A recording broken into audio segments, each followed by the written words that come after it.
Canada. On retirement, he was appointed chairman of Punjab Public Service Commission and later served as the senior advisor to the Chief Minister of Punjab.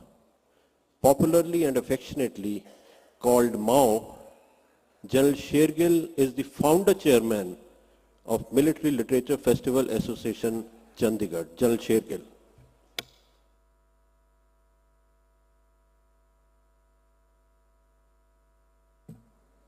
General Katyar, we are fortunate to have with us General Malik, who was my chief when I was the corps commander, and a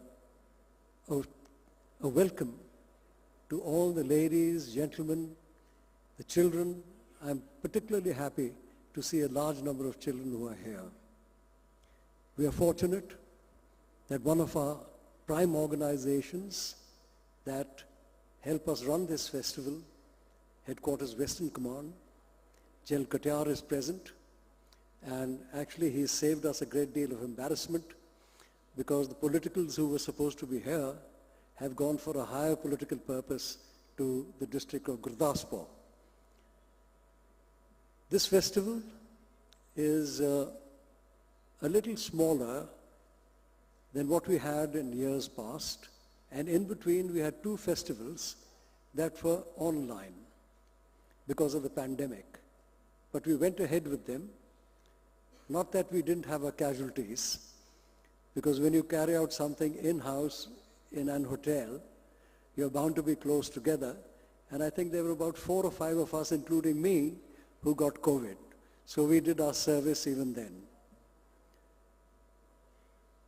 The purpose, or you could say the theme of this festival is the world in turmoil.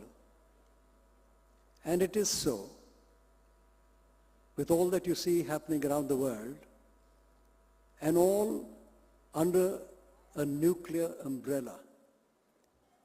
One gets the impression that if there's a nuclear umbrella, you can get away with doing anything. And we have many wars that have taken place since the first explosions of the atomic bombs in Nagasaki and Hiroshima. And now we are witnessing, after many years of peace and prosperity, we are seeing it happen again, close to us and far away from us.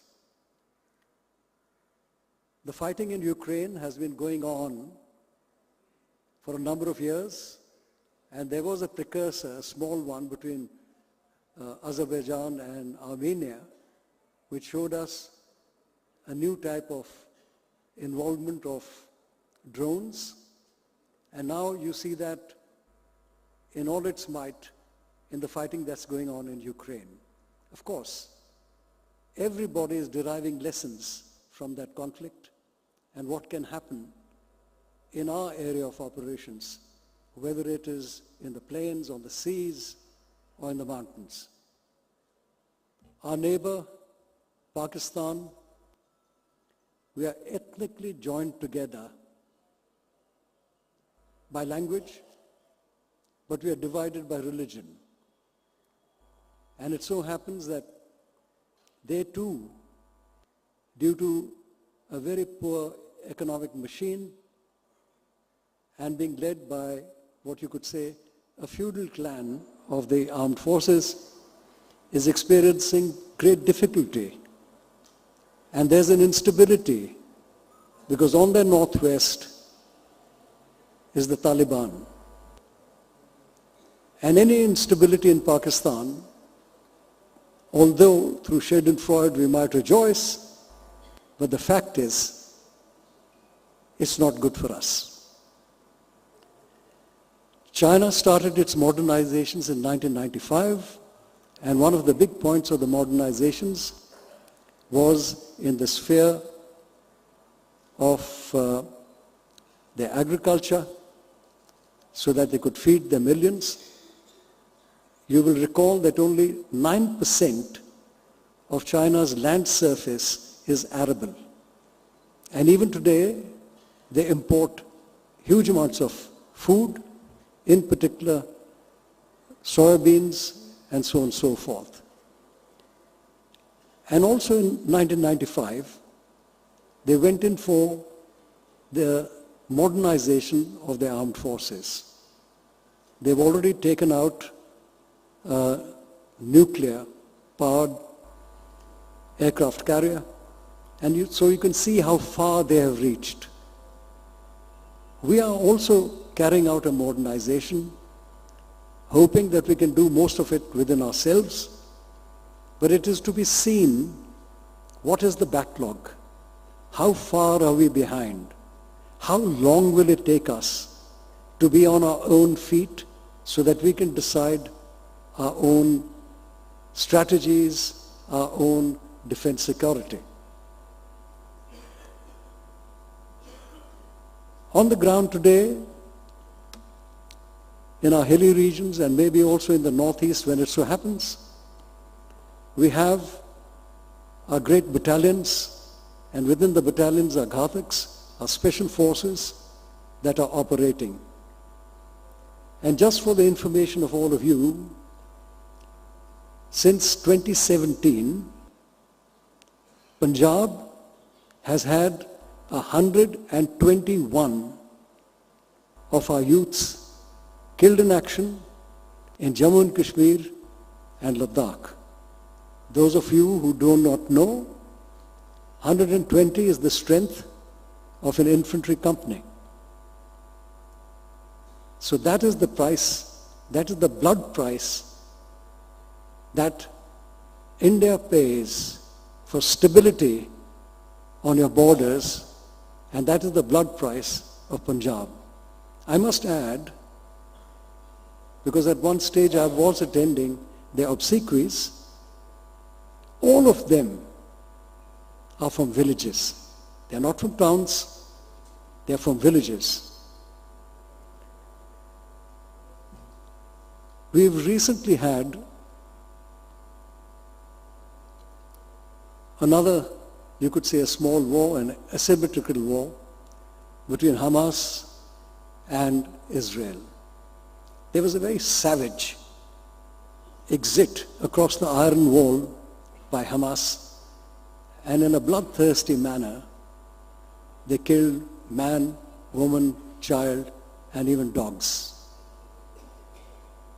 Retribution was instant in the shape of the Air Force, and subsequently it continued through ground operations, shelling, and also drones activity.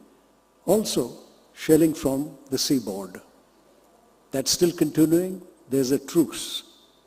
So we need to look into this and see how their means or what they possess can affect us. Do remember it's asymmetric, although, as normally happens, those who are under pressure tend to go underground.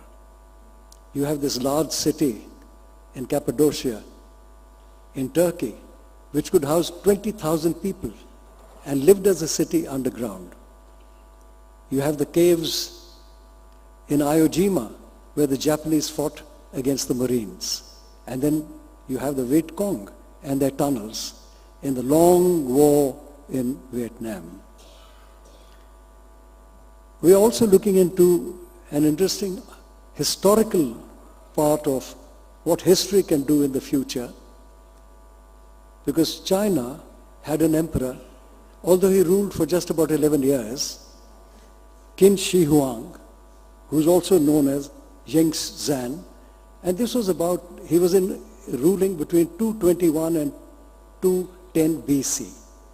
In that short reign, he did a number of things ruthlessly. Qin was then one of the smallest states within what you could call China, but he aggressively created China and was the first, you could say, real emperor. To his credit, he was aggressive, but at the same time, much before the Indian civil service, in that time he established what you can call the Chinese civil service, and that has gone on till this day. Standardized the language and the script of 3,000 characters. And he was aggressive to the extreme and extremely liked by the leaders of China, and was a hero for Mao Zedong. We're also looking at the largest, as it were, of the Lahore Darbar of Maharaja Ranjit Singh, in a way, handing over the northwest frontier, Kashmir, Baltistan, Ladakh, to India. Of course, it came through in a circuitous manner, because Kashmir was bought by Maharaja Gulab Singh, and thereafter, after independence, the whole of Kashmir came to us. There's perhaps a misunderstanding. It is felt that it is the Dogra rule that got you Ladakh. That is incorrect. Because the Sikh Empire took Kashmir in 1819, and thereafter there were about 12 governors who were there. The Dogra general, Zorawar Singh, was a general of the Sikh Empire, and his activities in Baltistan and towards Tibet were part of the strategy of the Sikh Empire.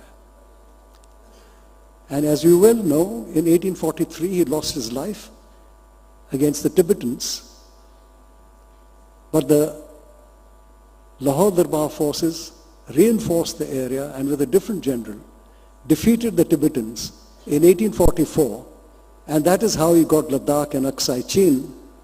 Unfortunately, Aksai Chin is still in possession of China. I have actually a point against modern historians. They always refer to that area as China. They never refer to that area as Tibet, and they've stopped referring to Aksai Chin as being part of India. We are quibbling about small little changes that have taken place in the line of actual control between fingers, whereas extensive area of our own, of Ladakh, is still with China. Finally, this is also the 75th year of the first operations that were conducted by the Indian Army in 47-48 in Jammu and Kashmir.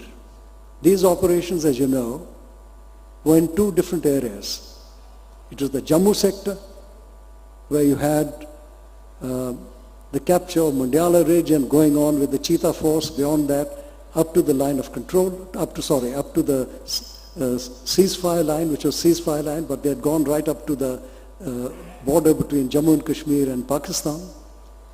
And then you had Naushera, you had Jhangarh, you had Rajouri, and the famous and rather strong defense of Poonch against a siege. In the northern areas in Kashmir,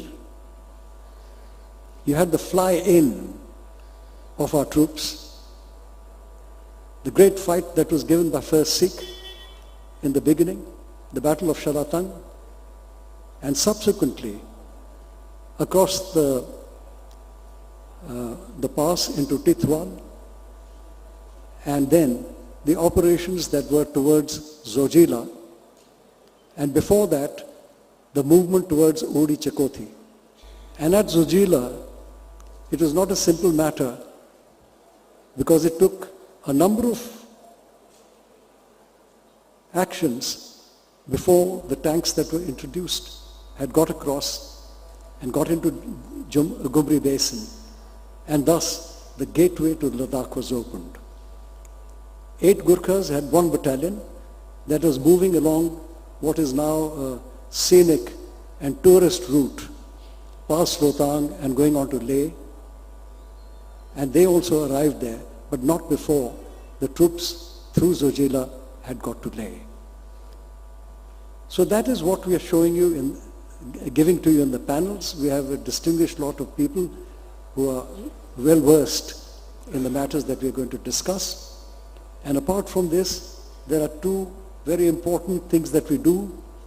One is the Samvad, where about 600 children every day will actually interact with our Gallantry Award winners, so that the Gallantry Award winners can tell them their experiences of battle. And we have a Clarion theatre. And in the theatre there are films, some of which we have made, and others that we have curated from different battalions, from different regiments, from the Army, Navy and Air Force, and which is actually a great haunt for the children. And they get into the theatre and don't want to come out. But I'm happy that we have organized that. And then of course there's the usual food stalls, a bit of a book fair, and some martial dances, etc. I'm so glad to have you here, and more than that, a great contributor to this festival, Headquarters Western Command, represented by the Army Commander, General Katyar, who's an Ati Vishesh Seva Medal, and who has great experience in the Northeast as well as in Jammu and Kashmir. Thank you very much, and I hope you enjoy the festival.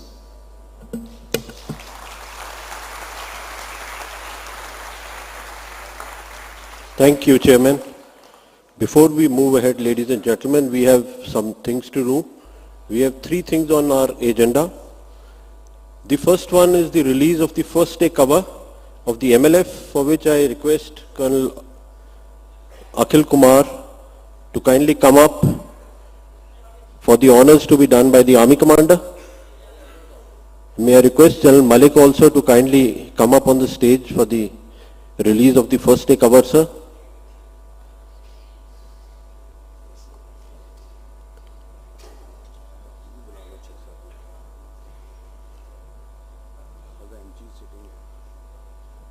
The MG sitting here also requested to come up, please. General KJ, sir.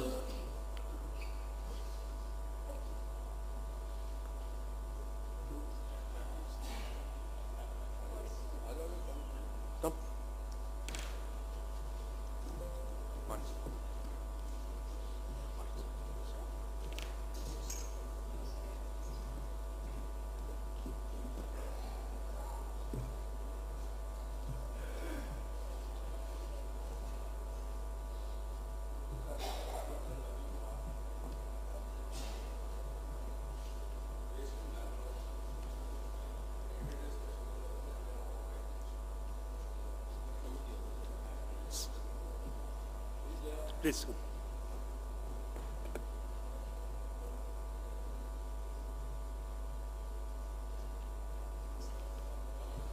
Release of the first day cover of the Military Literature Festival.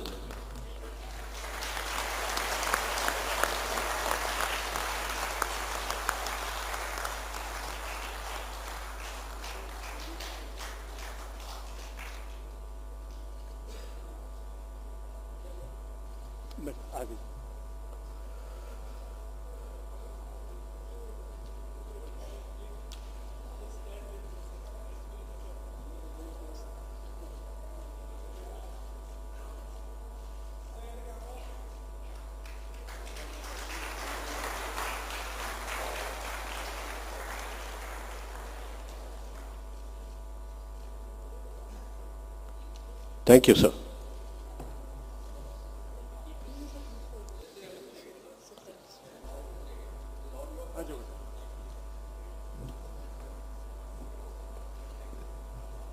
Next on the agenda is the release of the e-magazine of the Military Literature Festival Association. The magazine has been compiled by the team at the MLFA. May I request Major General Harvijay Singh and Colonel Nitin Chandra to please come up, have it released from the Army Commander. Before that, say a few words about the magazine, please. Good morning, sir. Morning, ladies and gentlemen. We, for the first time, have an e-magazine. This magazine carries articles from very prominent writers on all issues that are facing us in the world today. The geopolitical, the geostrategic, Ukraine, Hamas, military technology, we have them all. I will now request the Army Commander to kindly released the magazine. Barcodes are displayed all over. You can download the magazine now.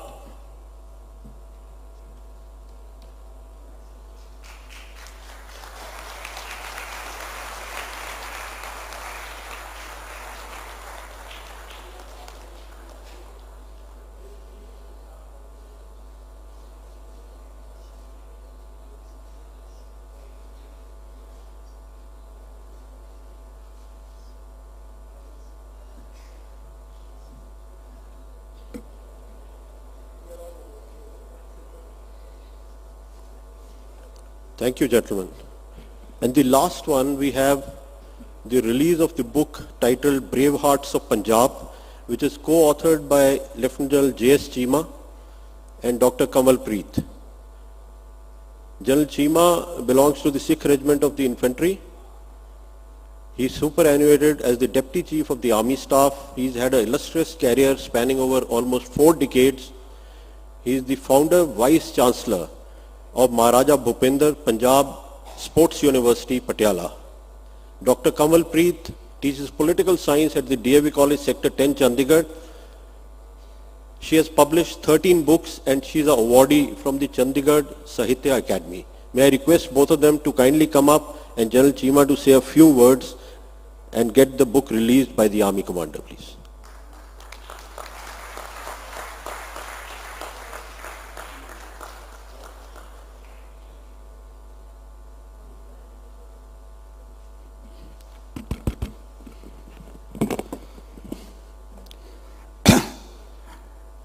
Yana Katyal, the Army Commander, General Shergill, the Chairman of the Military Lit Festival Association, General V.P. Malik, the former Army Chief, distinguished guests, ladies and gentlemen. This book, just give me one. The Brave Hearts of Punjab, is a testimony to the glorious deeds of the soldiers of Punjab and all the post-independence wars. As you are aware, Punjab provides the maximum number of soldiers to the Indian Armed Forces, and the Gallantry Award winners are the highest in India. And coincidentally, they are also 121, that includes Paramveer Chakras, Mahavir Chakra, Ashok Chakra and Kirti Chakras only. And 121 was the number of martyrs from 2017 to 2023, which General Shergill mentioned earlier. Now the matter of pride for Punjab in this were, out of 21 Paramveer Chakras, 4 are from Punjab. That constitutes 19%.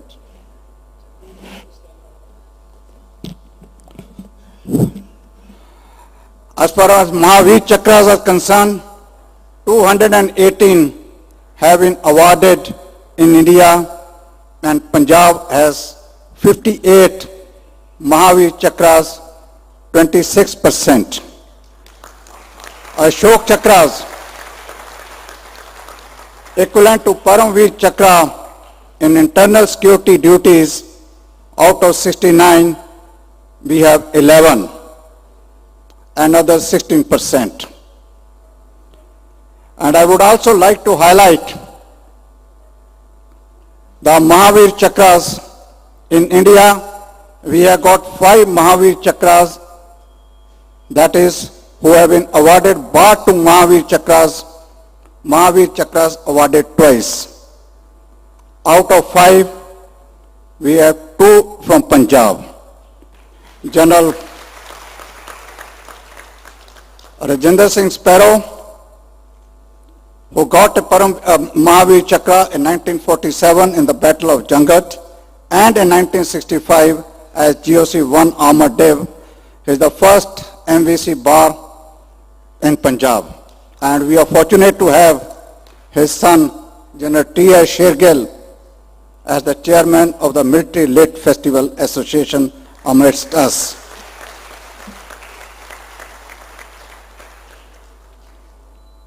The other MVC war is Brigadier Sant Singh in 1965 and 1971 as a brigade commander. We also have General Guraya, who got a Kirti Chakra in the 1948 Hyderabad operation, which is equivalent to MVC, and he earned a MVC as a brigade commander in 1971. Not only that, we have got two civilians from Punjab who have got the Ashok Chakra, and 5 of them have got the Kirti Chakras, including 2 ladies. I won't go into too much of details, but I would like to highlight that my co-author, Dr. Kanwalpreet, she visited nearly 16 to 17 families of these awardees in the last 2 to 3 years and contacted number of them on phone who were available, as majority of them have migrated to other countries. And what she experienced is the spiritual journey, and which she has rightfully included as part of this book. May I now request the Army Commander to release the book for the benefit of everybody.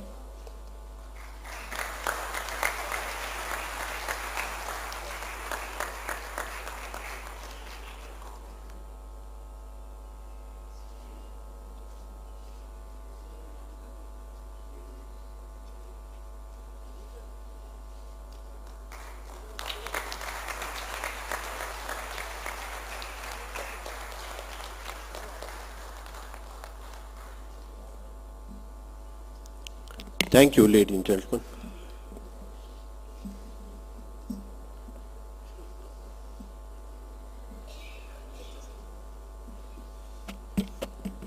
Just forgot to mention that my co-author, Dr. Kanwalpreet Kaur, is the daughter of my first company commander, late Colonel D.S. Garewal in Tensik.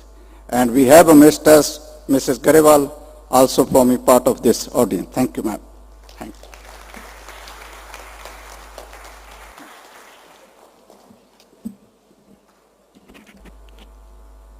Lieutenant General M.K. Katiyar, Ati Vishish Seva Medal, General Officer Commanding in Chief, Western Command. He belongs to the Rajput Regiment of the Infantry. He commanded his battalion 23 Rajput twice, once at Uri in J&K and next along the LAC in Arunachal Pradesh. Later he commanded a brigade along the western borders, an army headquarter mountain division along the northern borders, and a mountain strike corps west. Amongst his many professional achievements, he was also a distinguished graduate from National War College, United States of America. Before taking over the Western Army, he was Director General Military Operations at the Army Headquarters. May I request you, sir, to say a few words, please, and declare 7th Military Literature Festival open.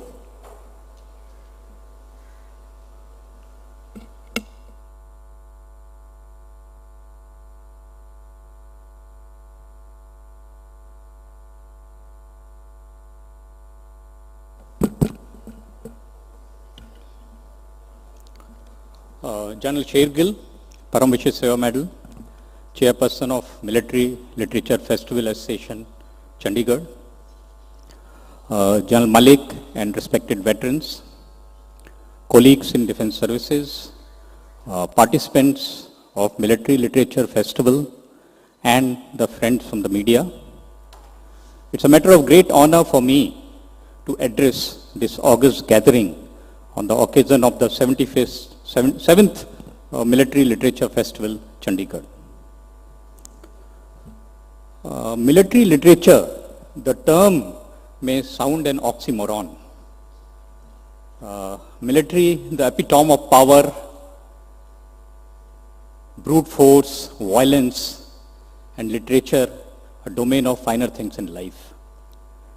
But I'd not be wrong if I say that the two share a very symbiotic relationship. Military and literature have thrived on each other since time immemorial. There are countless classics written on war, be it War and Peace by Leo Tolstoy,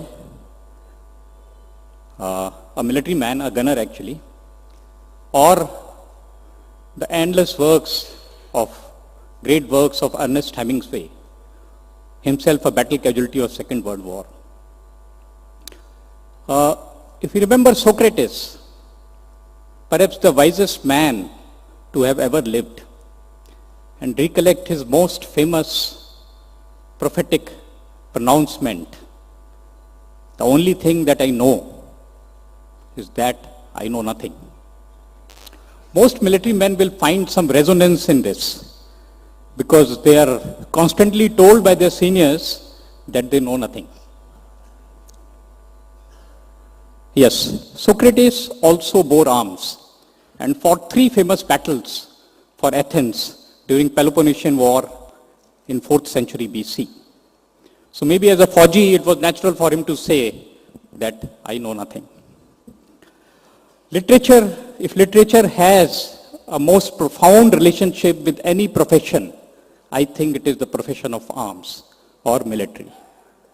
Unless we count love and romance to be part of any profession. This military literature festival is being held in very trying times for all military men and all men of letters. 2 major conflicts are underway. Russia fighting with Ukraine and Israel with Hamas.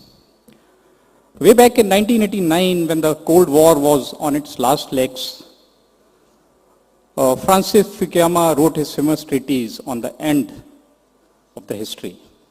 He pronounced that now we are looking forward to a more peaceful world.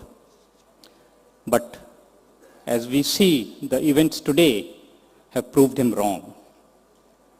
Wars continue to remain a tool with nations to resolve their geopolitical issues.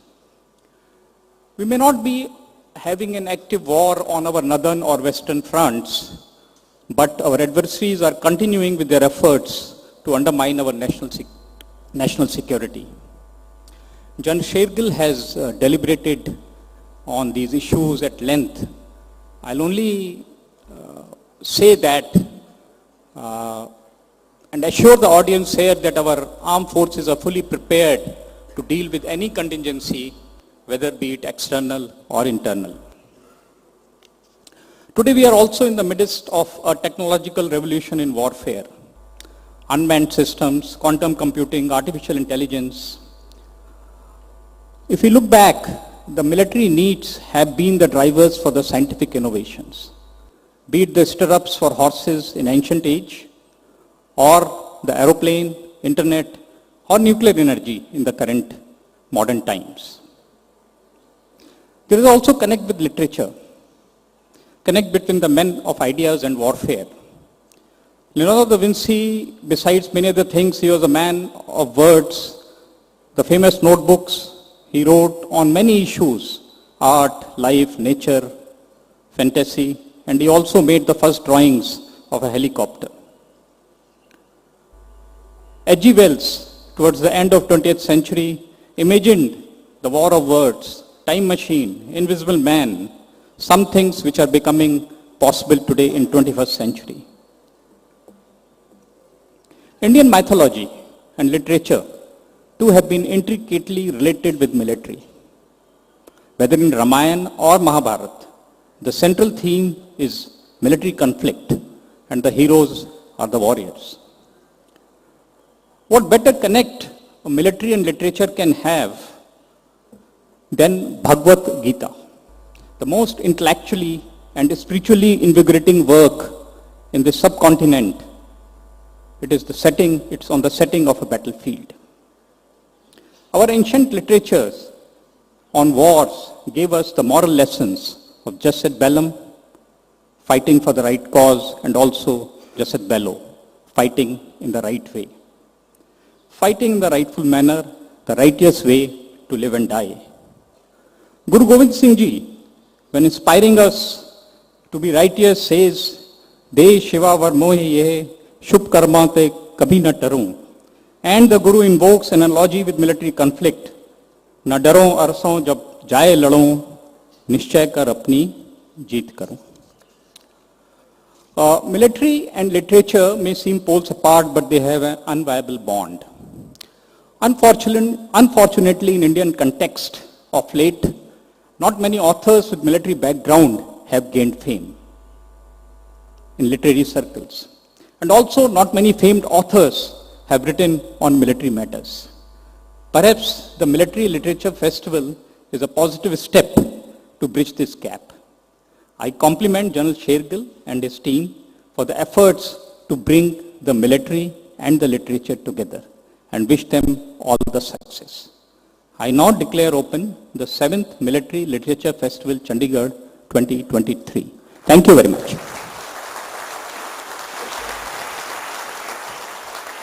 Thank you, Army Commander. Please remain seated.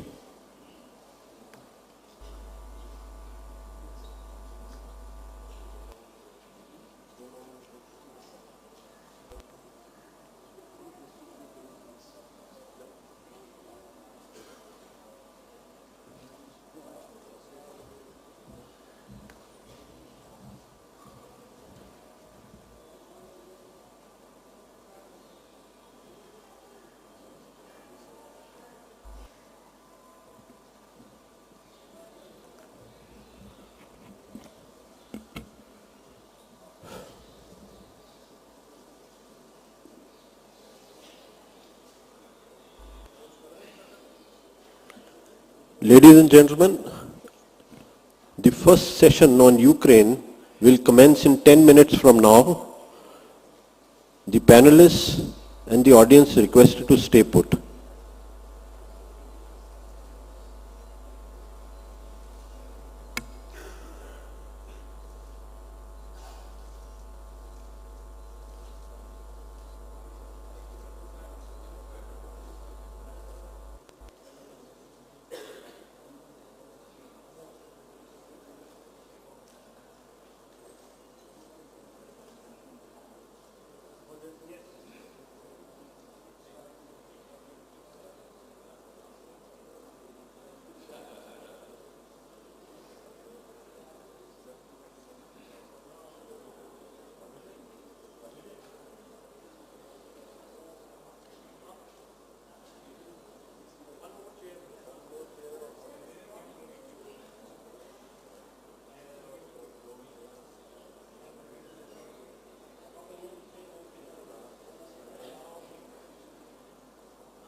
I'd like to draw the attention of the first panel, Major General Harvijay Singh, Lieutenant General Prakash Menon, and Brigadier Chaube, Deepak Chaube.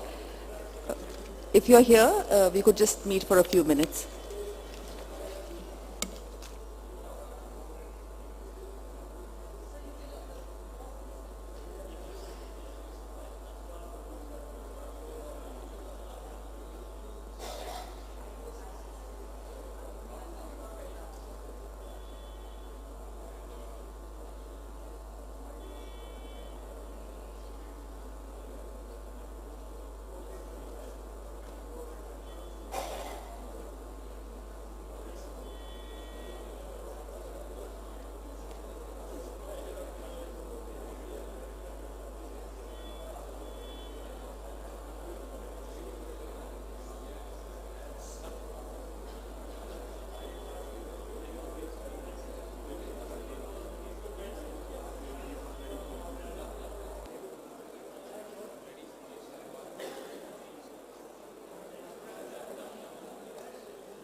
Ladies and gentlemen, I'd like to invite you to the first session of the 7th Military Literature Festival. Please settle down, please take your spaces. Ladies and gentlemen, kindly settle down for the first session.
Ladies and gentlemen, I'm about to start the first session of the 7th Military Literature Festival. I invite you all to come into the main hall here.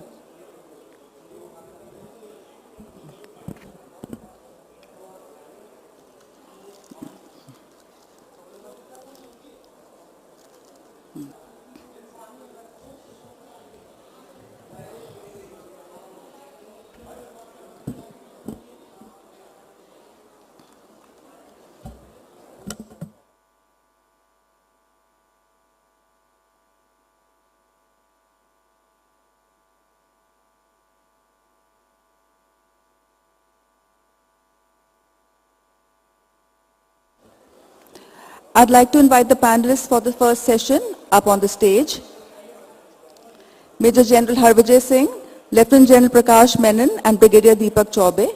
Please come up on the stage so that we can start the first session.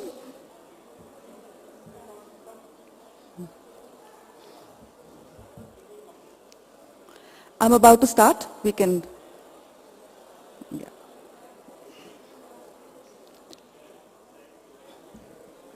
I'd like to announce the first session of the day, Military, Strategic and Diplomatic Lessons to be learned by India from the conflict in the Ukraine.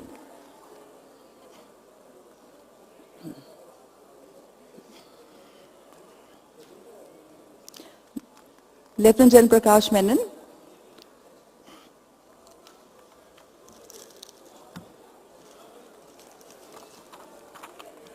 So the first session of the day is Military, Strategic and Diplomatic Lessons to be learnt by India from the conflict in Ukraine.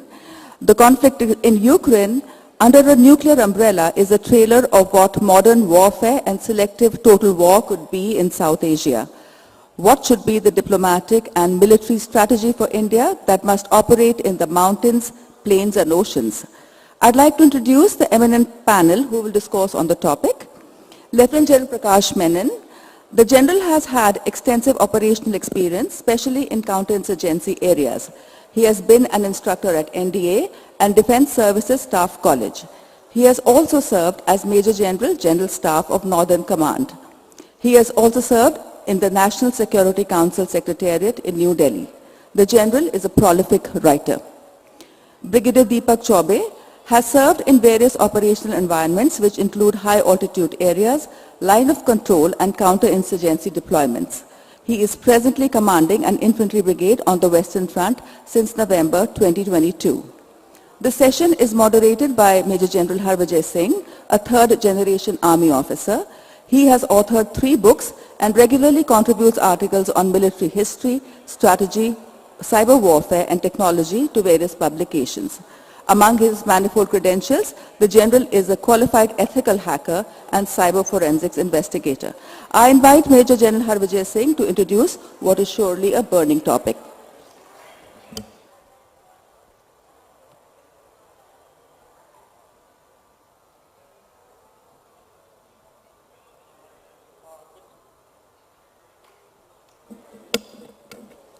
Good morning, ladies and gentlemen. Can I request the gentlemen outside to kindly settle down? We will start our session now. A fateh to the young children who have come from schools far.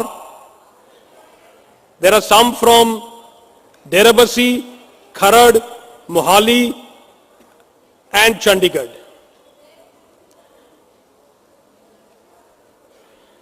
Well, we have an informed audience, so I will do a brief update on the current status of the war in Ukraine.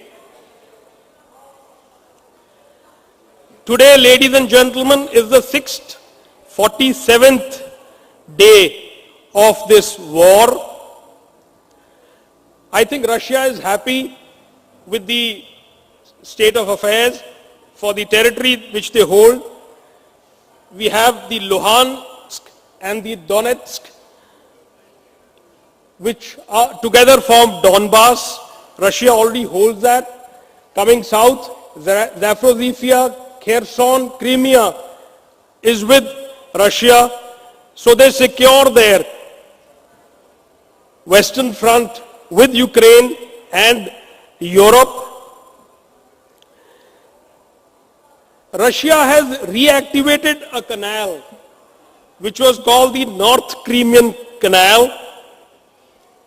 Ukraine had stopped the flow of waters in this. This canal takes waters to the Crimean Peninsula, which is dry and arid. Russia has activated this canal now. They also have a land rail link going to Crimea, in addition to the Kerch bridge. With the capture of the southern coastal areas, Russia, the Sea of Azov is now a Russian sea. This is the gateway to the deep canal system called the Volga-Don canal system, which connects up to the Caspian Sea. Ukraine is only left with Odessa as a port. They are using this to move their grains, but sticking to the territorial waters of Romania so that the ships can move freely. The war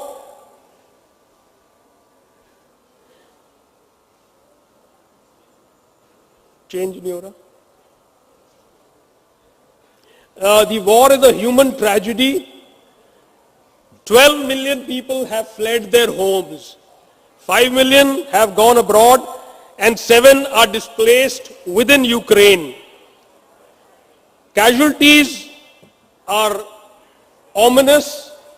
3 lakhs killed, 120 injured, 3 lakh casualties among the Russians, and Ukraine about 70,000. So you see, this war has brought on a lot of human tragedy.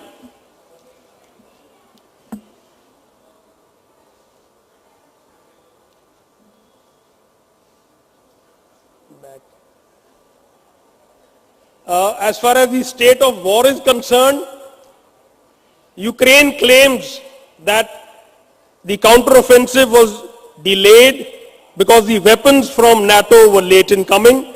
NATO claims they are not trained well enough to handle them. Winter is here, good for Russia.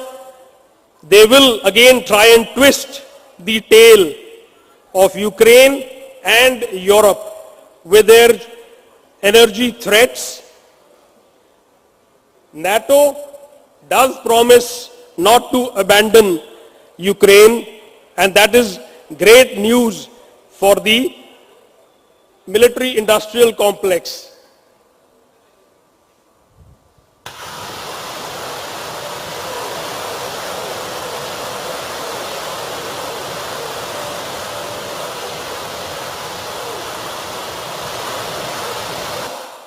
There are many debates the world over of guns versus butter. Well, it has not worked for Ukraine, and it never works for anyone. There can be no debate between guns and butter. They are both important. In 1991, Ukraine was the fourth largest army of the world. They had a huge number of tanks, armored vehicles, weapons, ammunition, and a very large industry. Those guys looking for butter decided to sell the military hardware to anyone. Tanks to Pakistan and an under construction aircraft carrier to China. So once they sold everything, they had nothing left, and 2014, Russia moved into Crimea and the two eastern republics. They had a large Black Sea fleet which became Russian the moment it was captured. Well, all this is an impact of hubris, hankar, like our children would understand, and a politics of indifference, udastina di rajniti, udashinta di rajniti. Europe, when the Cold War ended, thought they were very, very safe. They started downsizing their militaries. They mothballed their hunters like the Leopard tank. Mothballing for the children is when you put away important military equipment so that it can be brought up sometimes later when required. It was required now. The Leopard tanks took days or weeks and months to reactivate.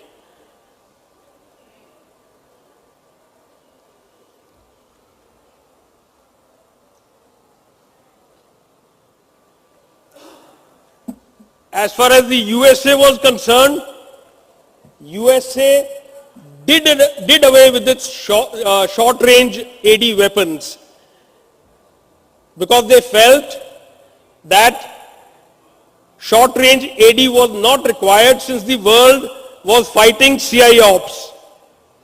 They diverted their mechanized efforts towards CI ops in Iran and Afghanistan sometimes in the 1980s, continued through 1990s, and now they are again waking up to get back those short-range weapons because now we have threats from the drones, we have threats from the aircraft which can hit targets from a short range.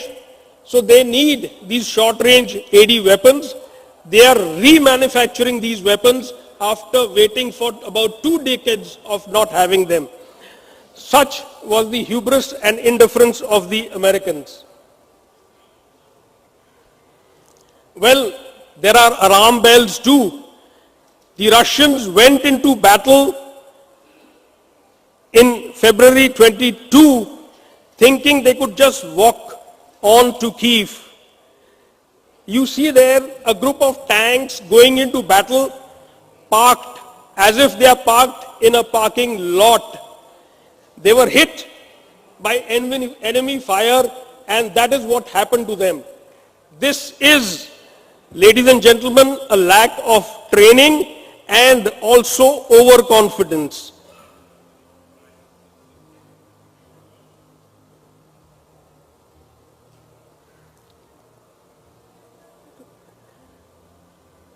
Well, a thing which every army needs is communications. The Russians walked into Ukraine thinking they would use the Ukrainian mobile cellular communication system. How naive. Would anybody allow that? The Ukrainians were well prepared. They were able to detect Russian headquarters. They were able to detect Russian generals and killed them. So ladies and gentlemen, communications is vital and the Russians failed to use their own.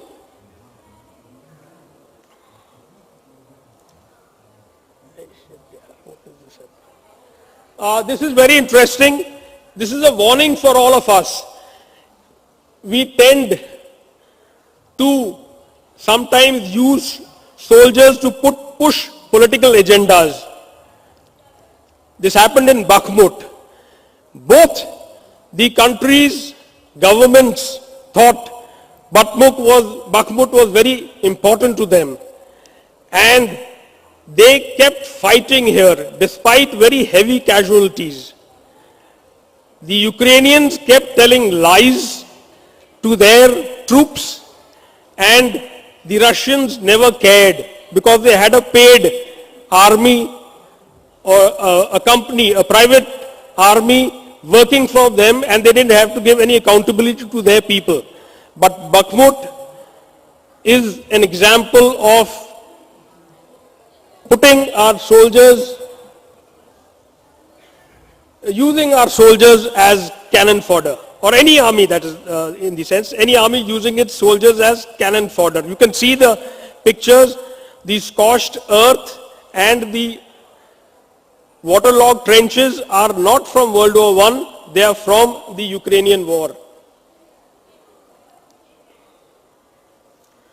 Well, in the final account, I have tried to bring the current status to our notice.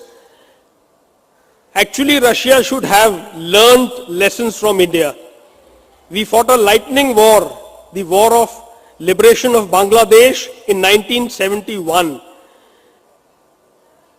We avoided or bypassed all enemy concentrations and headed for Dhaka.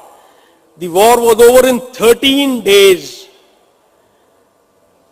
before the bullies, that is the superpowers, could react and prevent us from doing anything. And Ukraine today is perhaps, like I said, the 647th day of war. Now you'll have winters, then you'll have Rasputita, the mud. The war will now, in real sense, get into a bit of a slowdown and restart in 2024, March. So you can imagine how far this 647 days will extend. So militaries who have an intent fight the lightning war like we did in Bangladesh. Now I'll request Brigadier Chaube to cover the lessons learnt in the military sense.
Well, I think there's some technical glitch, but I'll start off with my part of the story.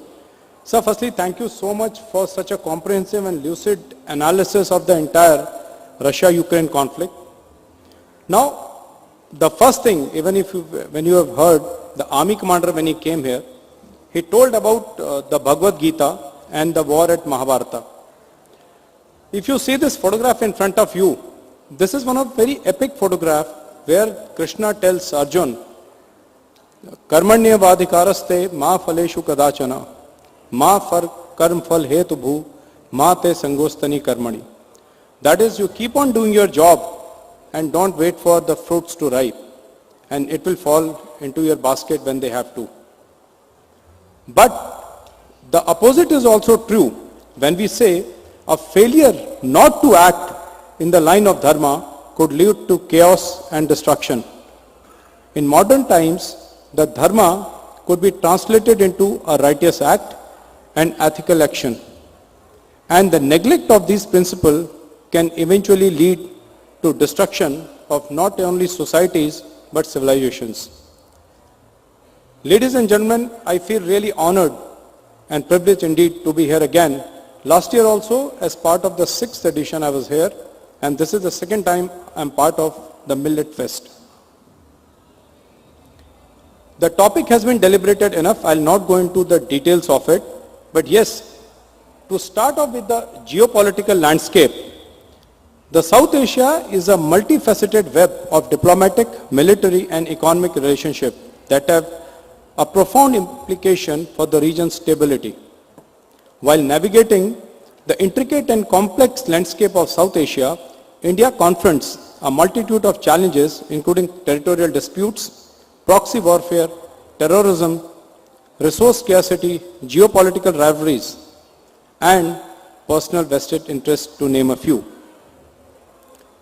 India, over a period of time, has created a distinct mark not only in the world but mainly in Southeast Asia. The region is still grappling with profound instability, and the political economic scene in this region at times dictates the situation in the world because of cheap manpower and labor. When we come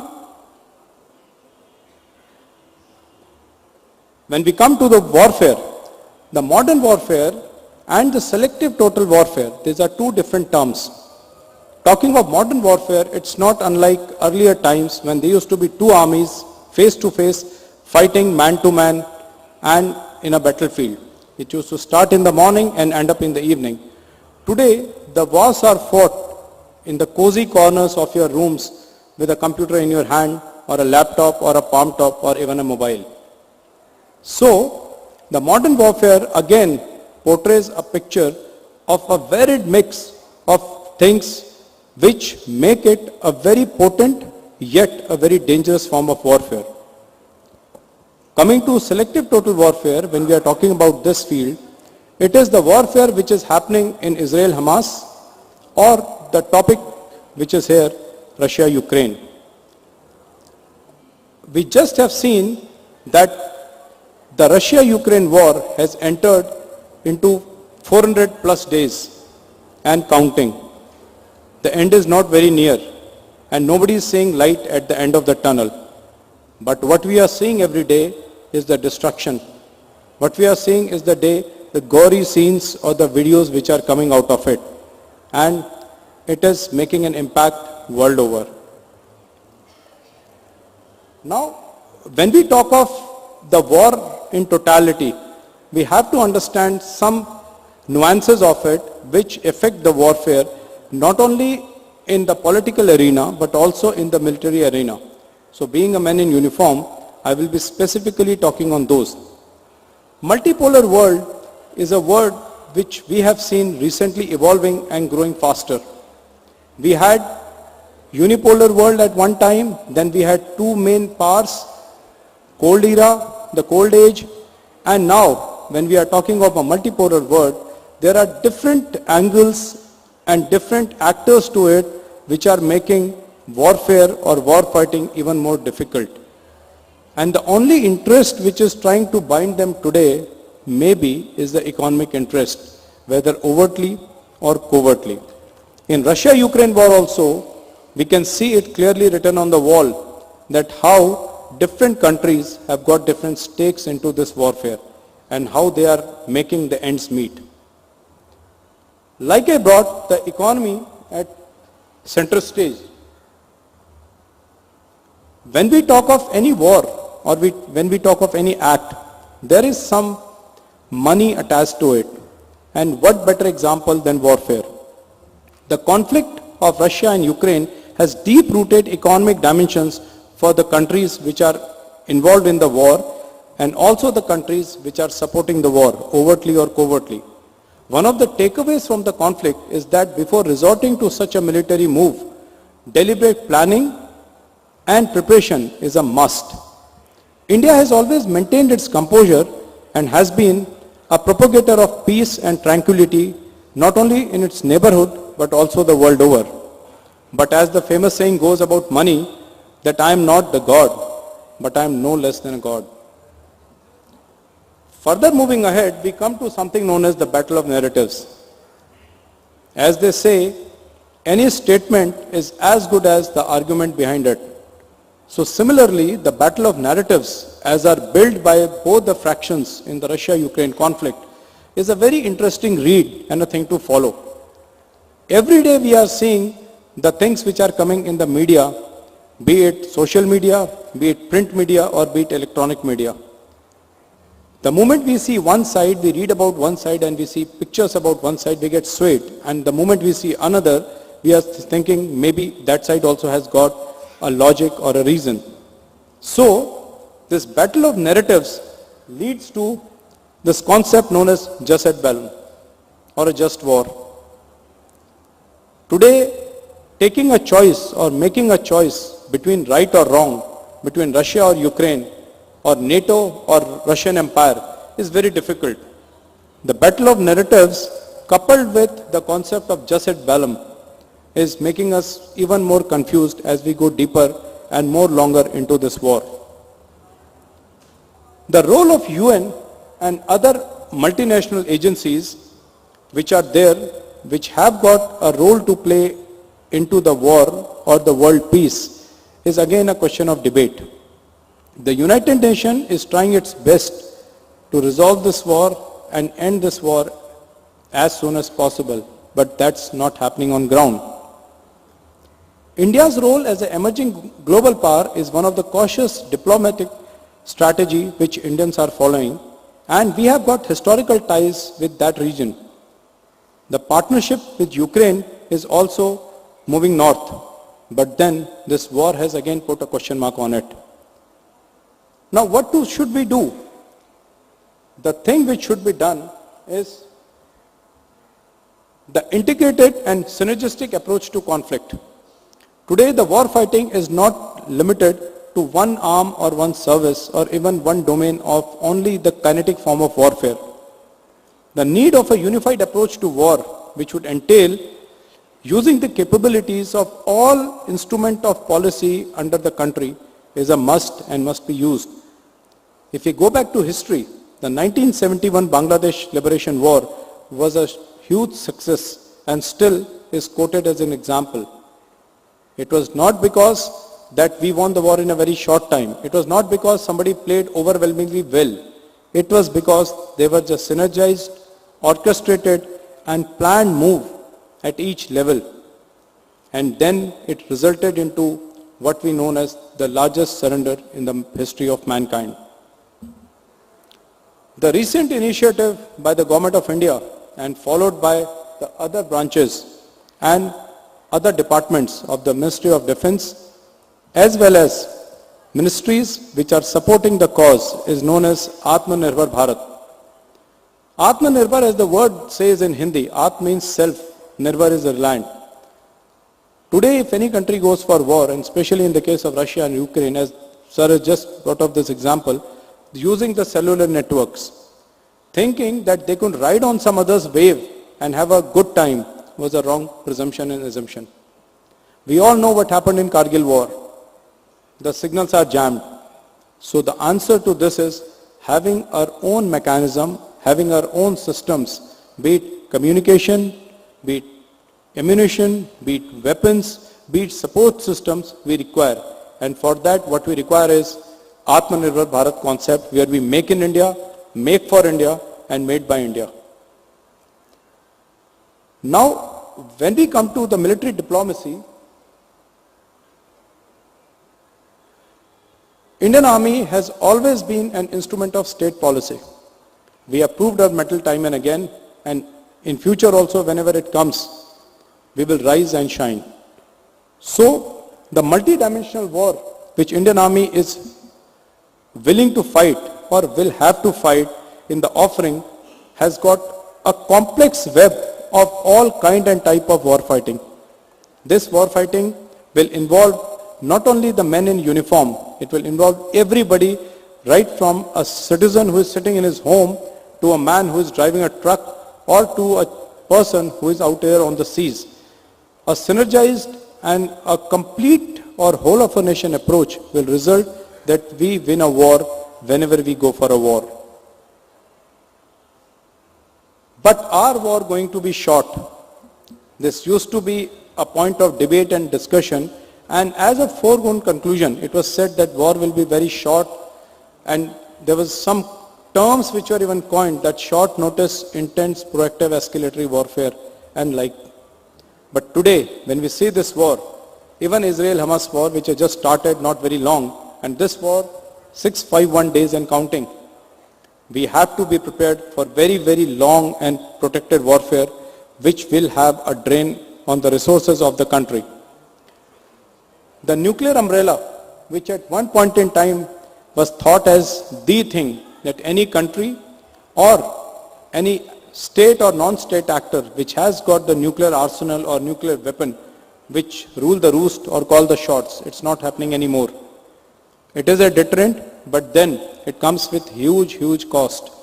Anybody who uses it first knows the overwhelming retaliatory action which will come onto him and the citizens of that part of the country. So even in Russia-Ukraine conflict, we are seeing that nuclear thing is not talked of, and we are just restricting to the conventional form of warfare. When we come to the jointness and integration, we all know that be it mountain warfare, be it desert warfare, be it sea war, we need to have a very close integration between all the arms and services. We need specialized people to do specialized tasks. And small team concept is the thing what we need. The command agencies, we need a plethora of command agencies. It's out there in open, we all know about it, right from at the helm of affairs where we have cyber, we have got special forces, we have got name a thing, and it is there. And today, the bright side of it, we are having the command agencies well in place and they are well entrenched. Now when we come to the forms and types of warfare, there are urban warfare, the conventional warfare, the hybrid warfare and the grey zone warfare. These are all terms which are used, intermingled and spoken at various places. But suffice to say that when we will be fighting a war, it will be a mix of hybrid war being fought in grey zone. Just a line about grey zone. When we talk of grey zone, we are talking of an arena or we are talking of an area where the war will be fought between state and non-state actors, and deniability will be the in thing. So grey zone is not an all-out war. Grey zone is the shaded area. It is neither black, it is neither white. It is the greyish area or the area of deniability or the area of saying, no, we have not done it. That is grey zone. And talking of hybrid war, we are seeing it in Russia-Ukraine war. Every form of warfare is being used, right from artificial intelligence, cyber warfare, to UAVs, UCAVs, and even unmanned ground vehicles. Now a word about air defense cover. Today, nobody is outside the battlefield. The idea of yesteryears that we are away from the battle area, we are away from the danger area is gone. 5,000 rockets being fired and overwhelming the Iron Dome of Israel is an apt example. If I can draw an analogy in Hindi, there's a famous two-line quote which I will like to quote here. It says, द्वंद्व कहां तक पाला जाए, युद्ध कहां तक टाला जाए, तू भी राणा का वंशज है, फेंक जहां तक भाला जाए. It amplifies that bhala today has become the weapon. It has become the astra, it has become the shastra.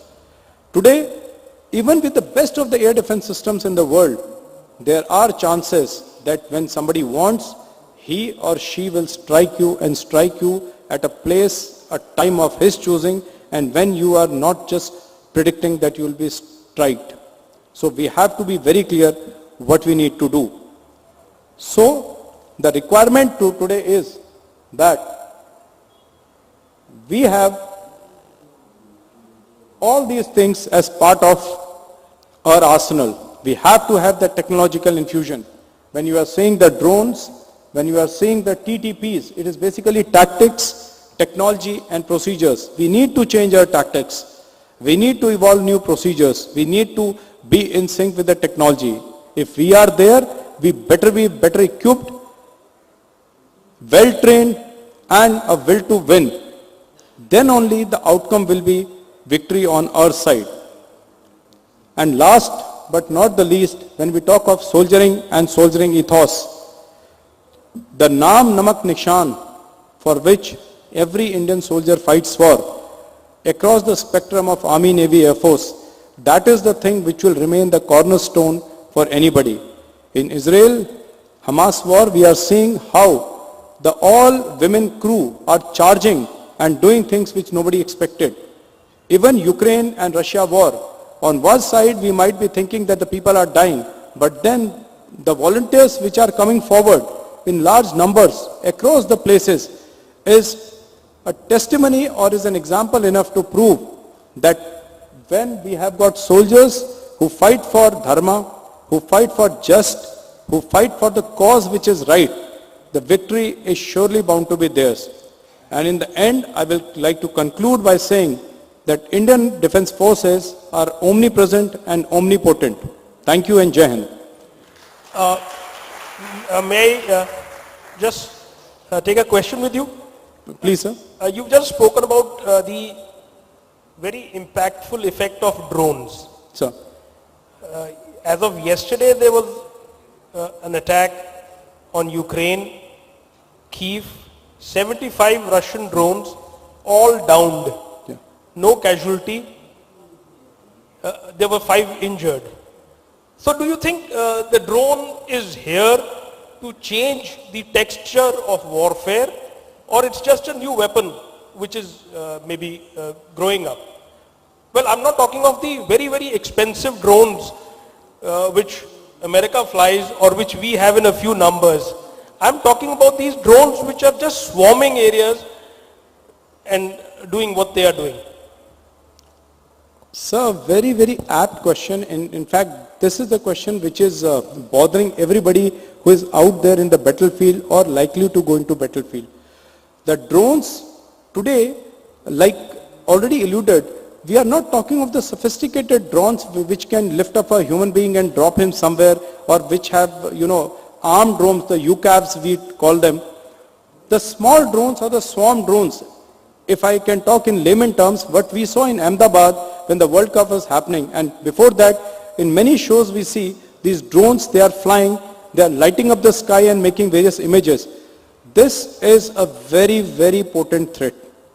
And like I always alluded, that TTPs, the tactics, the technology and the procedures, they are going for a big change, sir. Because if we don't change, if we remain static, if we remain concentrated, if we remain vulnerable, then before going into the war, there are places, there are times when enemy can hit us and hit us real bad. And these drones are so cost effective and they don't require anybody who is educated. They are self-driven, they are autonomous, they are heat-seeking, they look for signatures, they look for thickness of the metal, they look for helmets. They are pre-fed. They are loitering drones. So drones is a thing which is really, really going to change the way the war fighting will be fought. in near future. Thank you. Thank you, sir. Grateful. May I now request General Prakash Menon to speak to us on the higher geostrategic and geopolitical impacts of this war. Thank you, sir. Good morning. Firstly, let me thank the organization, General Mao Shergill, for this honor and opportunity. I'm going to speak to you about the political strategic aspects and the lessons that India can possibly learn from a war which is still ongoing. I think we need to understand that the present is actually the past unrolled, waiting for action. And the past is the notion that we need to understand from what things have taken place. It has to be unrolled. What we are doing here is trying to unroll whatever is the current history of an ongoing conflict. So what lessons do we actually learn? And I think I'll just touch on three themes which probably would be relevant to India. Probably. Because to be certain about anything about war itself would actually be an issue of overconfidence, because nobody can predict the trajectory of wars. Each war has its own dynamics, its own forces at play. Each context is different. What applies to a particular context need not apply to the other one. So we have to be careful of the lessons that we derive. But military leaders and politicians, for that matter, or diplomats, have no choice but to learn from the past. But that should not be an inhibiting factor which will actually keep you from being blinded to the reality of the present. So, the first major point I want to make is the issue of the utility of force itself. War is about utilizing force, fundamentally violence, to inflict, or through threat of infliction, of destruction, killing, wounding. This is the core competence of the military. Now, violence is something which changes things drastically more than anything else. And it can change for a long time. And if you look at any war, the resort to violence has to be understood from what is sought to be gained. What are the political objectives of that war? Ukraine was invaded by Russia in this particular phase of the war. So just understanding what has taken place now, we must understand what has taken place before, and I think that was covered a little earlier, was under the impression that they could use the military powers of what is very strong Russia to actually invade Ukraine and take over that country so that Ukraine does not join the European Union or the NATO. It was about stopping Ukraine from actually taking a particular side. So if you look at that particular objective, Russia has already lost this war. Because Ukraine, for sure, even whichever way the war ends, and nobody can predict that, would definitely be unforgiving of what has happened to them through Russian military power, and would certainly, the doors are already opening for them to join the European Union and NATO, which is precisely what Russia wanted to avoid. That seems to be unavoidable unless Russia at the end of this war is able to take over the capital, have some sort of a government in place which actually supports them. At this point in time, that seems to be unlikely. So what is the lesson for us? The lesson for us is India is part of its national security doctrine in this day and age, and especially since we are a nuclear power and the adversaries which we confront are also nuclear powers, would be best advised not or use force as much as possible to try and resolve disputes which we have with our main adversaries. We should not be the initiator. We should believe that dialogue is the most civilized way of solving issues. But that does not mean that the sword arm of the state, which is the military, is not prepared that if necessary, and that depends upon the context, on the stakes which are at play, that this politician should have this instrument ready to use it. But when to decide to use it is a political call. It is what the politicians decide after they consult the military. But the point is that what we see is India has used force when necessary. You have to use force if somebody actually attacks you. That, of course, is self-defense. But the utility of force of solving the problem is what is questionable. Can we go to war with Pakistan and stop Pakistan from actually using terrorism as a tool of foreign policy? Not so.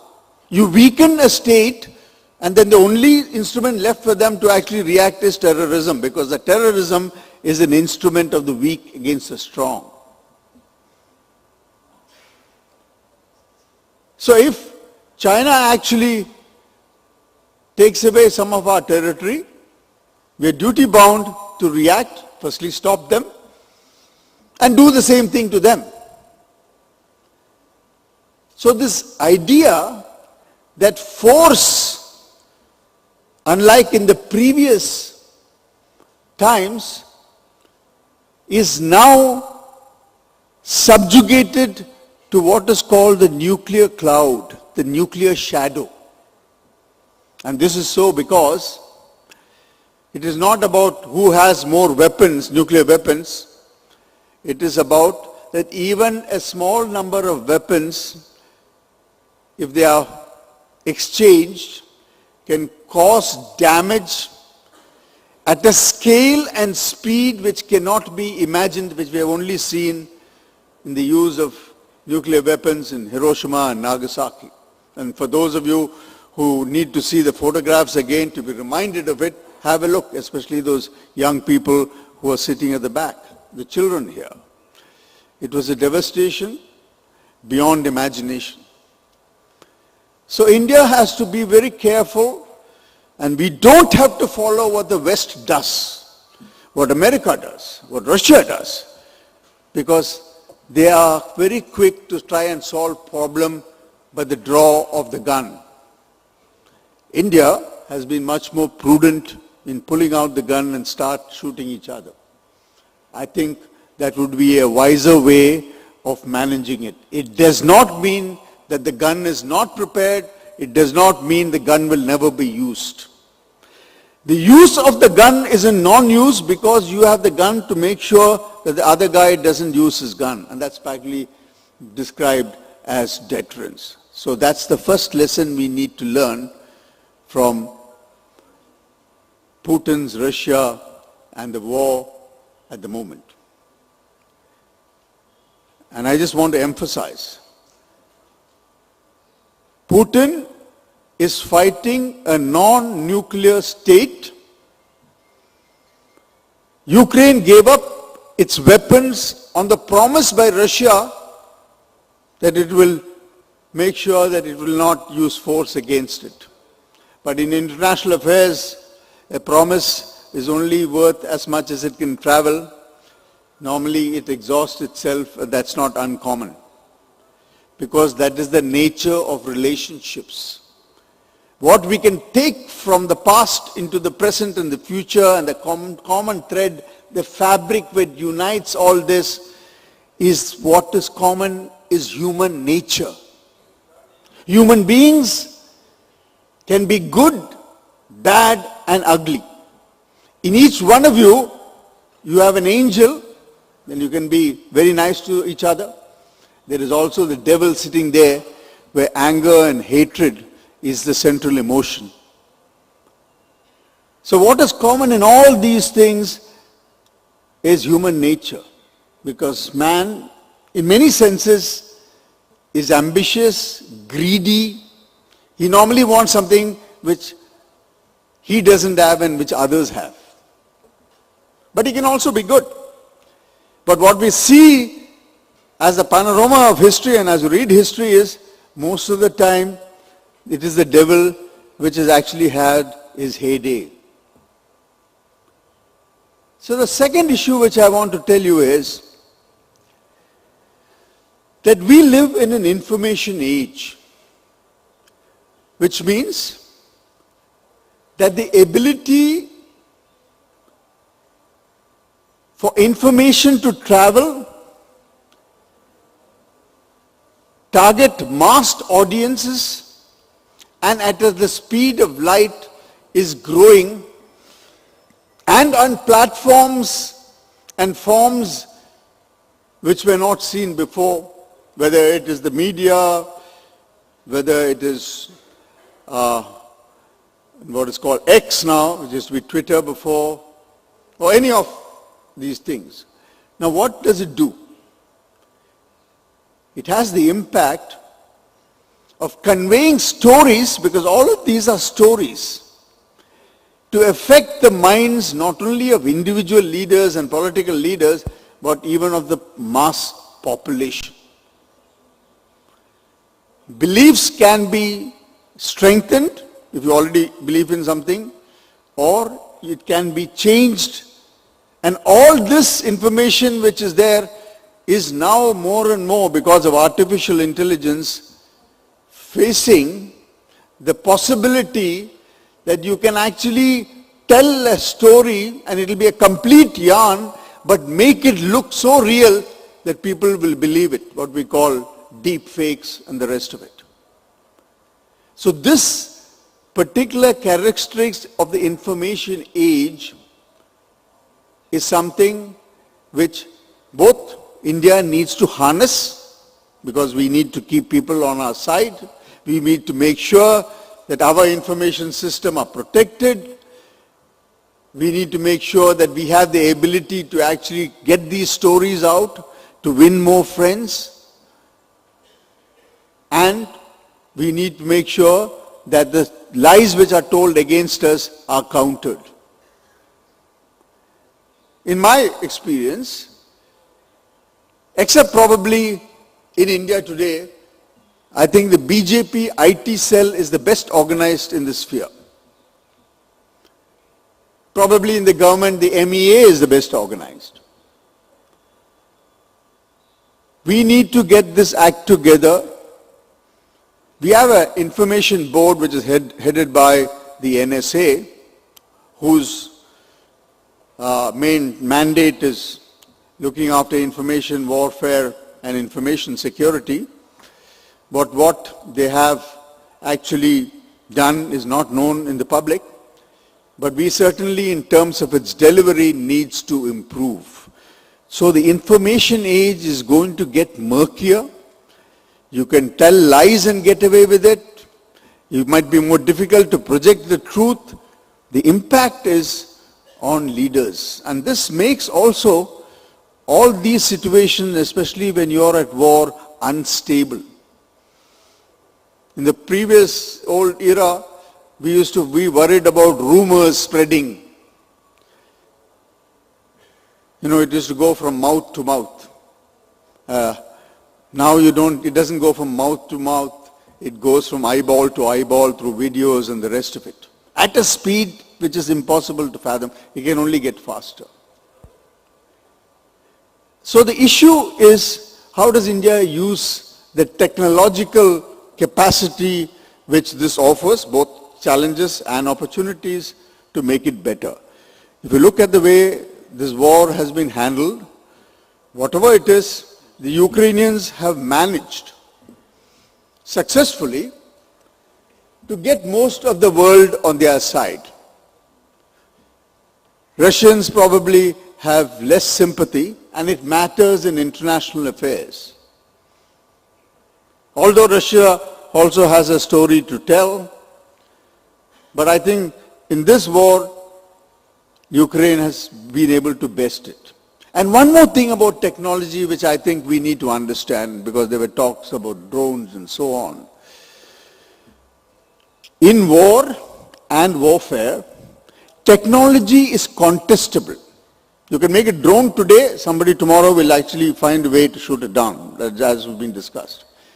But it is always an action-reaction cycle.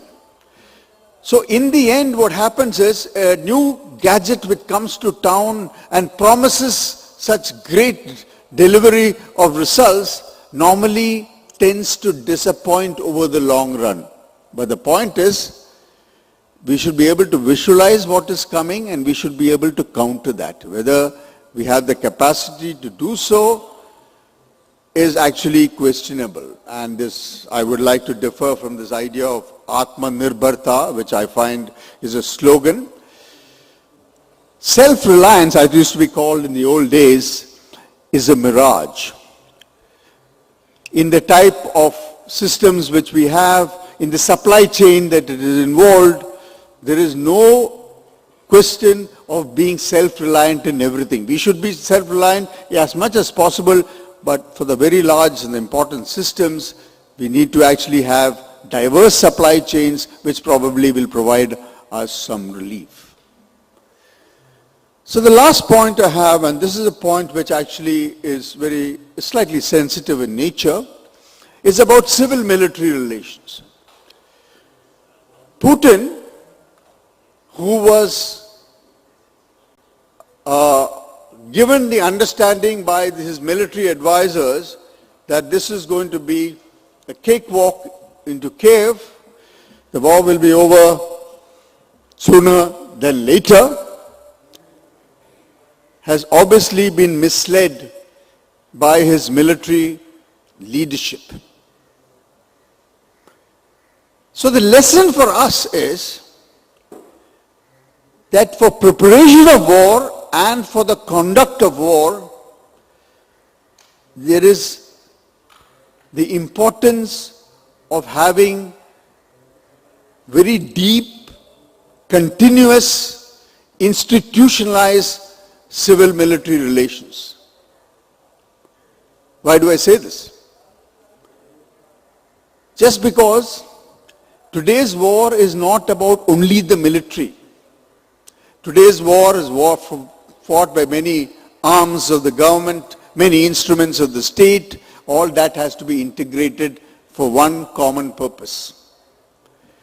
It is only the political leaders who can make it so, because the essence of civil-military relations lies in improving military effectiveness. That is why it is required. In the first instance, political leaders have to be very clear what do they want the military to be prepared for, and when war starts, what do they want them to achieve. Now this cannot be a decision which the politicians take without having a dialogue with military leaders. Because military is one instrument of the state for which Do not expect the political leaders to have great knowledge of how this instrument is to be applied. That is the professional field of the military leader.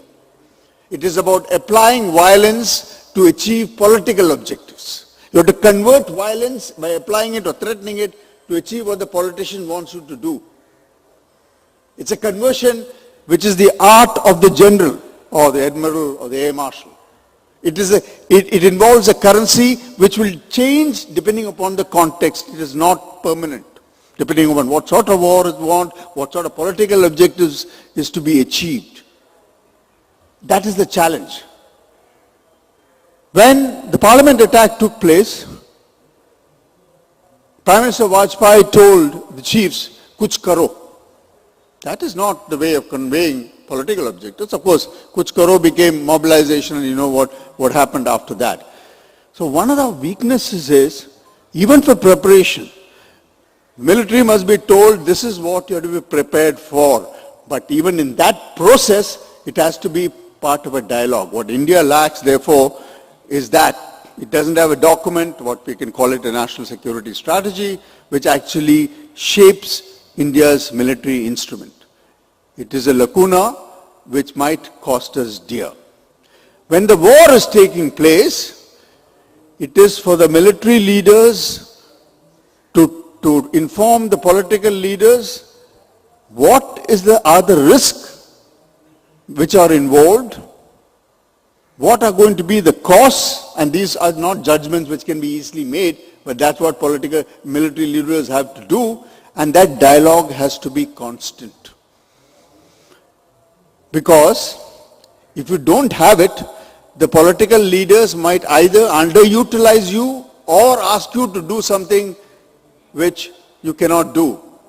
So the importance here is that military leaders have to have, unlike politicians and the rest of this country, at the core they must have very strong character. They must have the ability to tell truth to the politician. If they don't, then this country can be in trouble. And that's the lesson we need to take from that war. On that note, I think I thank you very much. Ladies and gentlemen, we are open for a question. We have time only for one question. Just one single question, please.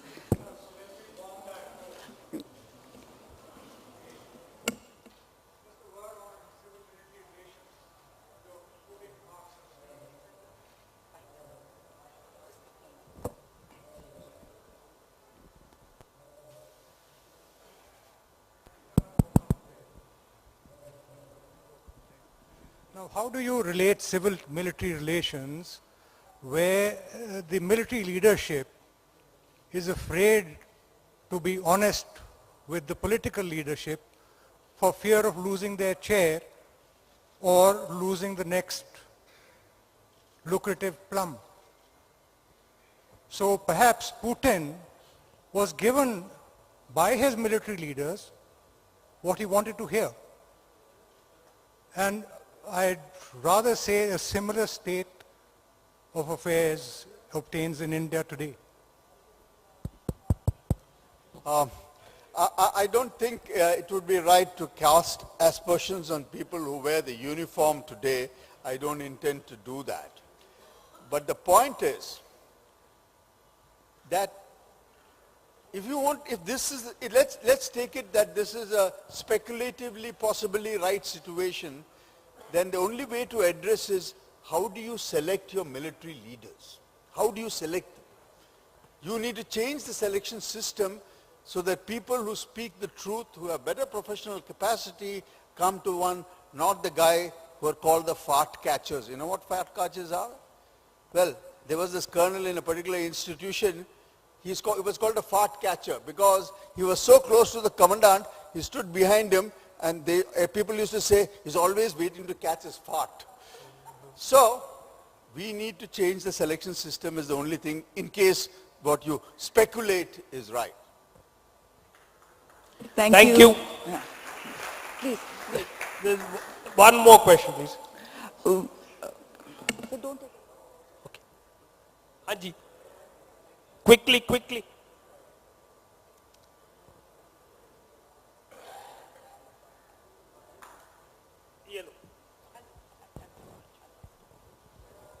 Thank you, sir. Sir, it is for you itself. Little loudly, closer. Okay, we can understand war of the day and war of 70s have so many dimensions, है ना? So you told कि Putin should learn lesson from India. War of 70s of our Bangladesh war and war of the day. There is huge difference and so many dimensions there. Little bit you can explain how. Okay. It was Very very quickly. small. Yes. Like it was told that Kiev was the target, and if Kiev had been captured within a reasonable time, Ukraine, the entire spectrum would have been different. So that didn't happen. Although the Russian forces were sitting on the borders of Ukraine for a long time, and they had to just go about 60, 70 or 100 odd kilometers. That didn't happen. So I go back to 71. We bypassed all concentration. Firstly, we prepared for that war. Manekshaw took his time. Manekshaw chose his time.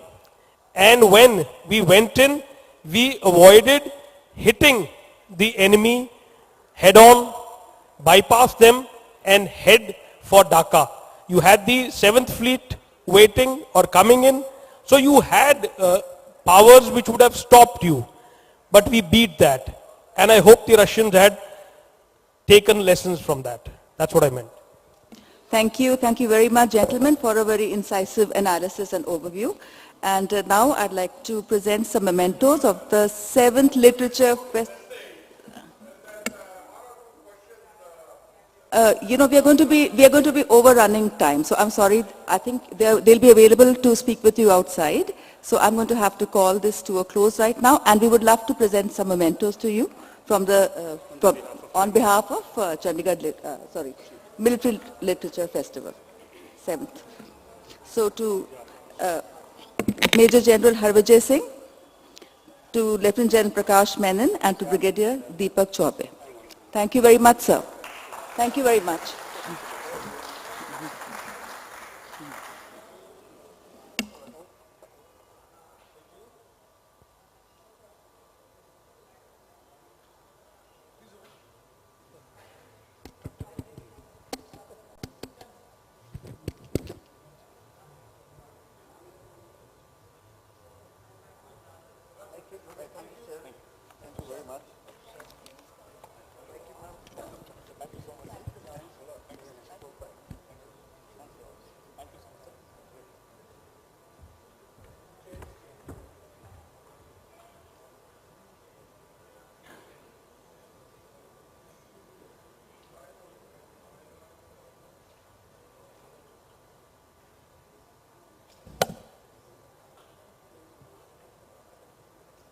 Hello.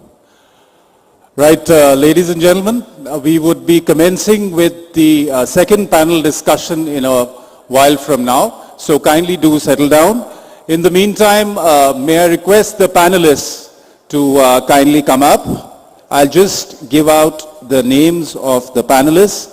Mr. R.K. Kaushik, IAS.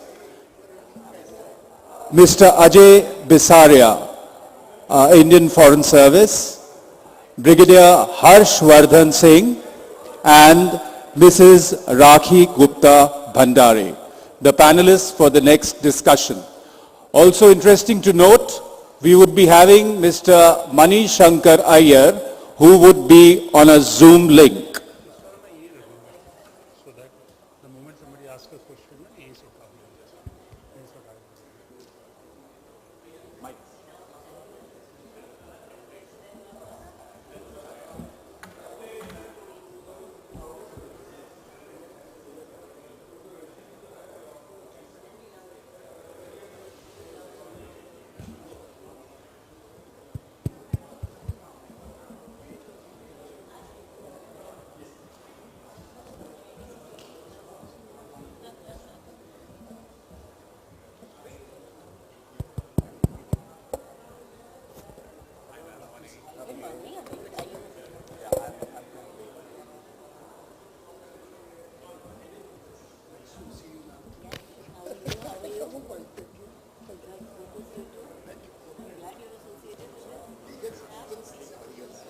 Oh, yes. Same right. Oh, I wanted to together. Wonderful. So nice. All of mine.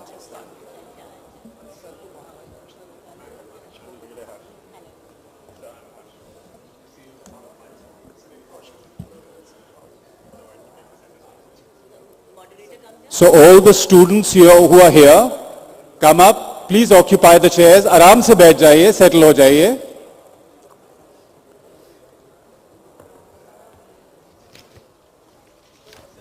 We have some vacant chairs in the front also. So all those really interested, kindly come up. You will establish an eye contact and benefit from this very interesting panel discussion. Kindly do come up.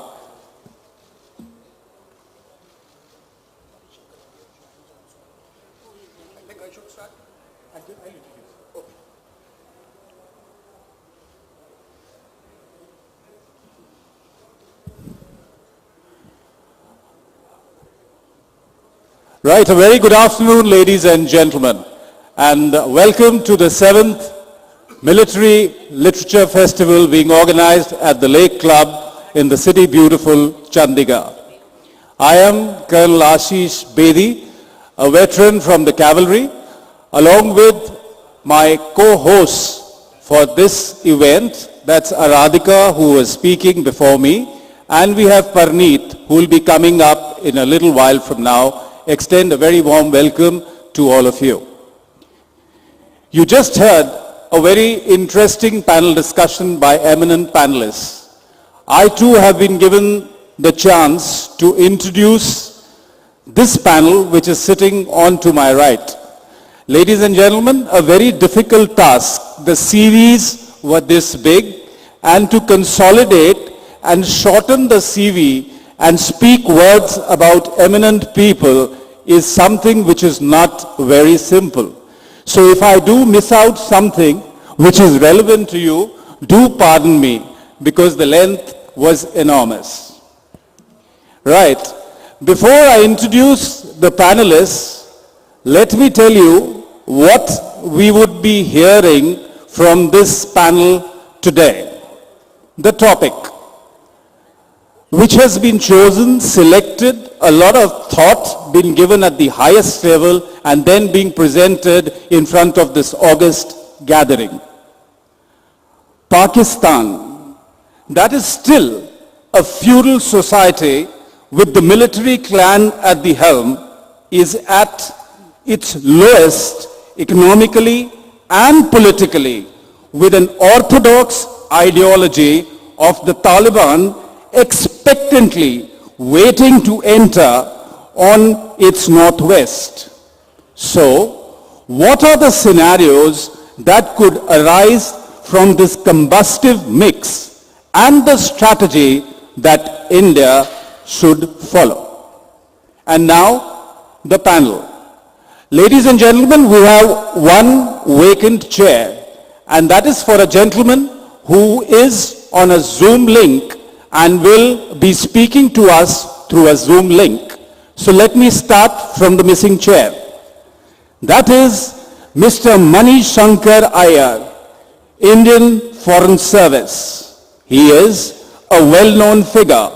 He is an Indian diplomat, politician, and government official. The gentleman had a distinguished foreign service career and post that became a senior leader in the Indian National Congress. Next we have Mr. Ajay Bisaria, Indian Foreign Service. He is a strategic advisor and commentator on international affairs. He has had a distinguished diplomatic career spanning 35 years and as a member of Indian Foreign Service. He knows Russian, German and Urdu apart from Hindi and English. The third panelist for this session is Brigadier Harsh Vardhan, who is an alumnus of Mayo College, Ajmer, and was commissioned into the mechanized infantry. He has been recently nominated to attend the prestigious National Defence College course at the capital. Next, we have another well-known figure, that is Mrs. Rakhi Gupta Bhandare, Indian Administrative Service. The lady is a 1997 batch IAS officer who is currently the Principal Secretary, Department of Parliamentary Affairs. In addition, she is also the Principal Secretary, Department of Tourism and Cultural Affairs.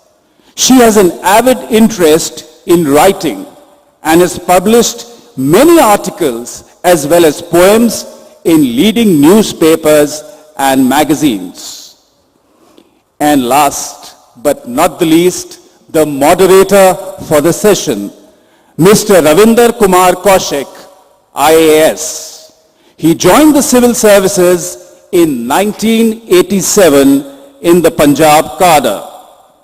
He has held various important positions in the government, but always continued his interest in Pakistan. He would be moderating this session for you. So over to the panel. Sirs, you have 1 hour, and we would request you to kindly stick to the timelines so that we carry on with balance of the sessions. Thank you, ladies and gentlemen.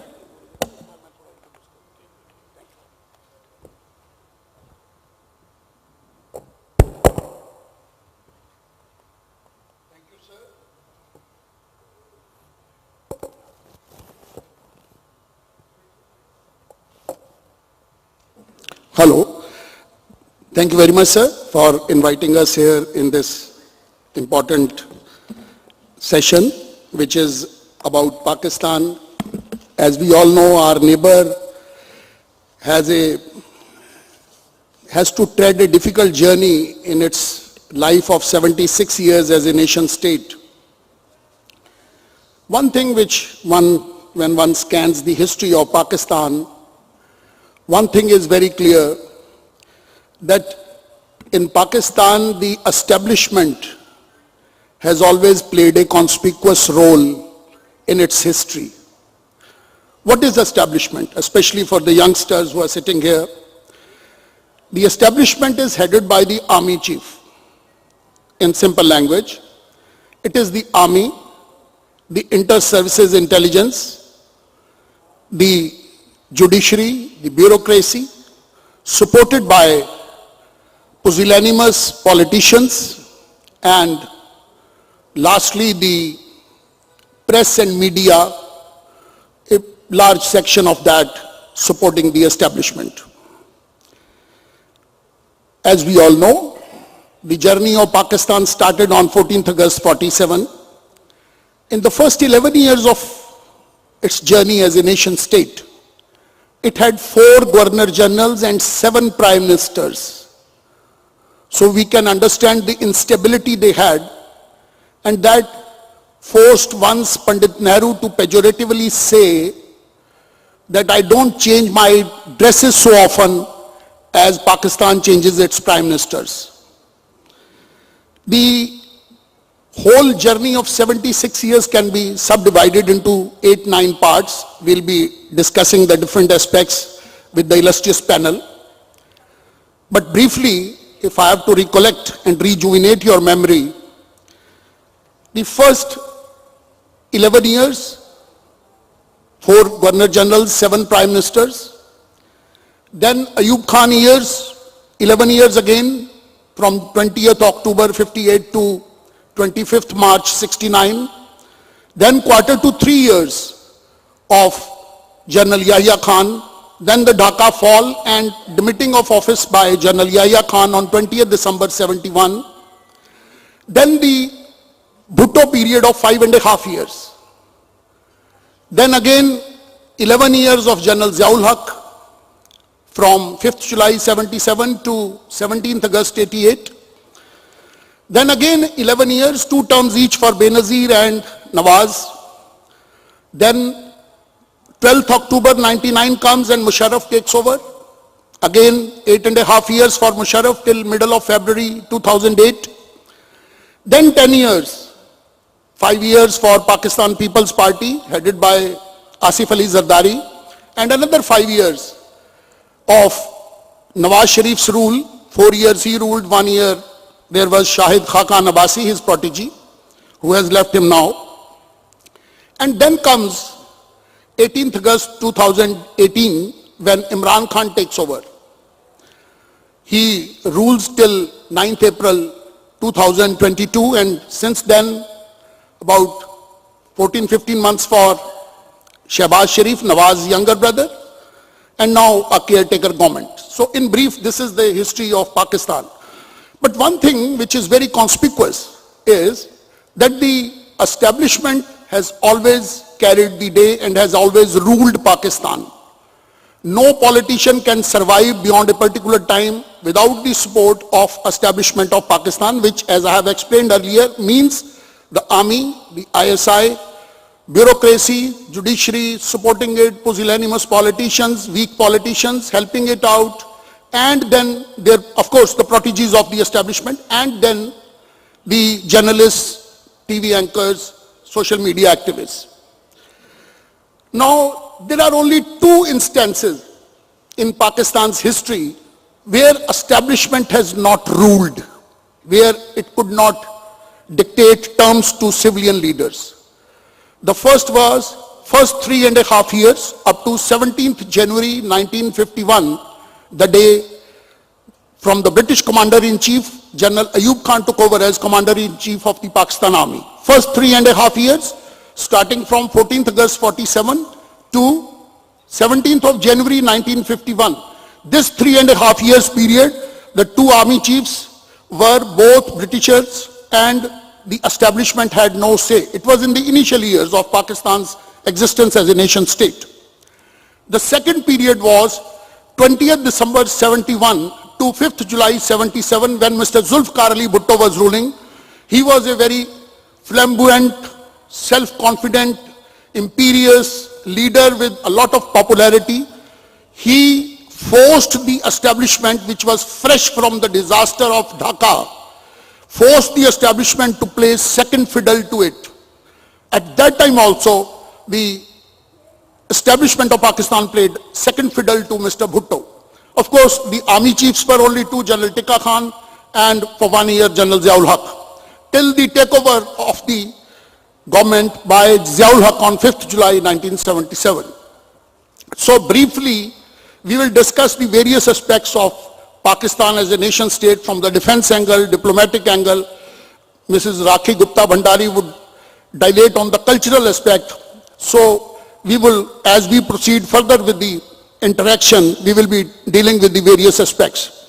First of all, I would request the panelists, the first panelist is Mr. Mani Shankar Iyer, who is a former IFS officer and a former union minister. He would be joining us from Johannesburg in South Africa. So I would request the team to zoom and connect with Mr. Mani Shankar Iyer. Over to Mr. Mani Shankar Iyer. Thank you.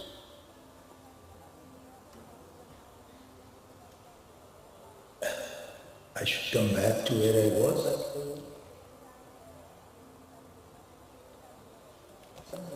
I'll have to go back. I'll have to go back to where I can get the connection. Yeah, so I should put this on. Yeah. Can you give me the hearing? Only this one here works. You can put it in nicely. Only this one here works, okay? Sorry? No working distance. Only one. Yeah. Is it right?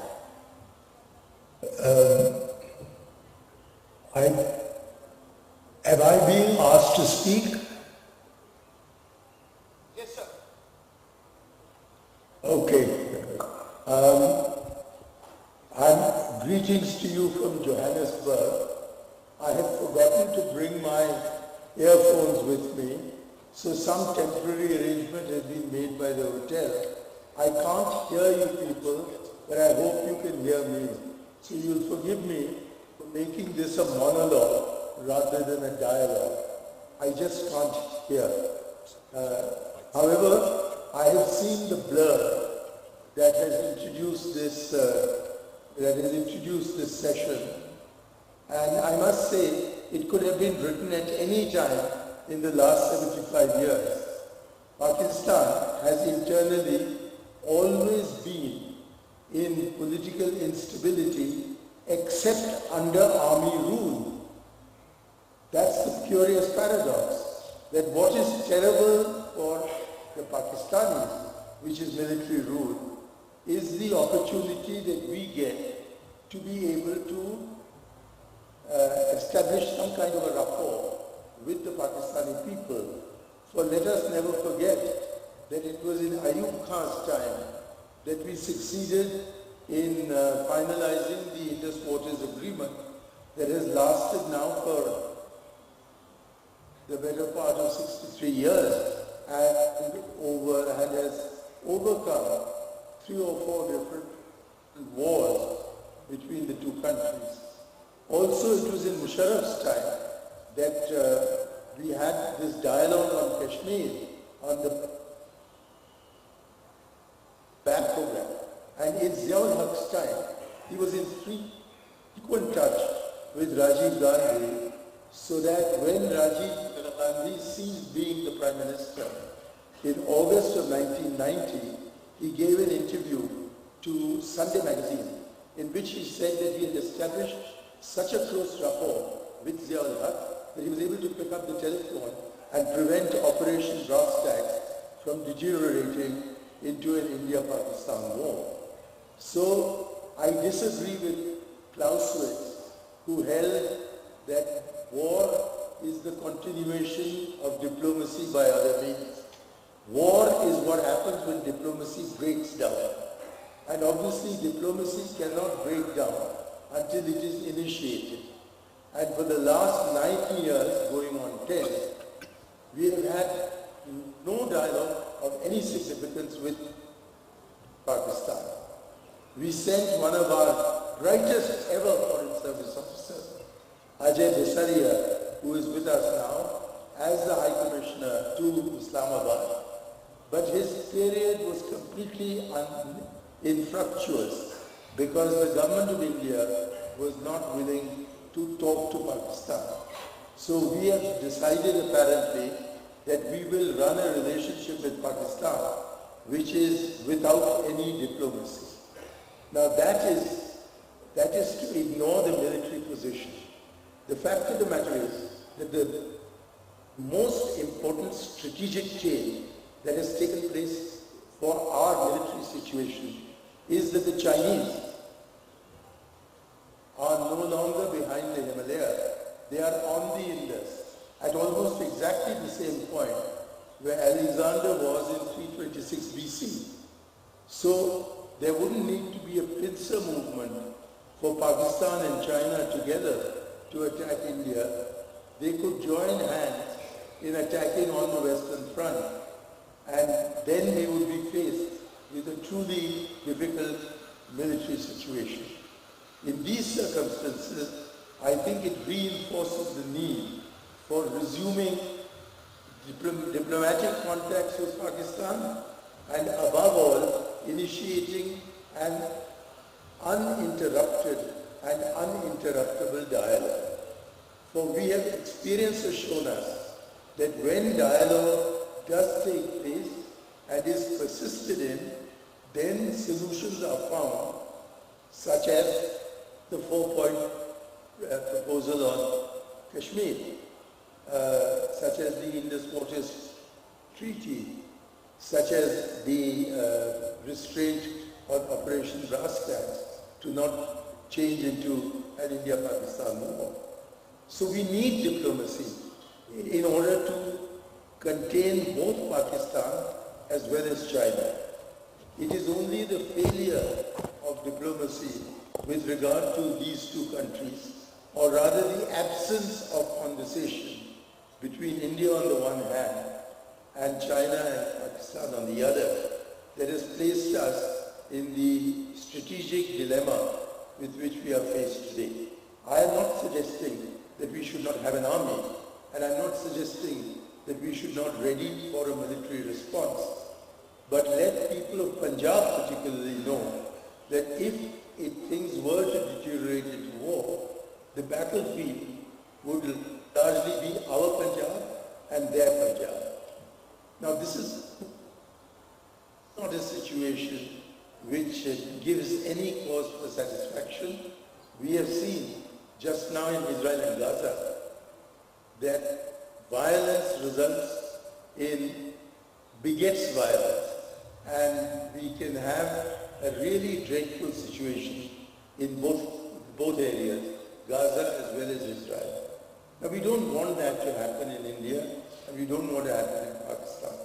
There is nothing that we can do to bring political stability or economic growth to Pakistan. And we are not in any position to militarily prevent the Pakistan establishment or elements of it from supporting people like the Lashkar-e-Taiba. The fact of the matter is that our single biggest asset in Pakistan is the goodwill of the people of Pakistan. And it is on this goodwill that we need to build, not on the ill will of the Lashkar-e-Taiba. Now if we build on the goodwill of the people of Pakistan and elements of the establishment, then I think there is a prospect of at least having a viable relationship with Pakistan, if not a friendly one. There is no doubt that there are elements in Pakistan that will continue with a proxy war, with terrorist attacks in Kashmir in particular, and perhaps hitting at other targets in India. But the answer to that lies in protecting ourselves, not in aggressing on our neighbor.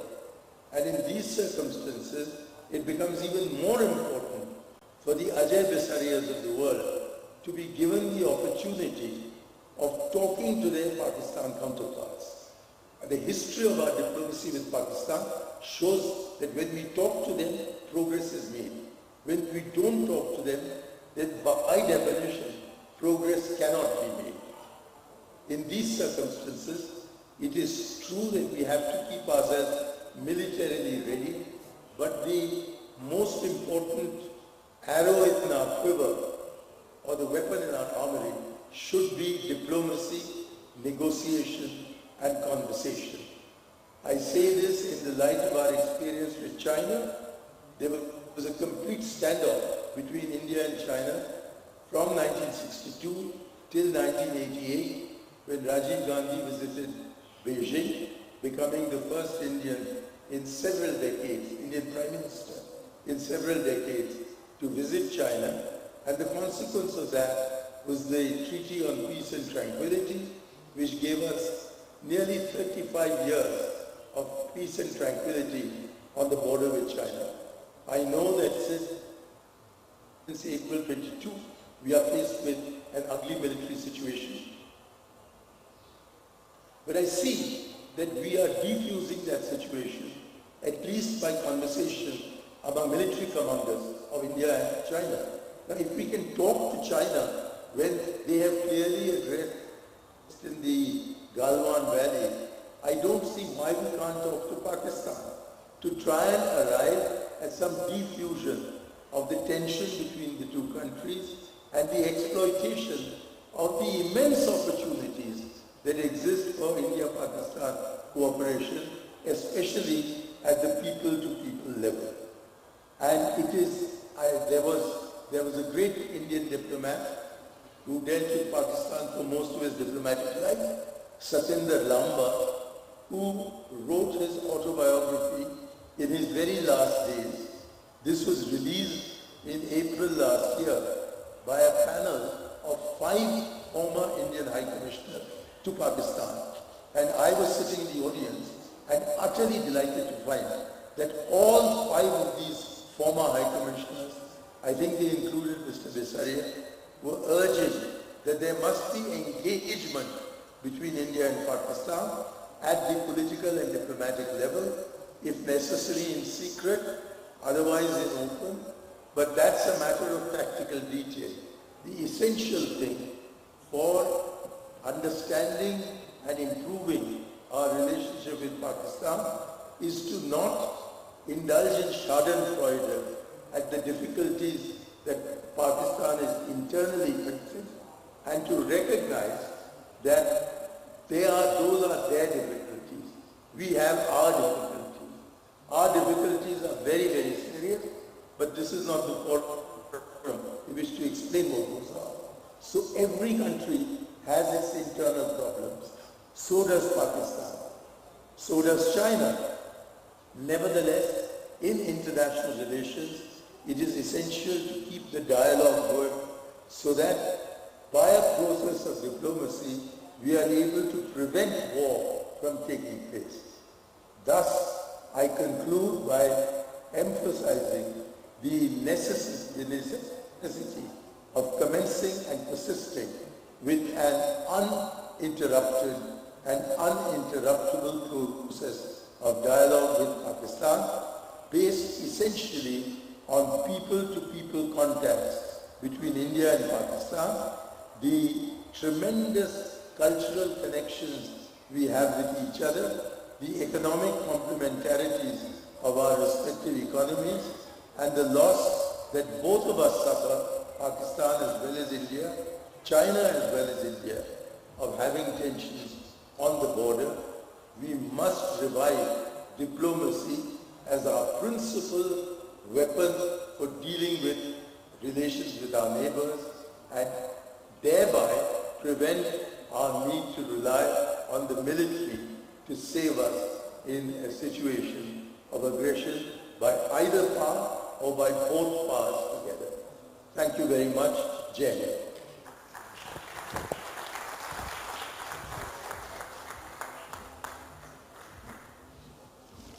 Thank you very much, sir, for very perspicaciously mentioning the people-to-people contact and, of course, diplomatic engagement with Pakistan as a future policy which India should follow. Thank you very much once again, sir. It was Lenin who said, sometimes nothing happens in decades, and sometimes decades happen in weeks. So what are the future in store in the next few weeks, next few months, and what are the various aspects of our relationship with Pakistan would now be dilated by Mr. Ajay Bisaria, former Indian High Commissioner to Pakistan. Over to Mr. Ajay Bisaria.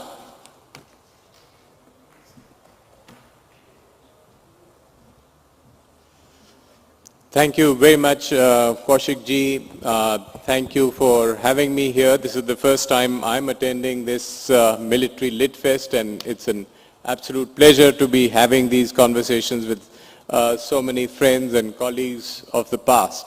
And it's a special privilege to be speaking after my senior colleague from the Foreign Service and also from my college, Mr. Mani Shankar Iyer. So what we've already had in this panel a conversation. Kaushik ji spoke a little bit about the past, and what Shri Iyer emphasized was the importance of the centrality of diplomacy. But let me stay true to the subject as defined in this panel's mandate, which is what is happening in Pakistan, what are the scenarios that we can talk about. So I would start by saying that I agree with the central proposition that what Pakistan is facing is perhaps its lowest point in multiple ways, and what it faces today is a perfect storm of a political and economic and a security crisis. Pakistan has been through multiple crises in the past.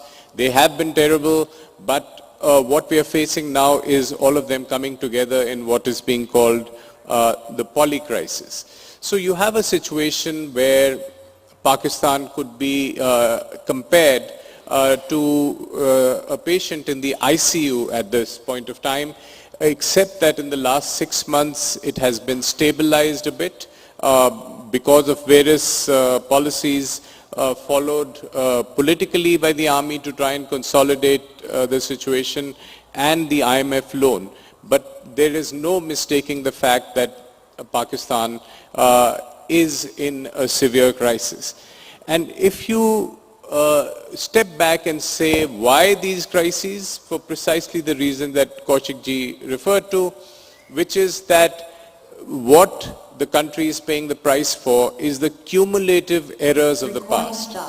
These are cumulative errors of omission and commission, particularly with the Pakistan Army as the central actor, which has caused such a huge problem for the country that it is at its weakest moment. There have been, as I said, some stabilization attempted in the last few months. We have a new army chief, Asim Munir, as you know, he's just completed 1 year. He, as most army chiefs tend to do, is on the consolidation phase, so he is at this point consolidating power, including economic power. The army is also jumped in very directly into managing the economy. It was instrumental in helping the caretaker government get a standby loan of $3 billion. So they have a 9-month $3 billion loan, which is sort of one of the elements of the stabilization process. So if we try and unpack this crisis and look at how severe it is, I would argue that the most severe crisis Pakistan faces today is of its economy. The numbers, the vitals of the patient, if you look at them, they are serious. There's been a 25% fall in the value of the Pakistani rupee over a year, 50% over 2 years, compared to about 8% in India. We've had a situation of inflation at 30%. The base interest rate is 22%. And what Pakistan itself is saying that there is possibly a requirement of $77 billion over the next 3 years to simply pay the debt. We have a situation where the patient who is an addict of IMF loans has been to that addiction program 23 times already, and there is no doubt in Pakistan among economists that next year they would be in the 24th program simply because their twin deficits, the fiscal deficit and external deficit, are too high, which means they are simply not earning as much as they are spending. So it is a very serious economic crisis. What Pakistani economists and writers are saying is that it has been a problem, but there was a huge degree of volatility in the last 3 or 4 years, and there's less volatility now. But the problem was what was also called dar economics, which is simply spending, as one of their finance ministers did, a lot of money in trying to stabilize the dollar to give the optics that things are fine and the dollar is stable, whereas what it really meant is that a lot of rupees were spent. So we have a situation where Pakistan has refused to reform, and why it has refused to reform is because of the stranglehold of the army on the economy. Of a $350 billion GDP, the army controls directly, Military Inc. controls about $20 billion, and indirectly perhaps $100 billion, because even, for instance, the Pakistan International Airlines was being run by a serving Vice Marshal of the Air Force. So a lot of fingers in every part of the economy. And I used to, during my tenure, ask the IMF managers in Pakistan, why are you not addressing that fundamental structural problem of an army running the economy to the ground? And their answer was, that is not our mandate. So in multiple ways, these structural problems, the lack of land reforms, as India did in the 50s, the absence of economic reform, which India did when we had our back to the wall in the 90s, was never attempted by Pakistan, together with an extreme elite capture of the economy led by the army. And that has led to a situation of a severe crisis. One of the other reasons is that the geopolitical good times have gone.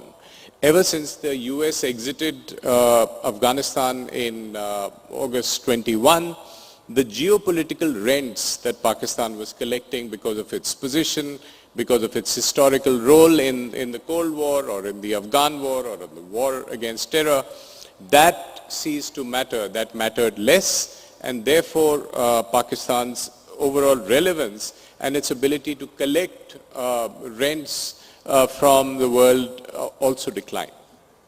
So against this backdrop, we have a first-rate political crisis that we've been watching and which gets more media. And here I think the big picture story is that the Pakistan's army's Project Imran was a failure. That was a decade-long project, and suddenly it collapsed and it had to be aborted in 2022 because Imran Khan and his party PTI were created as a third force to challenge the two political forces of the PMLN and the PTI.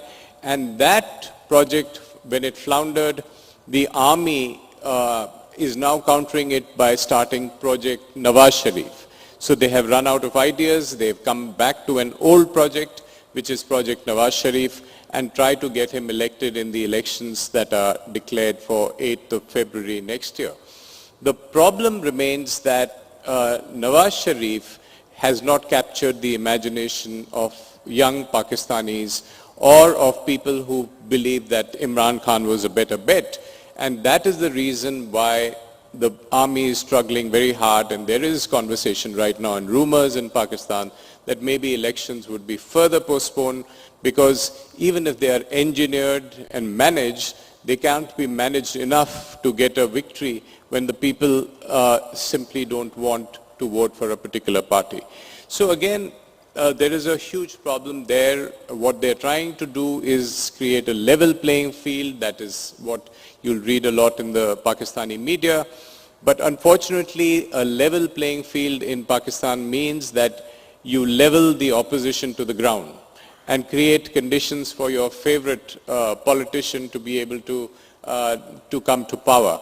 And this situation has again caused a severe crisis. For the army itself was exposed. The divisions and dissensions within the army were exposed because the same ecosystem which supported Imran Khan is where the army draws its power from, which is the middle class, the young, and they were beginning to question the army. Imran Khan managed to tap into an anti-army sentiment.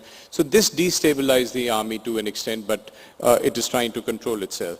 The third element of the polycrisis is, of course, what my colleague in the panel will speak about, I'm sure, is the security crisis. And that is again because of another failure of policy, which is the failure of the Afghan policy. What Pakistan had a dream about was creating strategic depth in Afghanistan. Everything was determined by that particular kind of paradigm in security.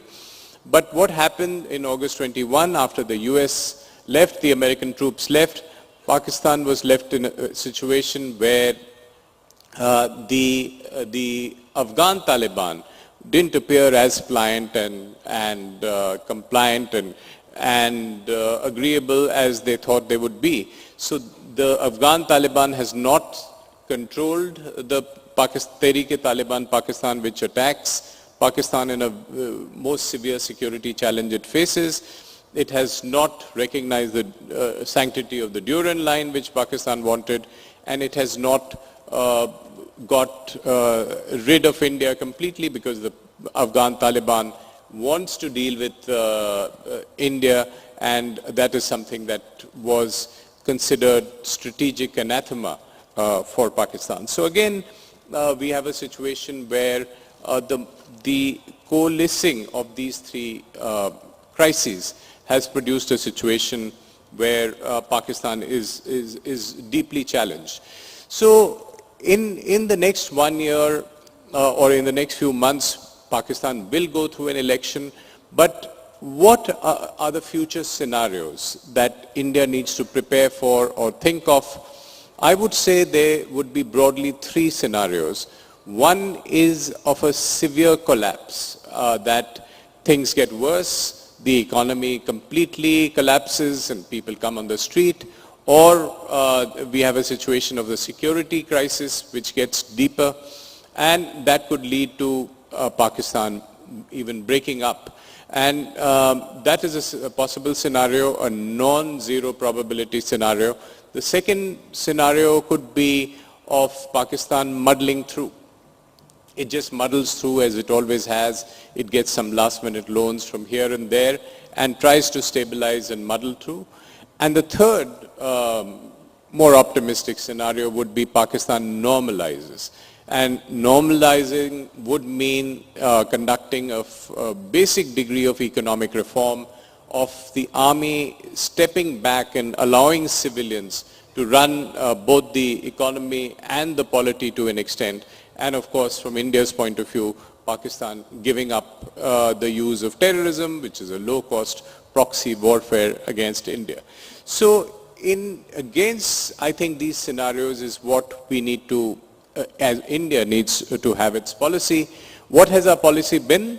As Manishankar Iyer ji said, I think for a while there has been a policy of no structured dialogue as long as terrorism went on, and certainly from 2016 on. Before that, there was a serious attempt at conversation in 2014 and 15, including by the government led by PM Modi. And after the 2016 violence, that policy changed. But superimposed on that, we had a situation, India was continuing to deal with Pakistan. I was the High Commissioner at that point of time, even after Pulwama, even after Balakot. But after Article 370 in August 2019, Pakistan took a position of no talks with India as long as Article 370 is in place.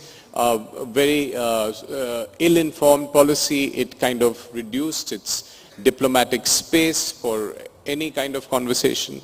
But what we perhaps will see now is that when we have elections in India next year and elections in Pakistan, a window, a diplomatic window, a political window could open up, and this is an opportunity for Pakistan to grab it and to be able to try to normalize the relationship in that way. In terms of India's policy, we have seen a paradigm shift in our policy. I think we, with perfect hindsight, we could say that we were wrong in the 1980s to not challenge Pakistan for what it did in Punjab, for its role in Punjab. We were wrong in the 90s to not challenge Pakistan for what it did in Kashmir, and I mean militarily challenged. And we were wrong in the 2000s not to challenge Pakistan for the kind of terrorism and proxy warfare it brought in India. And now we see a paradigm shift where we are beginning to find the instruments to get it into Pakistan's security paradigm that a Pulwama is not acceptable, India will respond. So I think I will leave it at that to just give you a glimpse of the scenarios and the policy options. And I think it's an optimistic time to look at next year for certain improvement in the overall conditions. Thank you.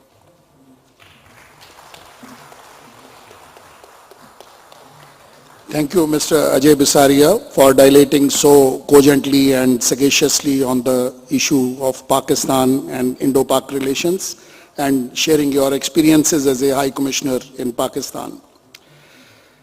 There is a saying by Joseph Stalin during the post-Second World War conferences in Tehran, Yalta and Potsdam. He told President Truman that history is written by the victors. It is the victors who write history, Stalin said. In case of Pakistan, the victory ultimately comes to the establishment, the army, the ISI, supported by bureaucracy, judiciary and other elements. Now this establishment of Pakistan not only controls the foreign policy, no civilian leader is allowed any decisive say in the foreign policy, but has total carte blanche so far as defense matters are concerned. And in context of Pakistan, please do remember that the figures are fudged by them. Their total budget is $50.1 billion US dollars, out of which 46.2% goes for defense, paramilitary intelligence and defense pensions. A very huge amount for a developing country. Not only that, the establishment also controls press, media, social media, and keeps a watch on the activities of TV anchors. At present, 16 journalists are under detention of the establishment of Pakistan as on today. It also controls the financial matters. General Asim Munir recently, very seminal idea he gave, he said that army will assist in agriculture work also. So this was a statement by General Asim Munir, the March 1964 born Army Chief of Pakistan. It holds regular meetings with the business chambers and trade and industry. The Army Chief does it.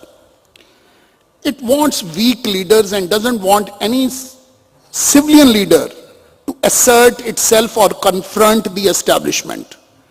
And whenever anybody crosses the red line, he's made a horrible example for others to see.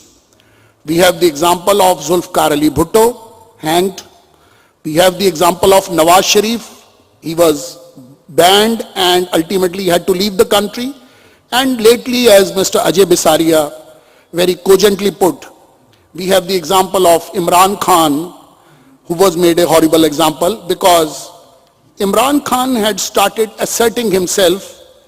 He had started resisting the certain dictations and certain directions of Pakistan's establishment. But I'll take it up later. But one thing which, before I request Brigadier Saab to speak on the topic, please remember that the budget is 50.1 billion US dollars. As Mr. Bisaria hinted, it requires $77 billion in next 3 years, $23 billion only in 2024. The foreign debt is $124.5 billion. The internal debt is 29 lakh crores. The inflation as on today is 42%. And these things ultimately, the foreign exchange reserve is 12.5%, but ultimately it comes out to be 8.5% because $3 billion have been parked by Saudi Arabia and $1 billion by UAE. Now, I request Brigadier Chandra Vijay to kindly speak on the topic of Pakistan-Indo-Pak relation from a defense angle. Thank you, Mr. Kaushik, for that opportunity, and thank you to Chandigarh Lit Fest for this opportunity. It's supposedly my debut in this form, and the pressure is manifold because we've got senior people who have served under sitting in the front row, and I have my previous CEO, General Ajay Chauhan, sitting behind, so the pressure is immense. But now cutting to the chase, I've decided to break this topic of neo-feudalism in Pakistan and Pakistan military into two parts. So let's understand neo-feudalism. Today, Pakistan military is the neo-feudal in Pakistan. If we understand the definition of feudalism, it's to do with real estate and land. The data which reveals itself on the internet tells me that 11.85 million acres of land is owned by Pakistan Army and 6.5 million acres is owned by Pakistani Army personnel, which is separate. So classically, when you retire, after 32 years of service in Pakistan Army, you get 4 plots of residential accommodation, 4 plots you can get gratis. Besides that, as a Major General, you are authorized 240 square acres of land on your retirement. A JSO gets 32 acres and there is a sliding scale of that nature. So combine all this, Pakistan in 2007, when Aisha Siddiqui wrote her book Military Inc., said Pakistan Army holds 12% of arable land in Pakistan. That number must have gone up tremendously. So if land is the point, then Pakistan Army are the neo-feudals. They are the people who possess land. Now, like all feudals, even in India and in Pakistan, we diversify. So the moment you diversify, you go into business, you go into banking, because that's where the money in the modern era is. So I was just speaking to Mr. Basaria, and we came up with this idea that Askari Bank of Pakistan, which is the 5th largest bank in Pakistan, today morning I checked the net, 2022 revenue generation of Pakistan, Askari Bank, is $49 million. This $49 million goes where we don't know. This is the revenue generated by one bank, which is a Pakistani army-owned bank. There are 4 foundations in Pakistan: the Askari Foundation, the Shaheen Foundation, the Baharia Foundation, and Fauji Foundation. All 4 together generate revenue to the tune of $11 billion annum. This is 2021 report. So if you've got that kind of money, you are neo-feudals. In Pakistan, during Imran Khan's time, there were 8 generals as ambassadors, and a total of 61% of all generals of Pakistan Army get employed either as ambassadors, as part of the Fauji foundations, as heads of various sports organizations. The head of the Pakistani Athletic Federation is a retired army general. The head of the Pakistani Swimming Federation is also a retired general. So therefore, you see what Mr. Kaushik talked about, deep state. Incidentally, deep state comes from a word from the Turkish language which came up in 1923. So the friendliness with Turkey and Pakistan holds good. So the deep state has translated into Pakistan today, and you've got tentacles of the Indian Pakistan Army every part of the game. So that having been established, that Pakistan Army are the neo-feudals, let me look at what troubles the neo-feudals. What troubles neo-feudals is when their money is threatened. What is threatening the money is the instability along the Durand line and the Goldsmith line. Because CPEC is not an arrangement with the Pakistani government. CPEC is an arrangement with Pakistani military. The head of the CPEC is also a retired army general. So therefore, when Pakistani army's money string, money purses are threatened by volatility, they are worried. 9th May 23 was a watershed event because you brought down Pakistan Army from a pedestal where it had been put by the Pakistani public for always and brought it down to dust. Asim Munir is trying to revive that. The recent trending hashtag on Pakistani social media is "Well done, my chief." This hashtag "Well done, my chief" is based on what Asim Munir and the caretaker Prime Minister have been doing in last few weeks in the Middle East, trying to garner funds through the SIFC, the Special Foreign Investment Facilitation Channel. The aim, which is being called now as the Munir Doctrine, says Pakistan wants to become a 25 trillion economy by 2035. A pipe dream, but nevertheless, there is a dream which is being driven by Munir, and he's got a doctrine to say it, Munir Doctrine. And the word which is going out as Munir Doctrine is Bajwa Doctrine on testosterone. So that is the kind of investment Pakistan is making in the economy, Pakistan Army is making in the economy to make sure its purse strings are kept intact. Now I'm going back into the issue of security calculus. Why is Pakistan in a troubled situation today? Because it was rejoicing when Taliban came to power in Afghanistan. But that feeling of joy has come to a damn squib very soon, and this has happened because today there is a Walmart which opened in Afghanistan when the US left. This Walmart provides you any kind of military equipment at throwaway prices. A 3rd gen night vision device is available for 38,000 rupees in Peshawar arms market. So if you have that kind of wherewithal available, Tehreek-e-Taliban Pakistan, Baluch Liberation Army and the Majid Brigade, and a new kid on the block, Tehreek-e-Jihad Pakistan, are what is making life miserable for the Pakistanis on the western borders. And that's not alone the Durand line, but as well as the Goldsmith line. There is a second issue of the internal turmoil, and this is from the intra-sect violence which is going to flare up at some point of time in Pakistan. The last 25 suicide bombing attacks in Pakistan, 15 were Afghanis. And that is one of the reasons why this huge deportation of Afghans has started. Because today, in Pakistani calculus, the Pakistani Punjabis, if they were the Batman, the Pashtuns were the Robin. And this Batman and Robin team controlled Pakistan. But that is fraying today because of the tension between the Pashtuns and the Punjabis. And this Pashtun-Punjab divide is also being put along various sectarian fault lines. You're all aware that most of the Pakistani Punjab is Barelvi in nature. But however, the Afghans are more Deobandi. And therefore, there is a fault line which is generating on that lines as well. Just to bring it into a focus, there is a Pakistani political party called Tehreek-e-Labbaik Pakistan. Tehreek-e-Labbaik Pakistan came into being in 2015, and like Mr. Basaria and Mr. Kaushik said, nothing happens in Pakistan if it's not with the blessings of the Pak Army, and Tehreek-e-Labbaik was a creation of the Pak Army. Today, Tehreek-e-Labbaik holds Pakistan to ransom. If you see the photograph of the janaza of Qadri, the assassin of Salman Taseer, it was larger than any procession which took place in Pakistan. So Tehreek-e-Labbaik Pakistan today is becoming a force to reckon with. The recent attack in Mastung on the Prophet Muhammad's birthday, where 50 people died, they were all Barelvis because they were the ones who were celebrating the Prophet Muhammad's birthday. And this attack took place by Tehreek-e-Jihad Pakistan. So you've got a fault line where Barelvis will finally get militarized. As of now, they have not. And when this militarization takes place, there is another challenge brewing. Just for the information of the House, there is a group of Pakistani Shias. They are operating under a head of something called the Zainab Brigade. This Zainab Brigade was picked up by the IRGC, the Quds Force of Iran, trained by them and taken to Syria to protect the tomb of Zainab. Zainab is the granddaughter of Prophet Muhammad.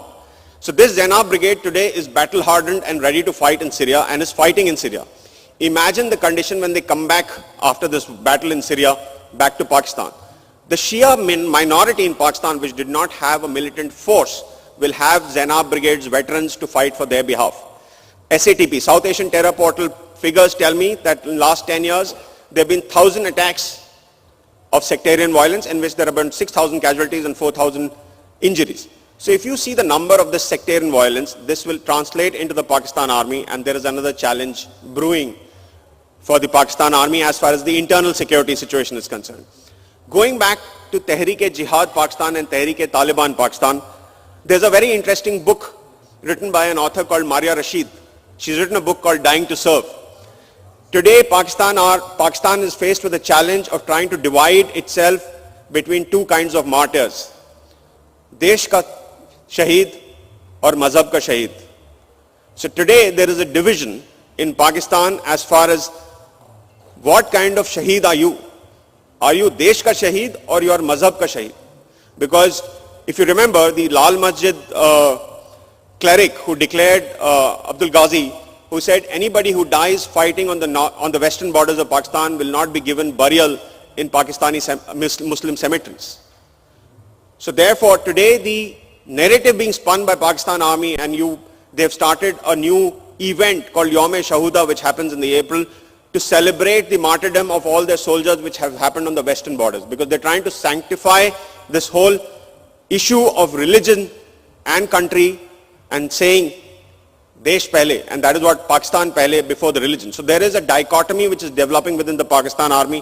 Where do they stand as far as religion and state is concerned? And this is going to fray the Pakistan Army at some point of time. Because today, people in Pakistan, and if you read literature, and Maria Rashid in her book also says, there are people in Pakistan who say APS Pakistan attack was bad, but what happened to Lal Masjid was as well bad. So therefore, there is a narrative which is emerging that Pakistan Army's control on its own forces, because of various sectarian and ethnic fault lines, is going to become a challenge. And if this happens, there is trouble brewing for Pakistan Army. And what does Pakistan Army do when there's trouble brewing for them? Is to focus outwards. There are only two strategic glues which tie Pakistan, India and religion. If religion fails, we go to India. And that is where I would rest my case and say all the fault lines in Pakistan presently are alluding to the Pakistan Army losing its primacy at the centerpiece of the Pakistani decision-making calculus. Thank you so much.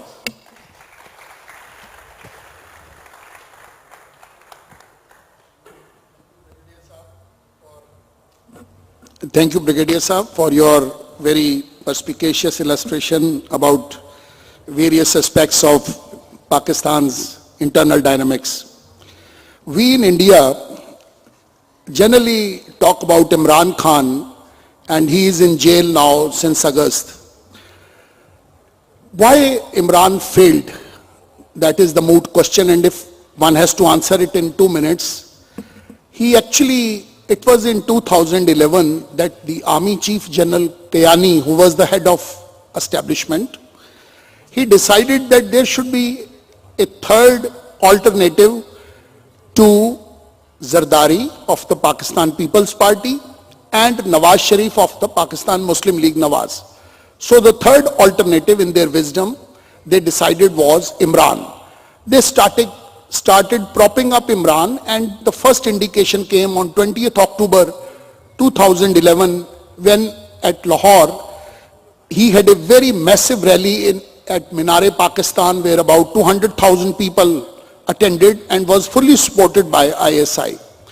In the subsequent elections in 2013, Imran, who had only one seat in the parliament, won 35 seats in the House of 342. In 2014, he organized a big dharna of 4 months in Islamabad, fully supported again by establishment. I think the then Prime Minister, Mr. Nawaz Sharif, understood that the establishment is putting Imran as an alternative Prime Minister to him and his party. Definitely in 2018, the Imran Khan's Pakistan Tehreek-e-Insaf came into power. They won 164 seats in a House of 342, and Imran started ruling with a bang. Initially, he was overconfident and his lack of experience was very visible. But playing cricket as a captain and running a state with difficulties is a different thing, entirely different path. He started annoying and asserting himself, annoying the establishment and asserting himself in 2019 when he gave 3 years extension to General Qamar Javed Bajwa as Army Chief up to 29th November 2022. He first annoyed General Bajwa when he decided to refuse to remove the Pakistan Punjab's Chief Minister Usman Buzdar. Then his own incompetence was very visible for everybody as a Prime Minister because of the inefficiencies in economic field and administrative field. The economy was not working at all, and I wrote repeatedly during those days in Tribune and Statesman that Imran's survival depends upon economic performance. If he does good work, he survives. Otherwise, establishment is going to ditch him. And the same thing happened. There were other small bickerings which happened, and one last was in October 21, and that was when General Bajwa changed Faiz Hamid as ISI chief. Imran refused to implement the order. Now, in context of Pakistan, this audacity is very, very dangerous. An army chief shifting a lieutenant general and bringing a new lieutenant general from Karachi, Nadeem Anjum, who is the present ISI chief, and the Prime Minister holding the file is something which is unpardonable. It is not pardoned. And from there, I think the highways became different. Lastly, before I request my colleague, Mrs. Rakhi Gupta Bhandari, for an alternative perspective, I would like to mention the lack of experience of Imran Khan, which was visible in his working. The day was 16th June 2019, and it was drizzling in Islamabad. His principal secretary told him that General Bajwa wants to call on the Prime Minister Imran Khan. When General Asim Munir, who was the ISI chief, wanted to call on him, and he called on him. But he started dilating, Asim Munir, the ISI chief, started dilating on the corruption of Imran's third wife. When he went back, Imran became very livid and he called General Bajwa and told him to dismiss him, to sack him. General Bajwa pleaded that it is not done and lieutenant generals are not sacked in Pakistan. But Imran was very pertinacious. He said, no, nothing doing. He has leveled corruption allegations. Maybe there was truth in them against my wife. So the ultimate compromise was to shift General Asim Munir as commander of 30 Corps in Gujranwala. But one thing which happened at this time on 16th of June 2019 was he was unceremoniously kicked out of office at 10 p.m. and his successor, General Faiz Hamid from the Baloch Regiment joined on 16th June at 10 p.m. in the night. Now, in the normal administrative work, you don't take charge at 10 p.m. in the night and don't relieve an officer of the rank of a Lieutenant General, and that also an ISI chief at 10 p.m. in the night. So this is what happened, and this further triggered a wave of hatred, or you can say resentment, against Imran Khan in the higher echelons of the Pakistan army, ultimately leading to his removal on 9th April 2022, and Imran lands in jail now in Rawalpindi. Now I request before I request Mrs. Rakhi Gupta Bhandari, please remember that it was Harold Wilson, a former Prime Minister of England, who said even a week is a long period in politics. So prognostication about politics is always a difficult thing. As Harold Wilson said, even a week is a long period in politics. But there is an alternative perspective which Mrs. Rakhi Gupta Bhandari would dilate. Over to Mrs. Rakhi Gupta Bhandari.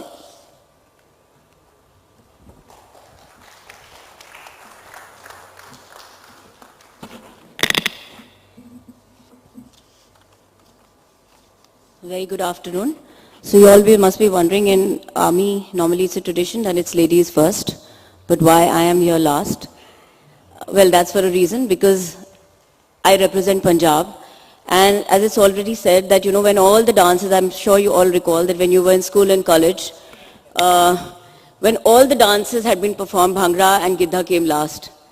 Why? Because people often said that, you know, I think the Bhangra and the Giddha should come last for a reason, because after that there was no other dance which people could recall.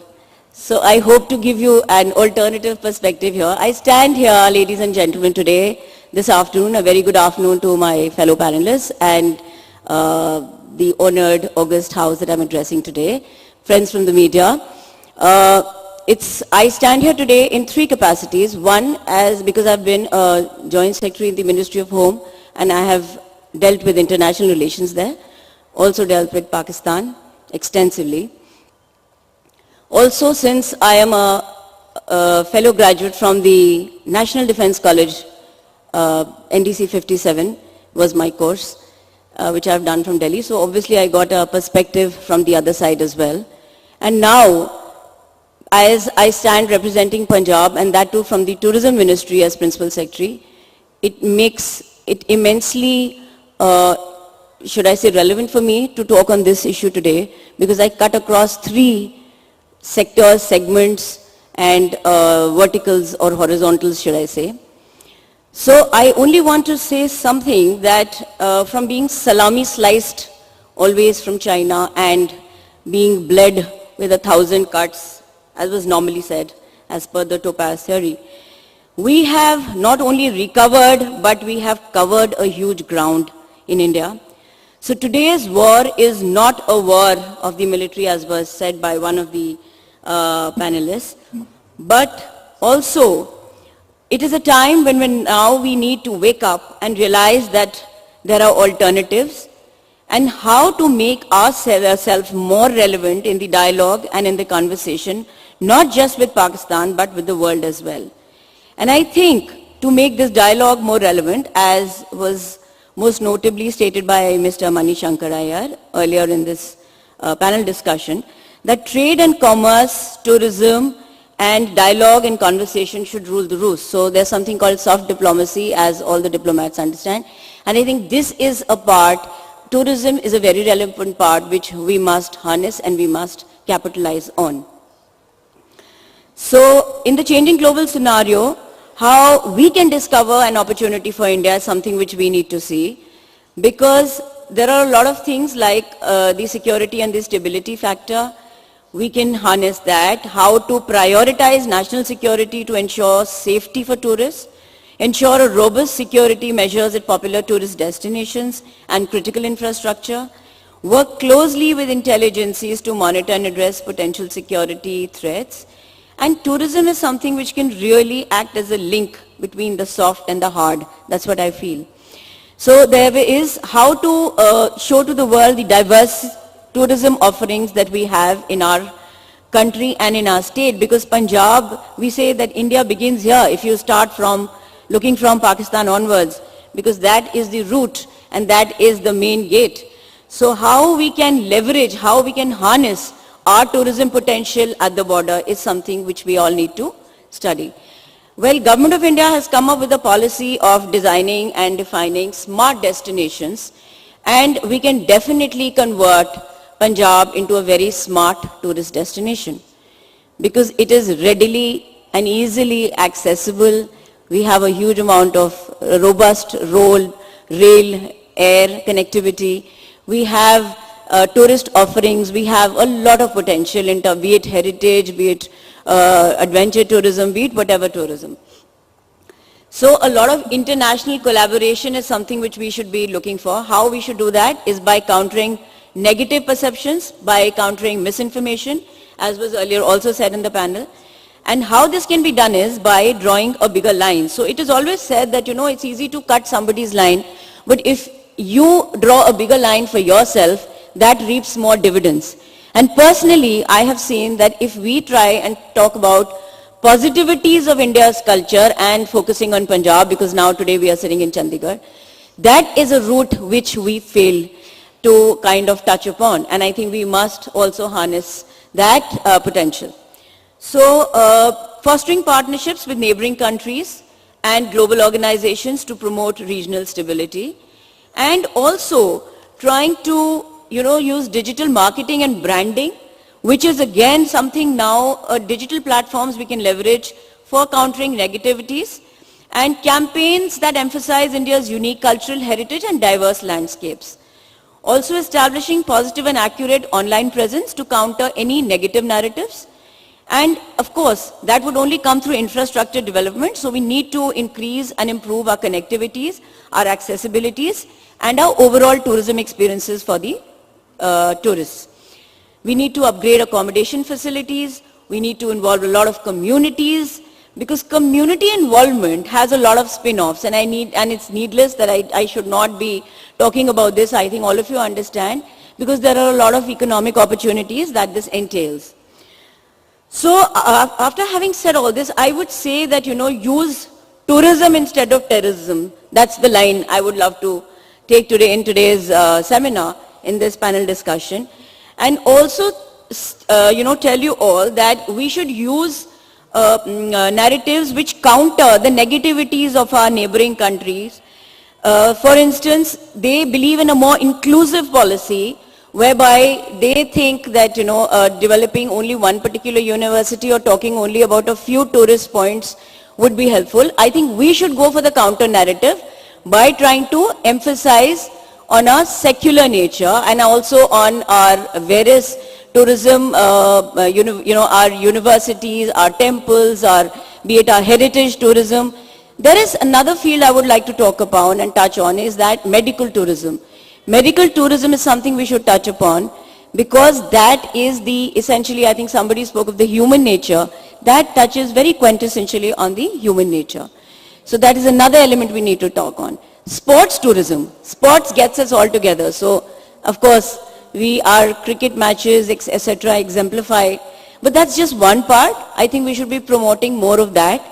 So in all those terms, if we take a complete and comprehensive view, there is a multifaceted approach which we need to develop, and we need to think beyond what is the normal, what in military parlance we term as war now. So we keep saying there are many facets of war now. There's not just direct aggression, but there are many more aspects we need to touch upon. So I think soft part is something now we need to be focusing on, and also bring it in the narrative, bring it in the dialogue, bring it in the conversation.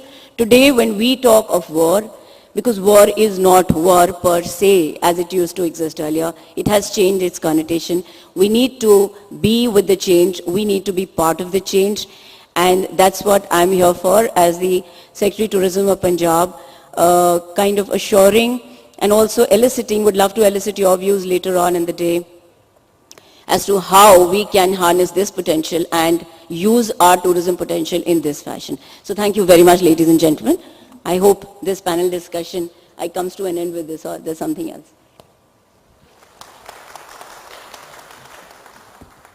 Thank you very much, ma'am, for dealing so nicely with this topic. Before I request for 2-3 questions, because the time is already over, I would say that one question which dangles in the mind of Indians is whether there are going to be elections and whether Imran Khan will come out of jail. I think difficult to prognosticate, but Imran's career more or less is not going to be very easy now with General Asim Munir heading the establishment. It is going to be very, very difficult, and his coming out of jail is going to be again a difficult situation. It's like taking a piece of meat from a tiger's mouth, because the insult which was given to Asim Munir by Imran Khan as Prime Minister, I think he has taken it to its heart and he is not going to forget and pardon Imran so easily. Second thing is whether the elections are going to be held on 8th of February. Again, this is very precarious, very uncertain, because the way things are moving and the way Sikandar Sultan Raja, their only one-man election commissioner, is working and conducting himself, I doubt whether they are going to hold the elections on 8th of February. They might get further staggered and delayed. So the situation in context of Pakistan remains very uncertain and very precarious, and it is treading a difficult journey. We have to keep a watch and to watch our own interests, but Pakistan definitely is in a very, very bad situation. Lastly, the TTP, the Tehreek-e-Taliban Pakistan, which Brigadier Saab on which dilated, it is also hitting Pakistan very badly, and their request to the Taliban government to hand over TTP cadres has failed. They have not handed them over. They told them that they fought with us while fighting America, and secondly, this is an Afghan tradition of not handing over the guests to the enemy. So TTP remains in saddle and is hitting. The last very big attack last month was in Miawali, where the Air Force base was attacked by TTP. 12 aircrafts got damaged and 35 airmen of Pakistan's Air Force got killed in the battle with TTP. Tehreek-e-Taliban Pakistan, which is hitting Pakistan, which wants independent area in FATA, federally administered territory of Pakistan in Khyber Pakhtunkhwa province. So this situation as on today remains very uncertain and precarious in context of Pakistan. I would like to, sir, if you allow only 2 questions, because let there be 2 questions. Please introduce yourself and ask the question. Be very, very, very brief, because we are over time. We have crossed the time limit.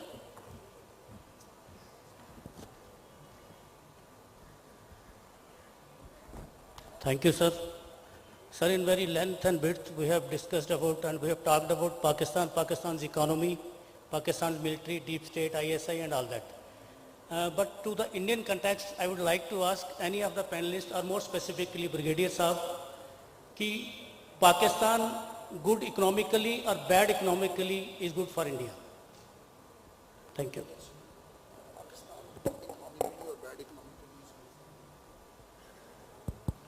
So, in the context of Pakistan economically or bad or good for India, the one constant is, irrespective of what Pakistan is economically or non-economically, it continues to maintain a revisionist stand against India.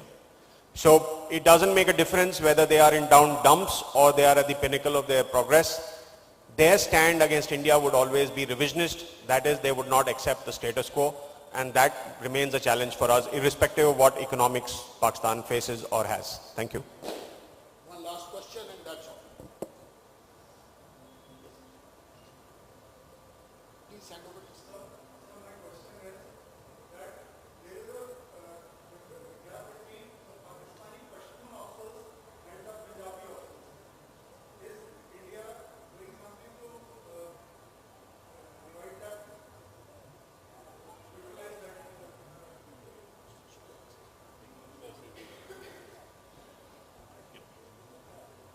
So if something of that nature is happening, I am not privy of it.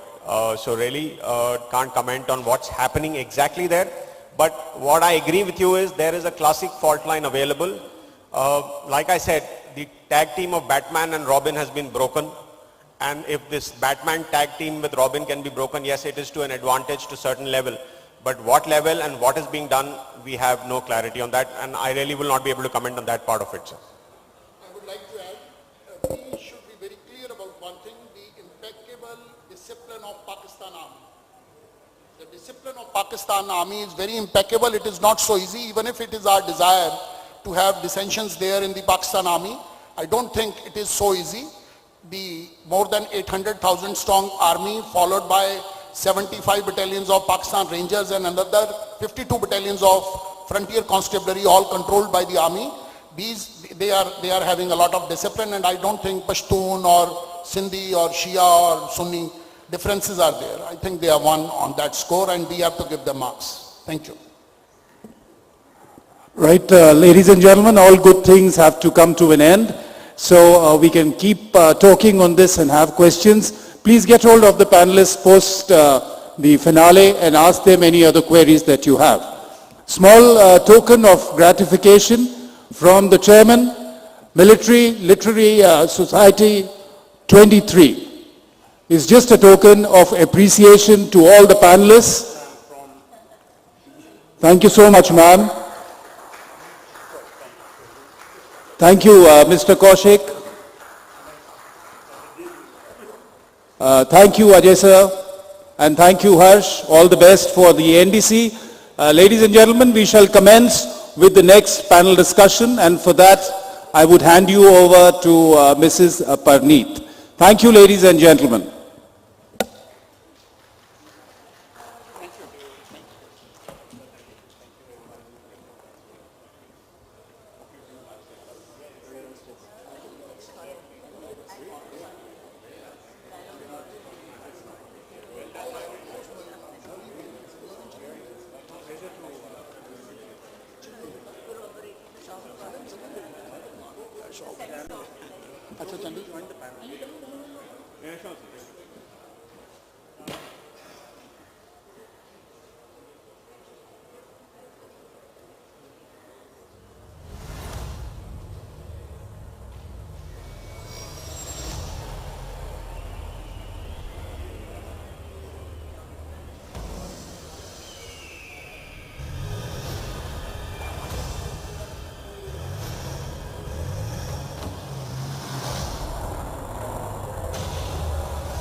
Check.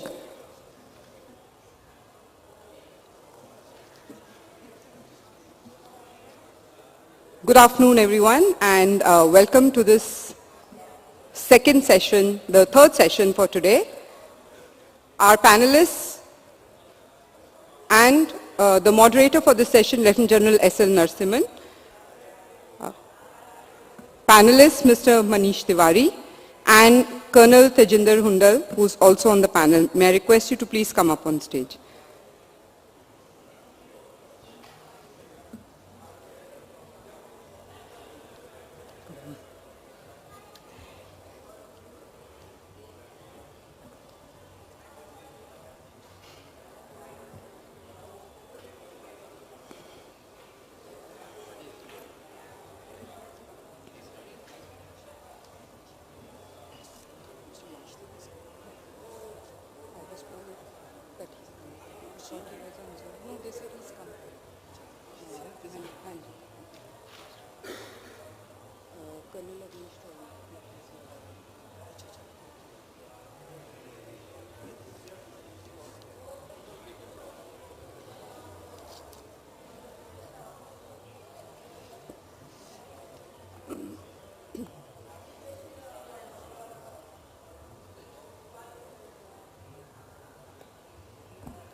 Requesting Mr. Manish Tiwari to please come up on stage if he is here already.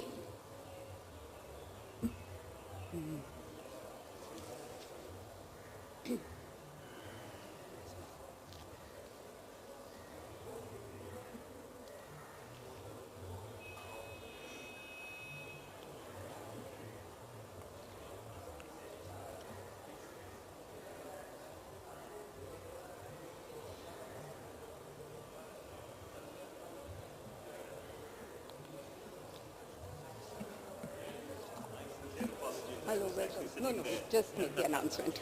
Yeah.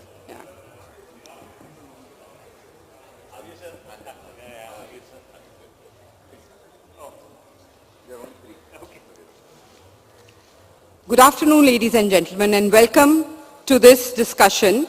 I'm Parneet Shergill, and I'm here to introduce our esteemed panelists and the moderator. And the topic for this discussion is, how do India and China face off today in terms of weapons, technology, and self-reliance?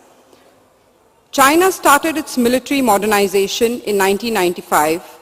Where are they today in terms of research, reverse engineering, and self-reliance?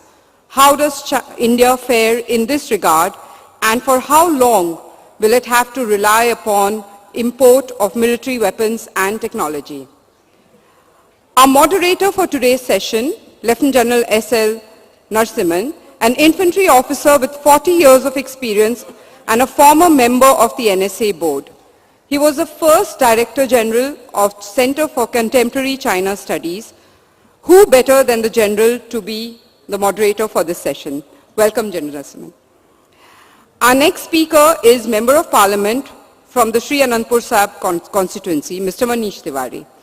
Besides his vast experience in politics and law, he specializes in the topic of national security and has authored 4 books. His latest books on India's national security has been a bestseller and top of the charts in the genre. Welcome, Mr. Tiwari. Colonel Tejinder Hundal, also an infantry officer with a very impressive academic background, has many degrees to his name, including a PhD. He specializes in geostrategic developments in the Indo-Pacific region, evolving of Indian infantry and the Atmanirbhar Bharat in defense sector. So welcome everyone, and over to you, General Narasimhan.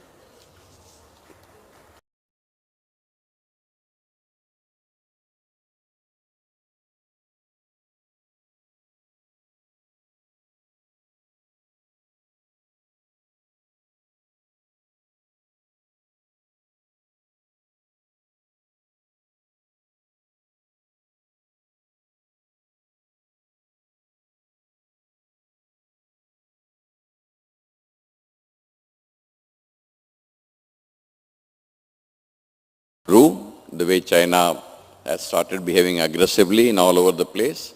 So this has brought in that kind of focus towards China. So the topic today is to see as to where China stands and where India stands and see what we can do about it in this particular context. I'll first request Mr. Manish Tiwari to come and do his remarks. Thereafter I'll come, and thereafter I'll hand it over to Colonel Hundal for his remarks, and then we'll open it up for questions. Thank you. Over to you, Mr.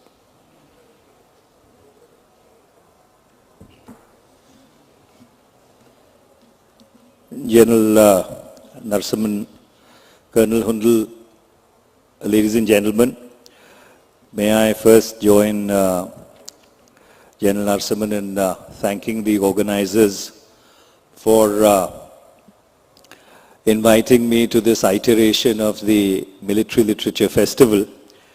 I was under the impression that it's going to be a conversation rather than a monologue. So I hadn't really come with a prepared speech, but let me flag a couple of things given the subject of today's discussion. I think it's extremely important to bear in mind that China and India almost had a parallel trajectory in their struggle against imperialism and colonialism. The only difference is that while India's independence came out of a pacifist freedom struggle, the establishment of the communist state in China in 1949 was the consequence of almost a continuous civil war from 1921 onwards, which was interspersed with their fight with the Japanese. And so therefore the leadership which came to the helm of both these newly independent / created countries was coming from two different traditions, two different experiences which paved the way for the liberation of their respective countries. And I think that goes to the very root of the dissonance which has characterized and marked the Sino-Indian relationship, now going back almost to the early 50s. Much has been written about it, and I do not intend to recreate it, but I will give you some numbers which I think serve as an important reality check of where we were and where we are currently. So in the year 1976, China's GDP was 153.93 billion US dollars. Their growth rate of GDP was minus 1.61%. India's GDP in 1976 was 102.72 billion dollars with a growth rate of 1.66%. The reason I chose 1976 as a benchmark is primarily because that's the year Mao Zedong dies on the 9th of September, and China takes on a different trajectory altogether. In the year 2022, the Chinese GDP is 17.6 trillion, and the Indian GDP is 3.39 trillion. So there is a 6:1 economic power differential between India and China as we stand today. And that translates itself in the military field also. So in 1976, China was spending about 3.4 billion US dollars in terms of its military expenditure. India in 1976 was spending about 0.2 billion US dollars, which is about 2,867 million US dollars on its military expenditure. China was spending 14.8% of its gross national product on military expenditure. India was spending 3.3% of its gross national product.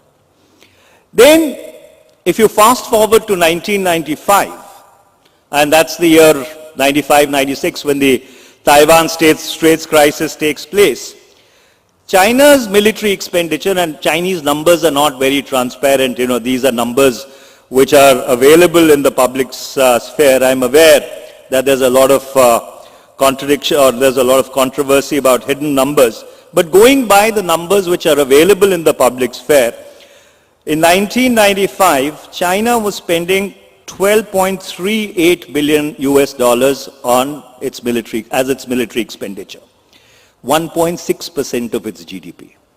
India was spending $9.75 billion on its military expenditure, 2.5% of its gross domestic product. So you would see that between 1976 and 1995, as China's military expenditure rises, as a percent of the GDP or the gross national income, it is actually coming down. And that figure in 2021 becomes China spending 209.16 billion US dollars as its military expenditure. India is at $76.5 billion. Chinese military expenditure is 1.73% of its GDP. India's military expenditure is 2.6% of its GDP. So it's very clear that if you want to modernize your defense, if you want to spend a greater amount on your defense, you have just no other option but to grow your economy. Because given the kind of committed expenditure, the committed liabilities which are there, the wiggle room for any finance minister, even if the defense ask is more, is very little. And it's very interesting that in 2023, the year that we currently are, the United States is spending $2.01 trillion on as its military expenditure. China is at 224.79 billion US dollars. We are at 72.6 billion US dollars. China spends more than the next 17 Indo-Pacific militaries combined, and the US spends 10 times more than China. So that's the kind of power differential which we are talking about. China's year-on-year increase has been single digit since 2015.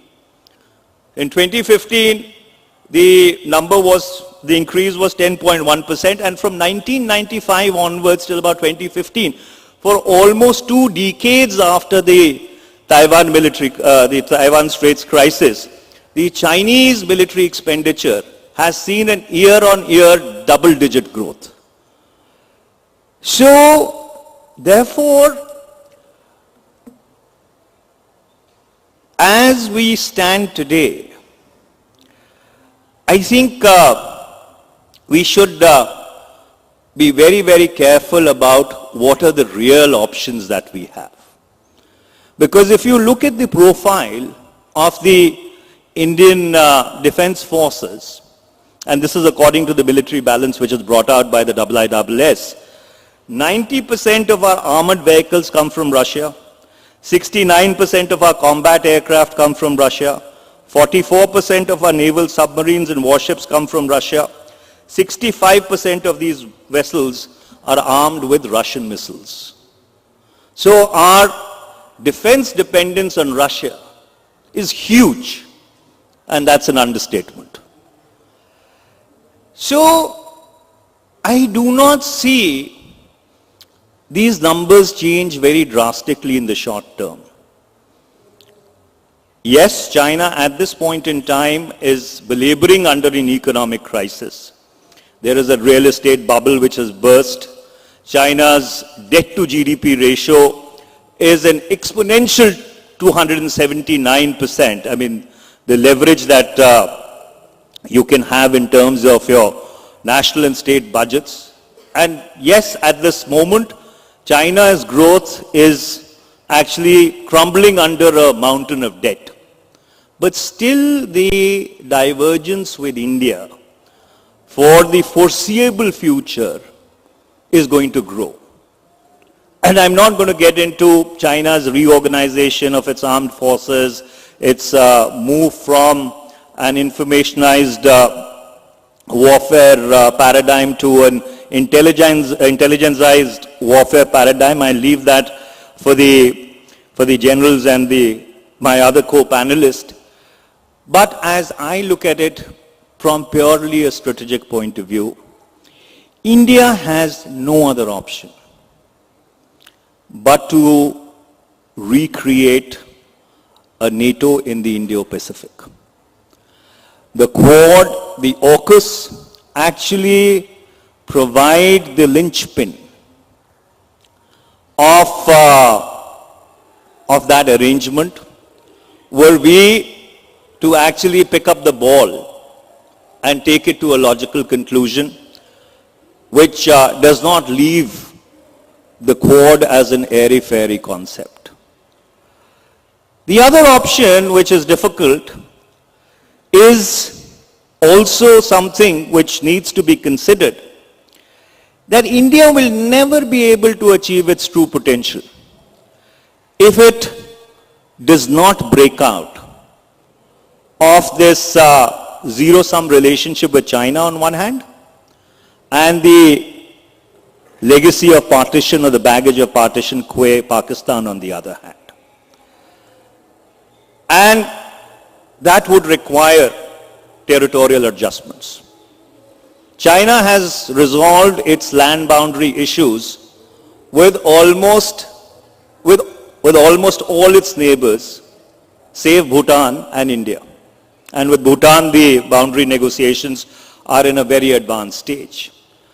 So therefore, shorn of jingoism and shorn of hyperbole, that is also an option we must seriously think of if we feel that any kind of a formalized defense architecture in the Indo-Pacific region, of which India, if it becomes a part, would erode our strategic autonomy, then the only other option that we have is to negotiate, and negotiate seriously, educate our people that when you enter into a negotiations and when there's a give and take, there will have to be adjustments which will have to be made.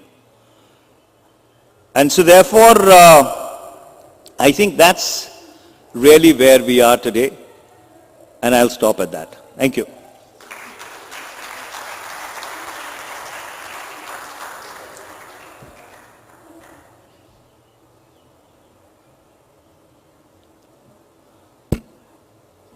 Those were excellent remarks, and I sincerely thank Mr. Manish Tiwari. It didn't appear that he didn't come prepared.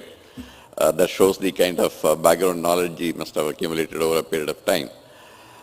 Coming on to my part, I was typically given to understand, to speak about how China has gone ahead with its research and development, or even the reverse engineering, and the aspects of where they stand today in those particular aspects.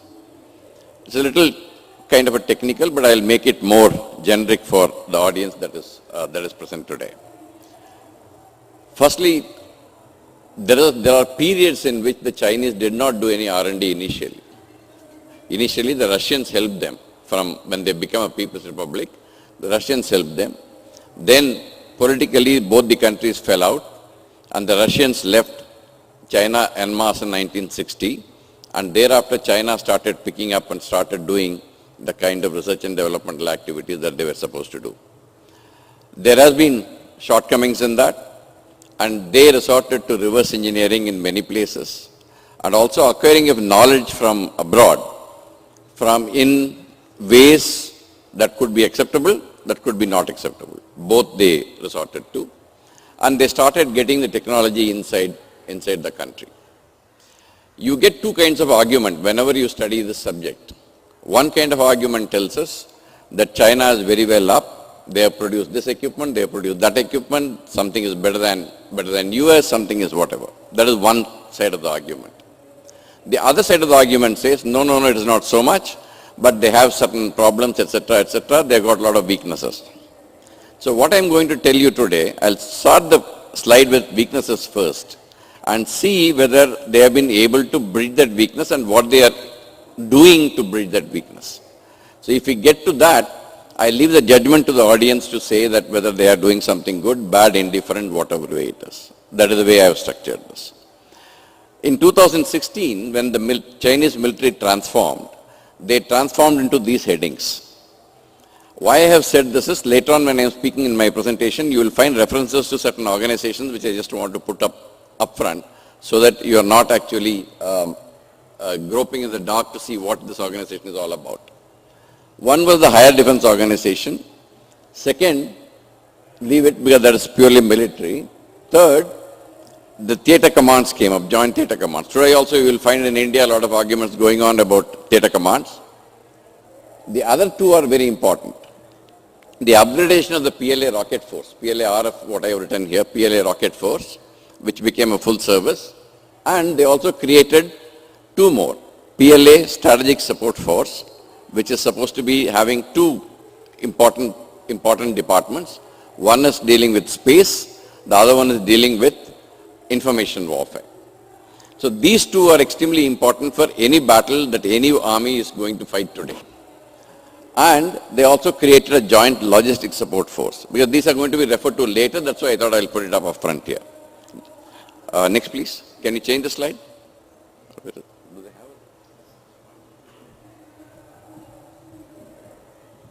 The next one I'm going to show you is a structure of this new structure which has come up, and that is the one that is going to be discussed today.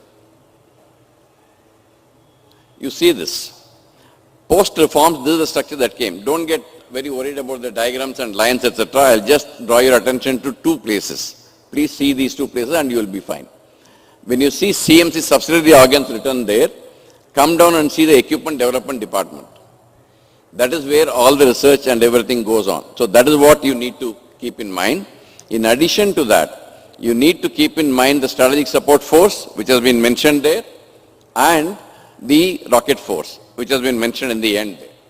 So these are the things that you need to understand. They operate directly under the Central Military Commission. That is the point I wanted to highlight, so that there is a central control and command which can actually help in this. These are the China's military weaknesses which a person wrote yesterday. So I was going through it and then I could make out. And these are the 6-7 points that he mentioned. One, PRC is a totalitarian regime. Therefore, it is only quantitative assessments can be made and the qualitative and psychological characteristics cannot be coming up in the right form. I would like people not to get taken in by these kind of arguments. Because as you all are aware, many of you will be aware that I commanded a brigade, division and corps all on the Chinese front. And I lived for 3 years in China and I have seen them over a period of 20 years. Don't get taken in by such arguments. They are as good as a force anywhere on ground. The differences in kind of budgeting, etc., Mr. Manish Tiwari brought out very clearly. So we should not give in for such kind of arguments. Second is due to China's autocratic systems, there is corruption. And therefore, their ability to innovate will not be adequate. That is the one kind of argument that you will get to see. I am going to explain to you how the innovation has taken place in China in the next 3-4 slides. And the third one, you can see are the intangibles and the experience of PLA is being questioned, because the argument is they fought the last war in 1979, therefore they will not be able to, they lack the experience to fight modern wars. These are the kind of argument that you will get. Please also see these other 4. Okay? You will get these. Just keep it at the back of your mind as I go along.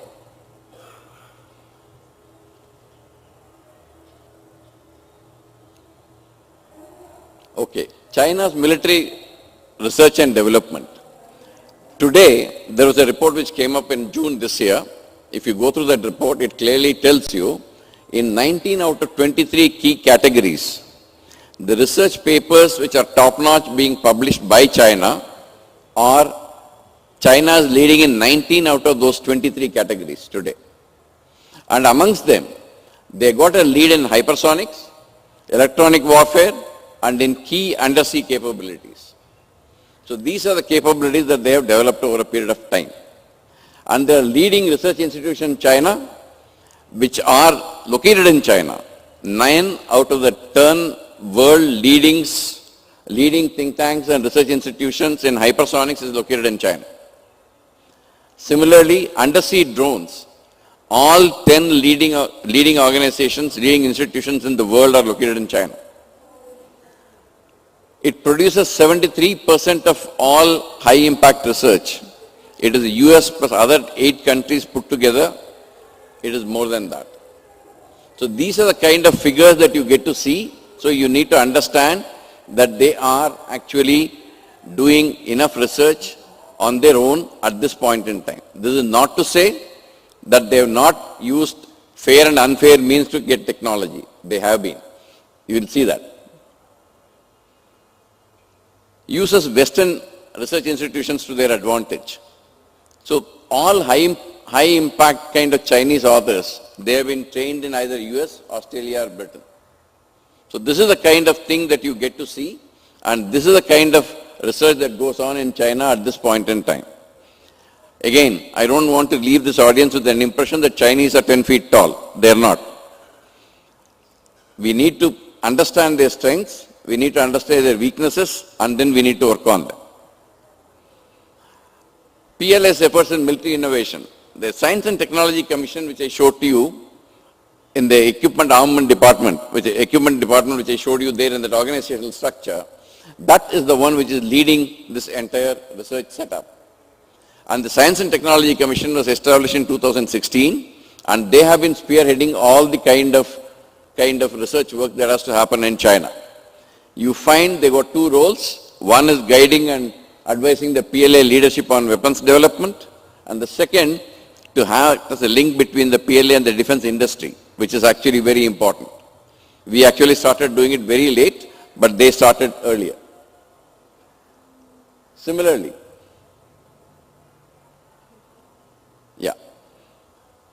they did lot of these innovation competitions within the country. You find a number of competitions which will have these open house days. Every year it gets repeated. Every year new ideas are thrown. You find this S&T Commission accepting 755 ideas before even this thing started from the public through online and submission platforms. So it is a collaborative effort that they are looking at, both from the public, from the PLA, and also to facilitate this kind of research and the throwing up of ideas. You see this again. You find these topics coming up. I'm just put these in one form, but basic thing that we all need to understand is there has been enough work that has gone on into innovation and research in China today. Let us not look at the China of 70s, 80s, 90s when the research was not so much, but today they are actually doing a lot of work on research and innovation. That is the point I wanted to convey in the short form. I'll just flash these slides up because we're running short of time so that we can go and take some questions from the audience, which is more important, I would feel.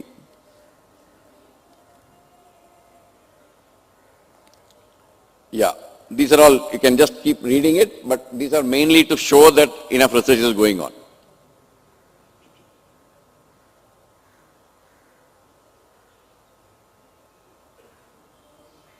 Winning technology is given priority in PLA Air Force's equipment preliminary research. This is also another thing that has come up. You will all realize, I don't know whether there are any Air Force officers here, you will realize China was lacking in manufacturing of aero engines. Today they are overcoming it in a big way. In 2016 they established something known as Aero Engine Corporation of China, They invested $7 billion. They invested 96,000 people they recruited. Today, most of their aircraft are running on Chinese engine. They may not be top of the line, but in the second edition, third edition, Mark 3, 2, 3, they'll be able to make it. So they are very good in identifying the problems and trying to work on them. This is for the Army and that is for the Navy.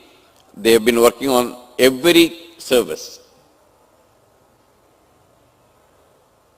This is another point I wanted to mention to you all. CMF is civil military fusion. Civil military fusion is not new to China. It used to be known as civil military integration earlier. I have at least heard it from the year 2000 onwards.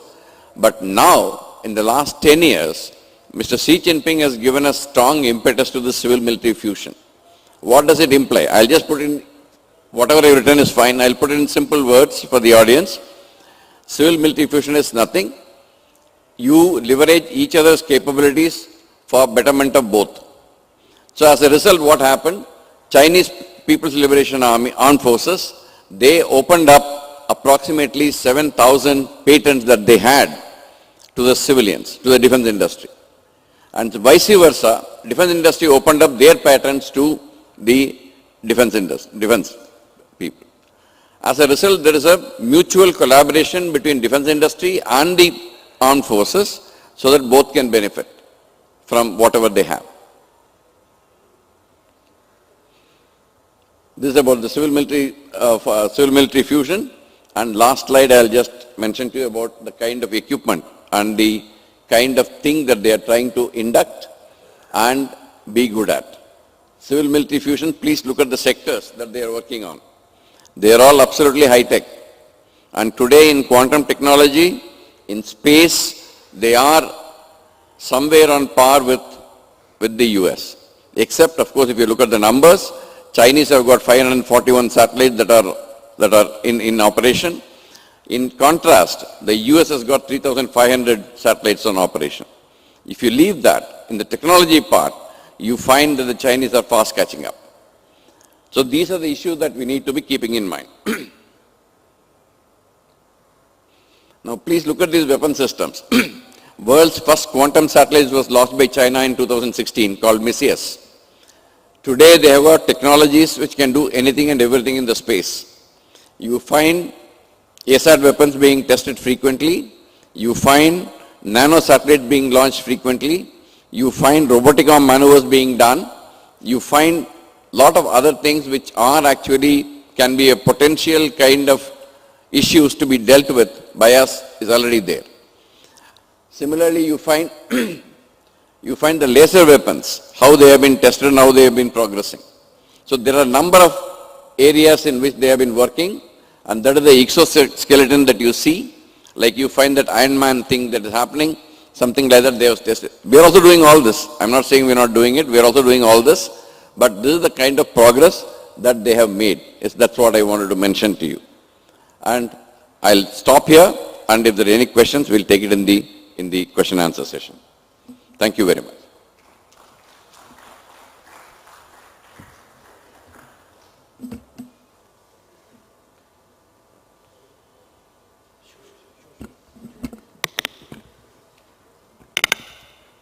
Thank you very much, sir. A very good afternoon to dignitaries both on and off stage, and a heartfelt thanks to Military Literature Festival Association to give me this opportunity. Second year in a row. I was here last year as well, but that time I was discussing my book, which was on Indo-Pacific and India-Australia relationship. So Mr. Manish Tiwari gave a brief mention about Indo-Pacific and India-Australia relationship. I'll not be touching that, but just I thought I'll give it a mention. And it's a singular honor for me to share the stage with a brilliant minds here, General Narasimhan. I have heard him so many times. Today it was a proud moment for me to be here. And again, same for Mr. Manish Tiwari. At the onset, what we have heard from Mr. Manish Tiwari and from General Narasimhan is firstly about the budget. Of course, I'll not be touching that. And the second thing is about the modernization program and the trajectory of China. Again, I'll not be touching that. So my focus in next about 10 to 15 minutes is what we as India or we as a country are doing to counter the Chinese modernization program. We all are aware Chinese program, modernization program started in an institutionalized form in a right earnest in 1995 onwards.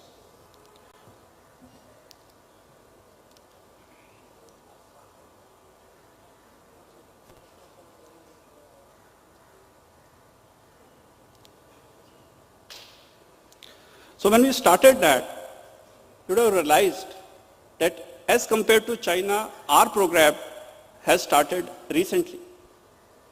So 40 years of China and about maybe 5 to 6 years of ours.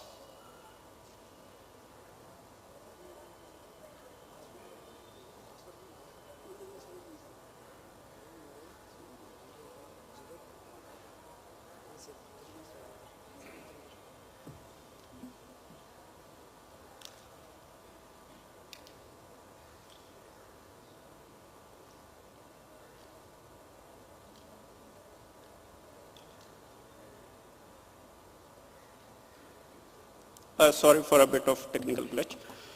So when Chinese started in 1995 and we are starting now, so naturally there's going to be differential.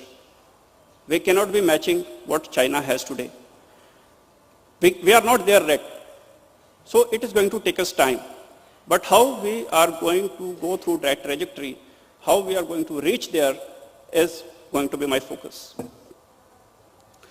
And another thing which I would like to start, say very in the beginning only, is a national, you can say the manufacturing or the national manufacturing system is not separate from a defense manufacturing system.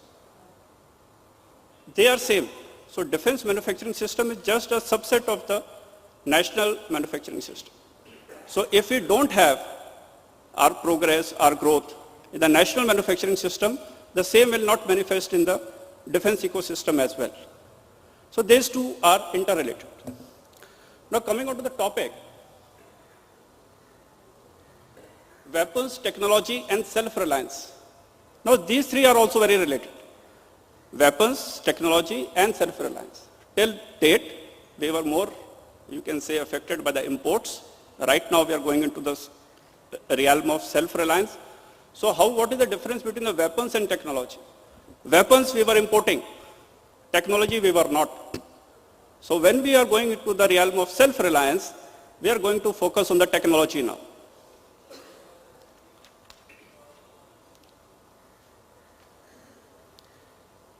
Now this was immediately after the first war, last war which Chinese fought in 1979. In 1983, the defense minister said, strategy and tactics, the sophisticated nature of the military equipment and the quality of our personnel. These three were the focus areas in 1983. So right now we are in 2023. So in these 40 years, what has changed?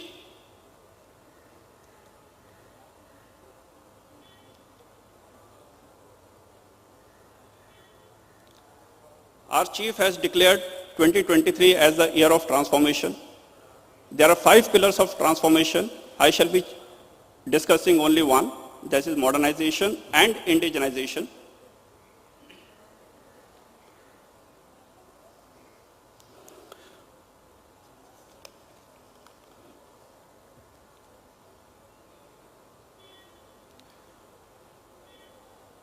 I think there's some problem with the slide.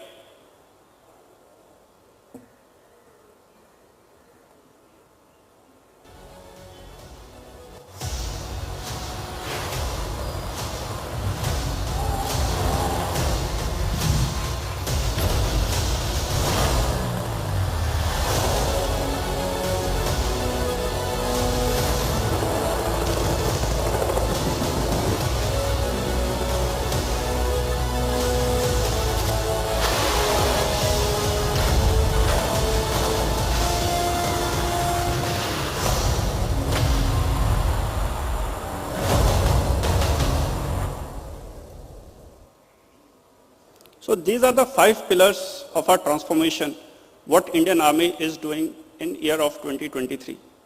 So coming on to the first pillar, that is modernization and indigenization. Now this is Atmanirbhar Bharat. So as flashed on the slide, you can see how our exports have grown. Defense exports. What is the relationship between the defense exports and our modernization and the capability development? That I will allude to slightly later on. And on the right hand side, if you see how the defense production has increased.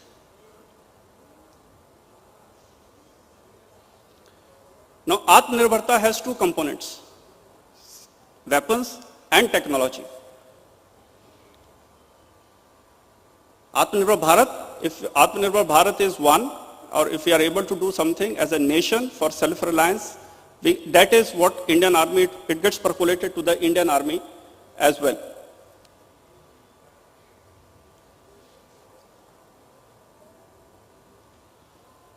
Now these are the, I just picked up from the internet yesterday. Now these are the technologies which had a major impact in last year, in year 2022. Now out of these technologies, if you see, these are not weapons. So how do we distinguish between the weapons and the technology? Now if you see, this is how the transition happens from experimentation, innovation and the concept as they move from science, technology, military capability and operational effect. So what in Indian Army we see operational effects.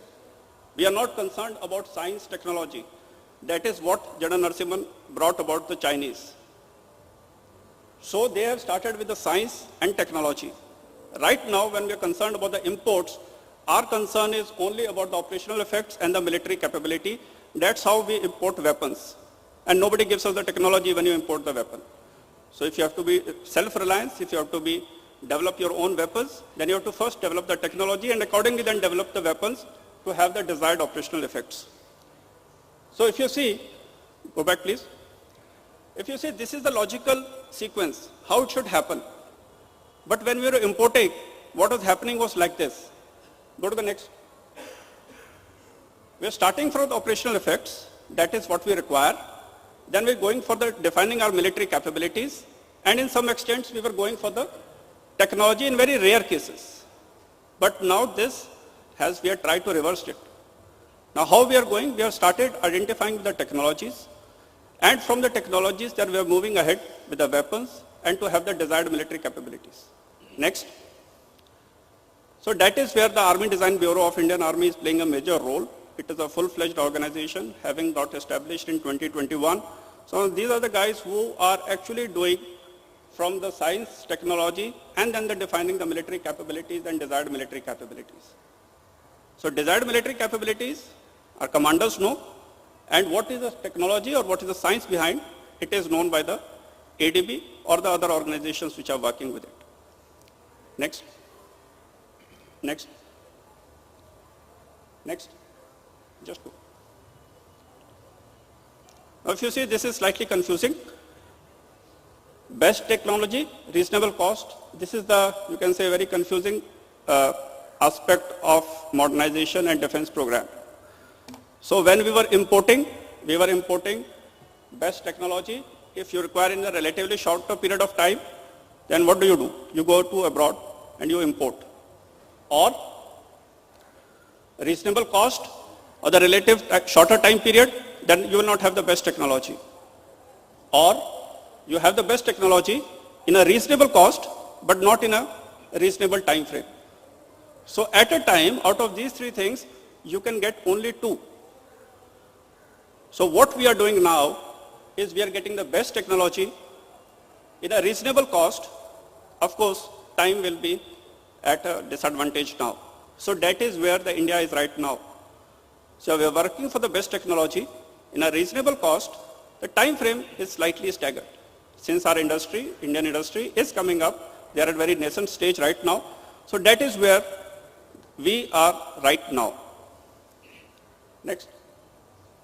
Next. Next. Okay.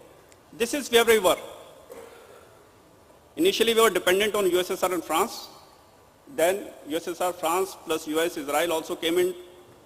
Then ordnance factories plus DRDO, and there were slightly well established DPSUs. Then government control, there was an institutionalized DPP, DPF, and the private players, only the big ones were there. This is where we were. Next. Now, right now where we are, as we talk about today in 2023, we have a formalized, institutionalized DAP 2020. We have corporatization of OFBs. All 41 OFBs have been corporatized into 9 DPSUs now. We have a formally structured defense acquisition wing. MSMEs are there, startups are there, collaborations, defense exports are rising. I'll come to it a bit later. Defense corridor, IC content, indigenized content, TOT indigenization. We are working on strategic partnership model. There are positive indigenization lists. There are series of lists. As on date, there are about 511 items in that, which have been promulgated in, you can say, in about 5 lists by the Ministry of Defense, for which there is no import. And it acts as a, you can say, acts as an visibility, provides a visibility factor to the Indian industry. This is what the services are going to require in the immediate time frame. So that is a formally structured program. Now the 5th PIL, consisting of 98 items, was released in October, 4th of October to be exact. Then ban to imports, we have a formalized defense DEO, we have a IDEX program. And now where are we headed after this? That is my last slide. Next.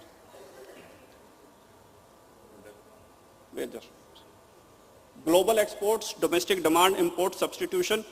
These are the 3, you can say, domains or the 3 verticals which a very, you can say, Indian defense industry has to come into play. Exports have to sustain the domestic production. Domestic demand has to be there. Of course, it is there right now. And the import substitution for the legacy equipment, what we have been importing, the defense industry has also to look into that.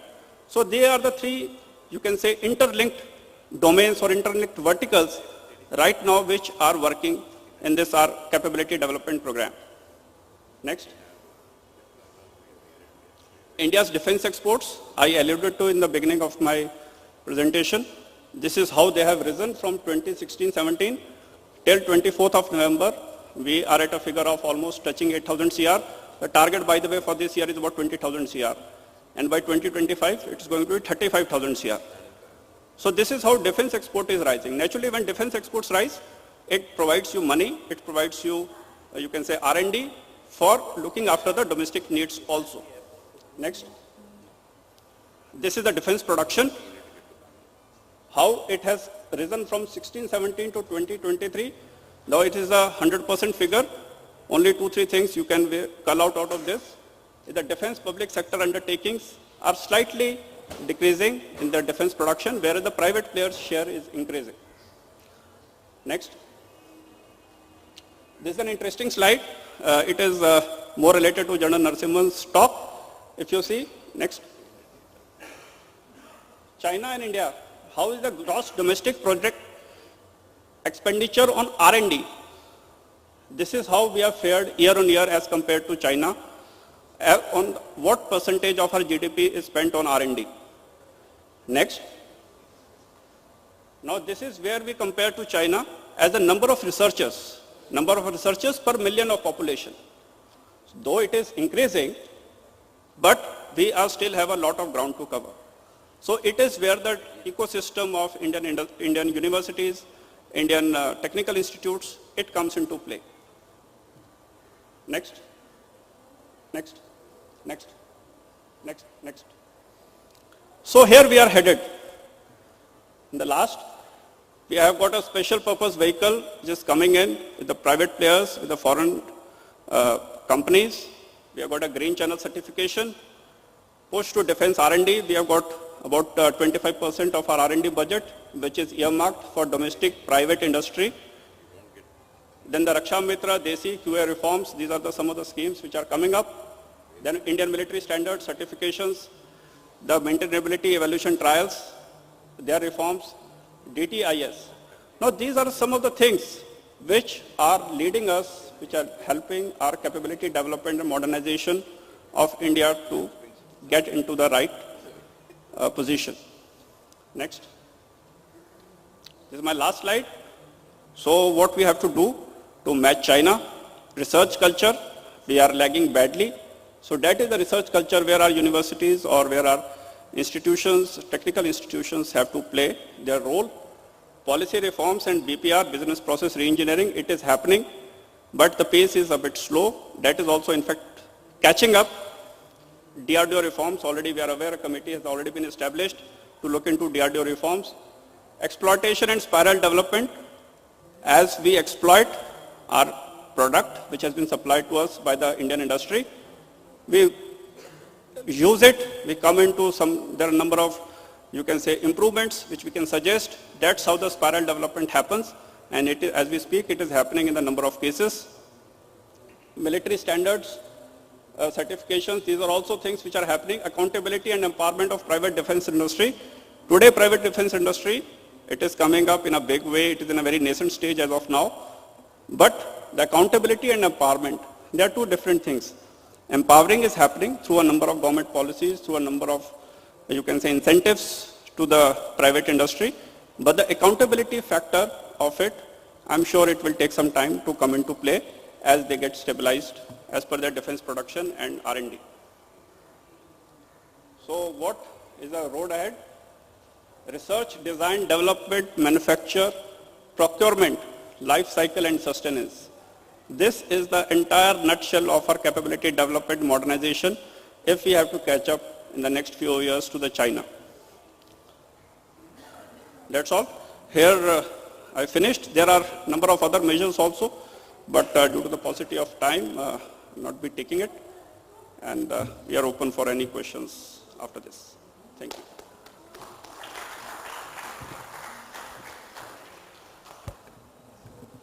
I'll just take 1 minute to cover 3 points and then open it up for the questions. I don't know how much time we have, but whatever time we have. One is on the effectiveness of defense budget, which Mr. Manish Tiwari talked about. One is actually the differential in the defense budget, which is visible, which is clear. But how do we make our defense budget more effective? How do we get more bang for the buck with our money is something that we need to be looking into, and that is where you find the self-reliance coming into play. Because anything that you import from outside, it's going to be much more expensive for you than if you can produce it within the country. So that is where self-reliance, Atmanirbharta, everything comes into play. As far as China is concerned, the emphasis on innovation has been very, very strong, at least since 2014 onwards when Xi Jinping came to power. Over a period of time, if you look at the statements he has made, repeatedly he actually emphasizes innovation because he understands that anything else can be denied to him, technology can be denied to him, everything else can be denied to him, but if he can innovate himself within the country, then that is one way of coming out of the shackles of technological denial regime that you get to see today. So there is a lot of emphasis on innovation, and because of that, they are also willing to take a little bit of hit on the economic growth. So today you find a slowing of economy in China, but don't be fooled by it. The basic parameters remain strong. So even though there's a temporary setback on the economy, you need to be looking at it in more detail. Like for example, Mr. Manish Tiwari brought out the debt factor. Debt factor is high, but if you disaggregate the debt factor into internal debt and external debt, you will find external debt to be minimal. Whereas if you look at US's debt, you look at UK's debt, it is 400% of the GDP still. So don't get taken in by the GDP, the debt argument. If you disaggregate it, you find the internal debt is far more than the external debt, and the internal debt, he doesn't have to give it back tomorrow, it is going to spread over a number of years. And the third thing is on the Russian equipment diversification, which Mr. Manish Tiwari brought out. He is very correct in saying that we are going to be dependent on Russia for at least another 20 to 30 years to come. Because the legacy equipment and all that we have got are not going to go away anytime soon. It is going to take at least 30 years for us to slowly weed them out, but that process is on actually. Expenditure on R&D, which Hundal brought out, and Hundal's presentation was excellent with a lot of data, provided we can look through it in more detail because time was short today. If you can look through it more in detail, you will find a lot of things that give us confidence that we are on the right path that we need to be looking into. Expenditure on R&D is the last point I wanted to mention to you. China spends at least about $420 billion on research per annum. And compared to that, our research budget is hardly any, though there have been efforts to increase that budget, but it is still happening in some form or the other, but it is going to catch up in some time soon. But that is the way probably we need to look at more investment in R&D, more emphasis on manufacturing within the country. I think that is the way to go. That is the way we will be able to become better. Now I throw the floor open to the questions. If there are any questions, we'll take it up. Yeah. Yeah, please.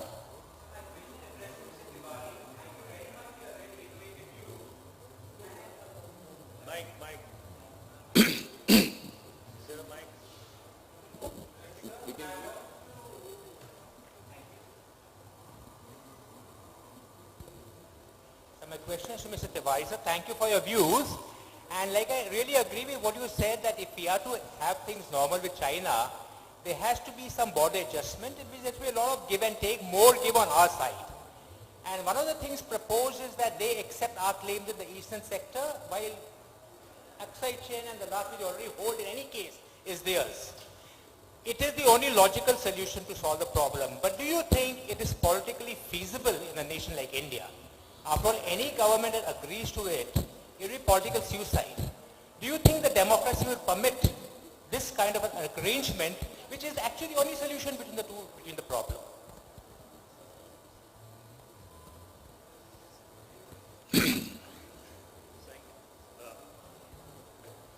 Is it working, sir? It's not working.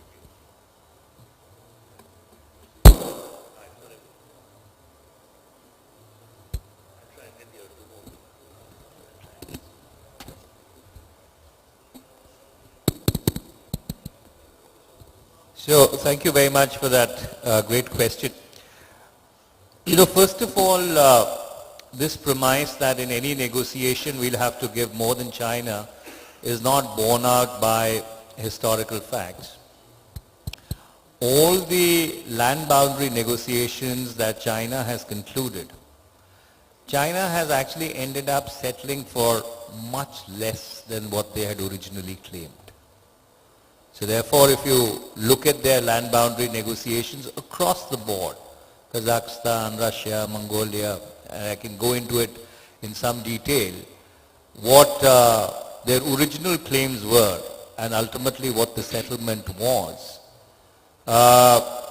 there's a marked difference between the two.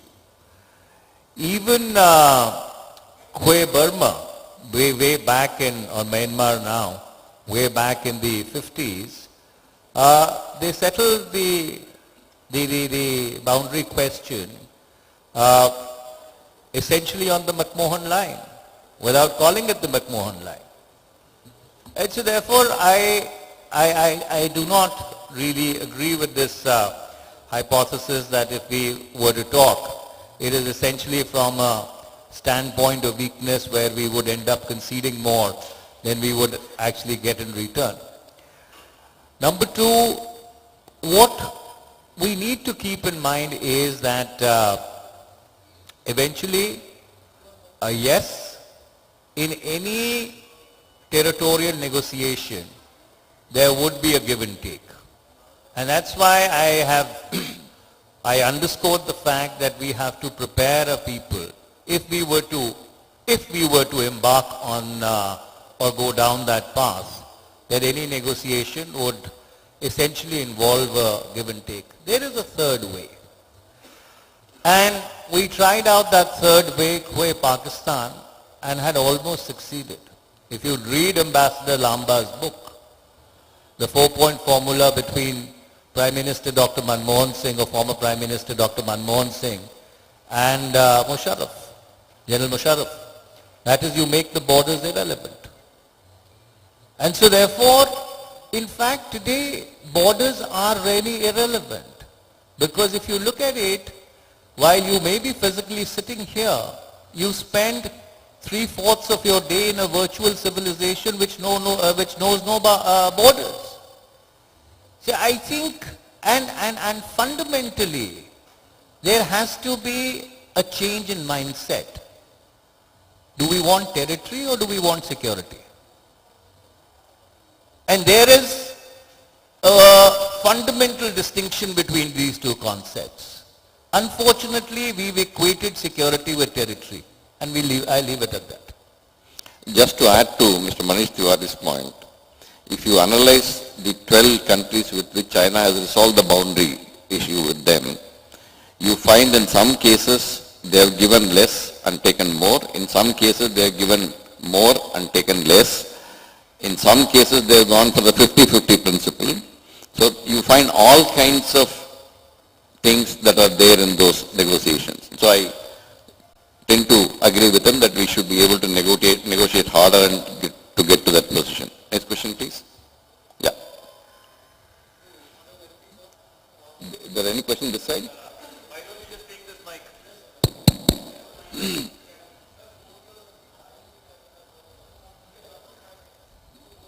To Honorable MP, sir, Mr. Manish Tiwari, you spoke something very interesting about NATO-like arrangement, which will be the need of the hour in the time to come, concerning India.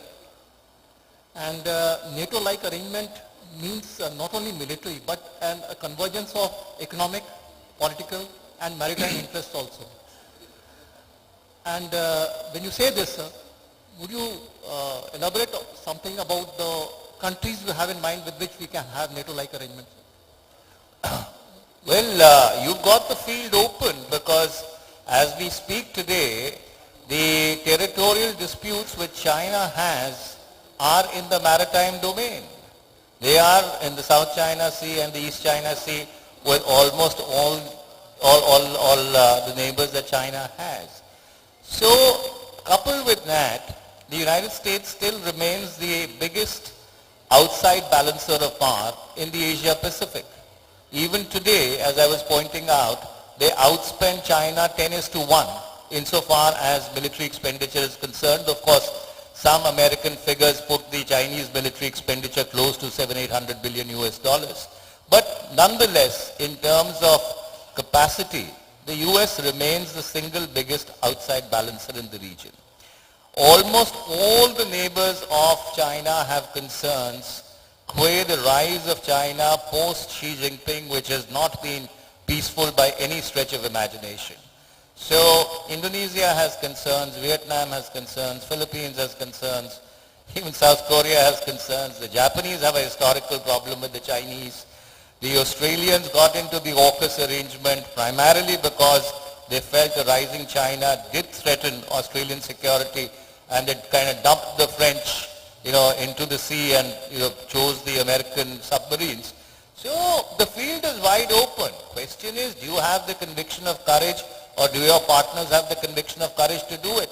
The Quad concept dates back to 2007, but it was an Australian Prime Minister, or the Foreign Minister, who stood shoulder to shoulder with the Chinese Foreign Minister in Beijing in 2007, 2008, and actually, shot it off the water. So if people are serious, and if you do not want to pursue the path of negotiations with China, then the only one viable option that you have, given the 6:1 power differential with China across the board as we speak, is to seriously apply yourself to creating an Asian NATO, and this containment of China should not be a bad word, because if somebody does not want to rise peacefully, you need to contain them. There are two questions. Let me give the chance to the lady first and then come to you. Yeah. Hello. This is my first military kind of festival or panel, so thank you for a very enlightening discussion. And thank you for sharing an ordinary citizen like me. The thing I want to ask is that we are the tortoise, China is the hare, China is far ahead of us in every way possible. But are we considering that China might have any Achilles' heel or several, both heels damaged in some way, or are there any Trojan horses which India can sort of, consider vis-a-vis China. And on another point, I think this comparison of China in 1970s and now, it's very different. I don't think negotiations can solve the issue because you look at the Ladakh situation, China is not backing down, and it's unlikely that China will back down if we have a mini NATO in the Asia-Pacific region. It will just, Xi Jinping is just going to turn even more aggressive. And given that innovation is making technology like hybrid warfare more easier than difficult, how are we going to cope with this situation? As in, we also have to consider other means of facing up to China. Thank you. Who is this question addressed to? All of you. All of you. Okay. Would you like to go ahead first, Mr. Manish? Okay. This, this question of Achilles heel, Trojan horse, etc. Please understand, China also has got its vulnerabilities. In fact, I have got a whole presentation on vulnerabilities of China. Okay. How much can you exploit it? When can you exploit it? How you will exploit it is a different matter. If you look at it, there are many, many issues which are vulnerable in China. Religious issues, social issues, the inequalities in economy, inequalities in the regional growth, the religion, the society, you take anything. Demography, whole lot of things are there. But it is a different matter.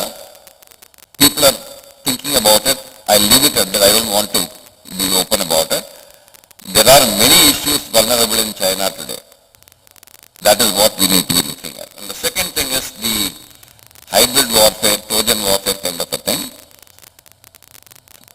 Keep just only one thing in mind.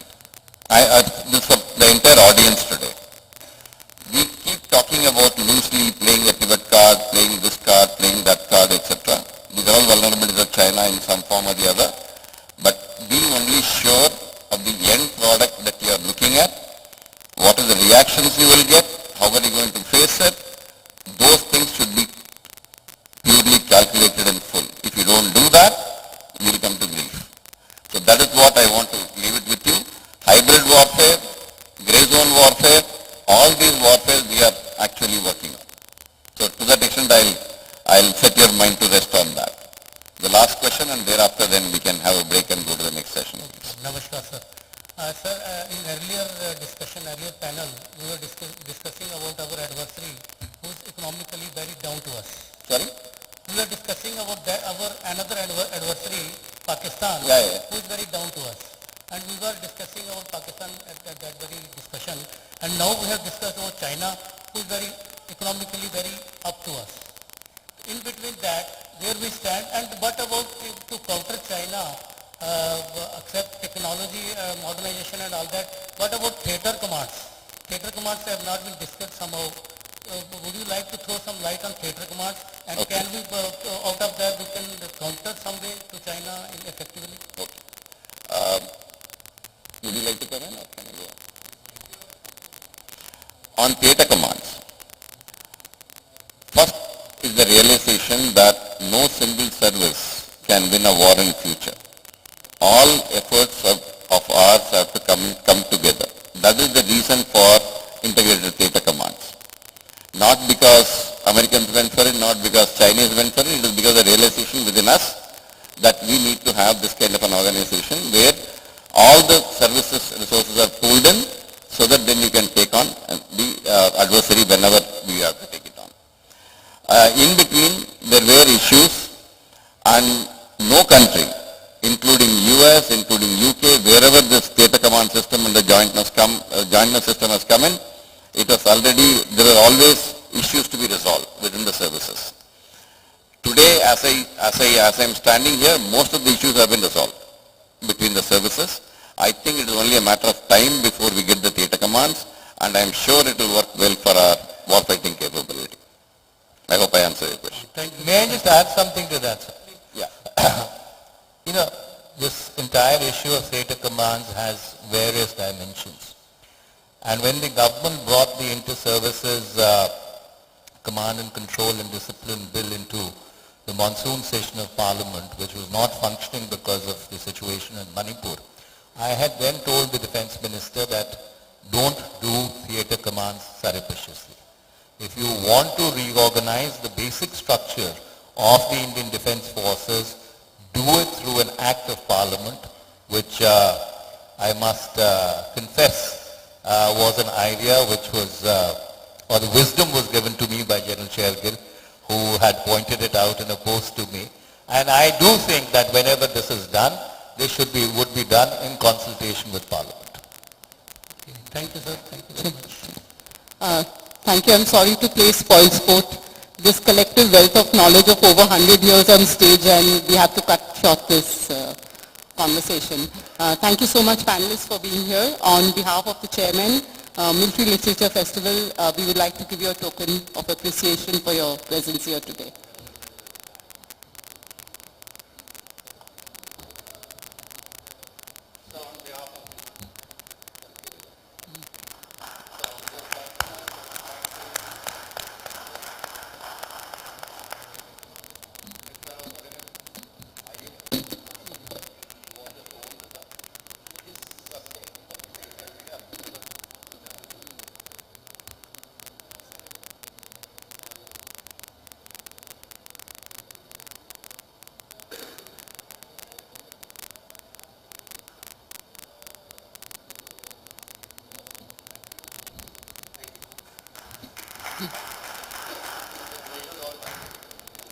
Thank you once again, and thank you, audience. I think there were many more questions, but you can always speak to them when they're off the stage. Our next section is martial poetry in Punjabi, and may I now request Dr. Manpreet Mehnaz to please come up on stage and take over the stage.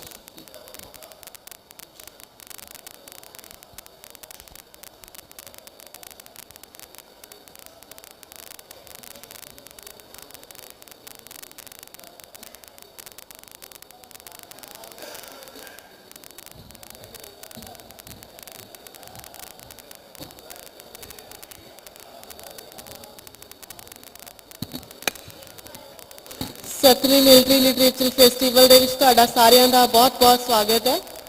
ਸਭ ਤੋਂ ਪਹਿਲਾਂ ਮੈਂ ਸਾਡੇ panellist ਨੂੰ ਸੱਦਾ ਦੇਵਾਂਗੀ ਕਿ ਉਹ ਸਟੇਜ ਤੇ ਆਣ। Padma Shri Surjit Patar ji, colonel Jagjit Singh Gill, doctor JS Cheema और डॉक्टर तेजिंदर सिंह जी, ਤੁਹਾਡਾ बहुत-बहुत स्वागत है।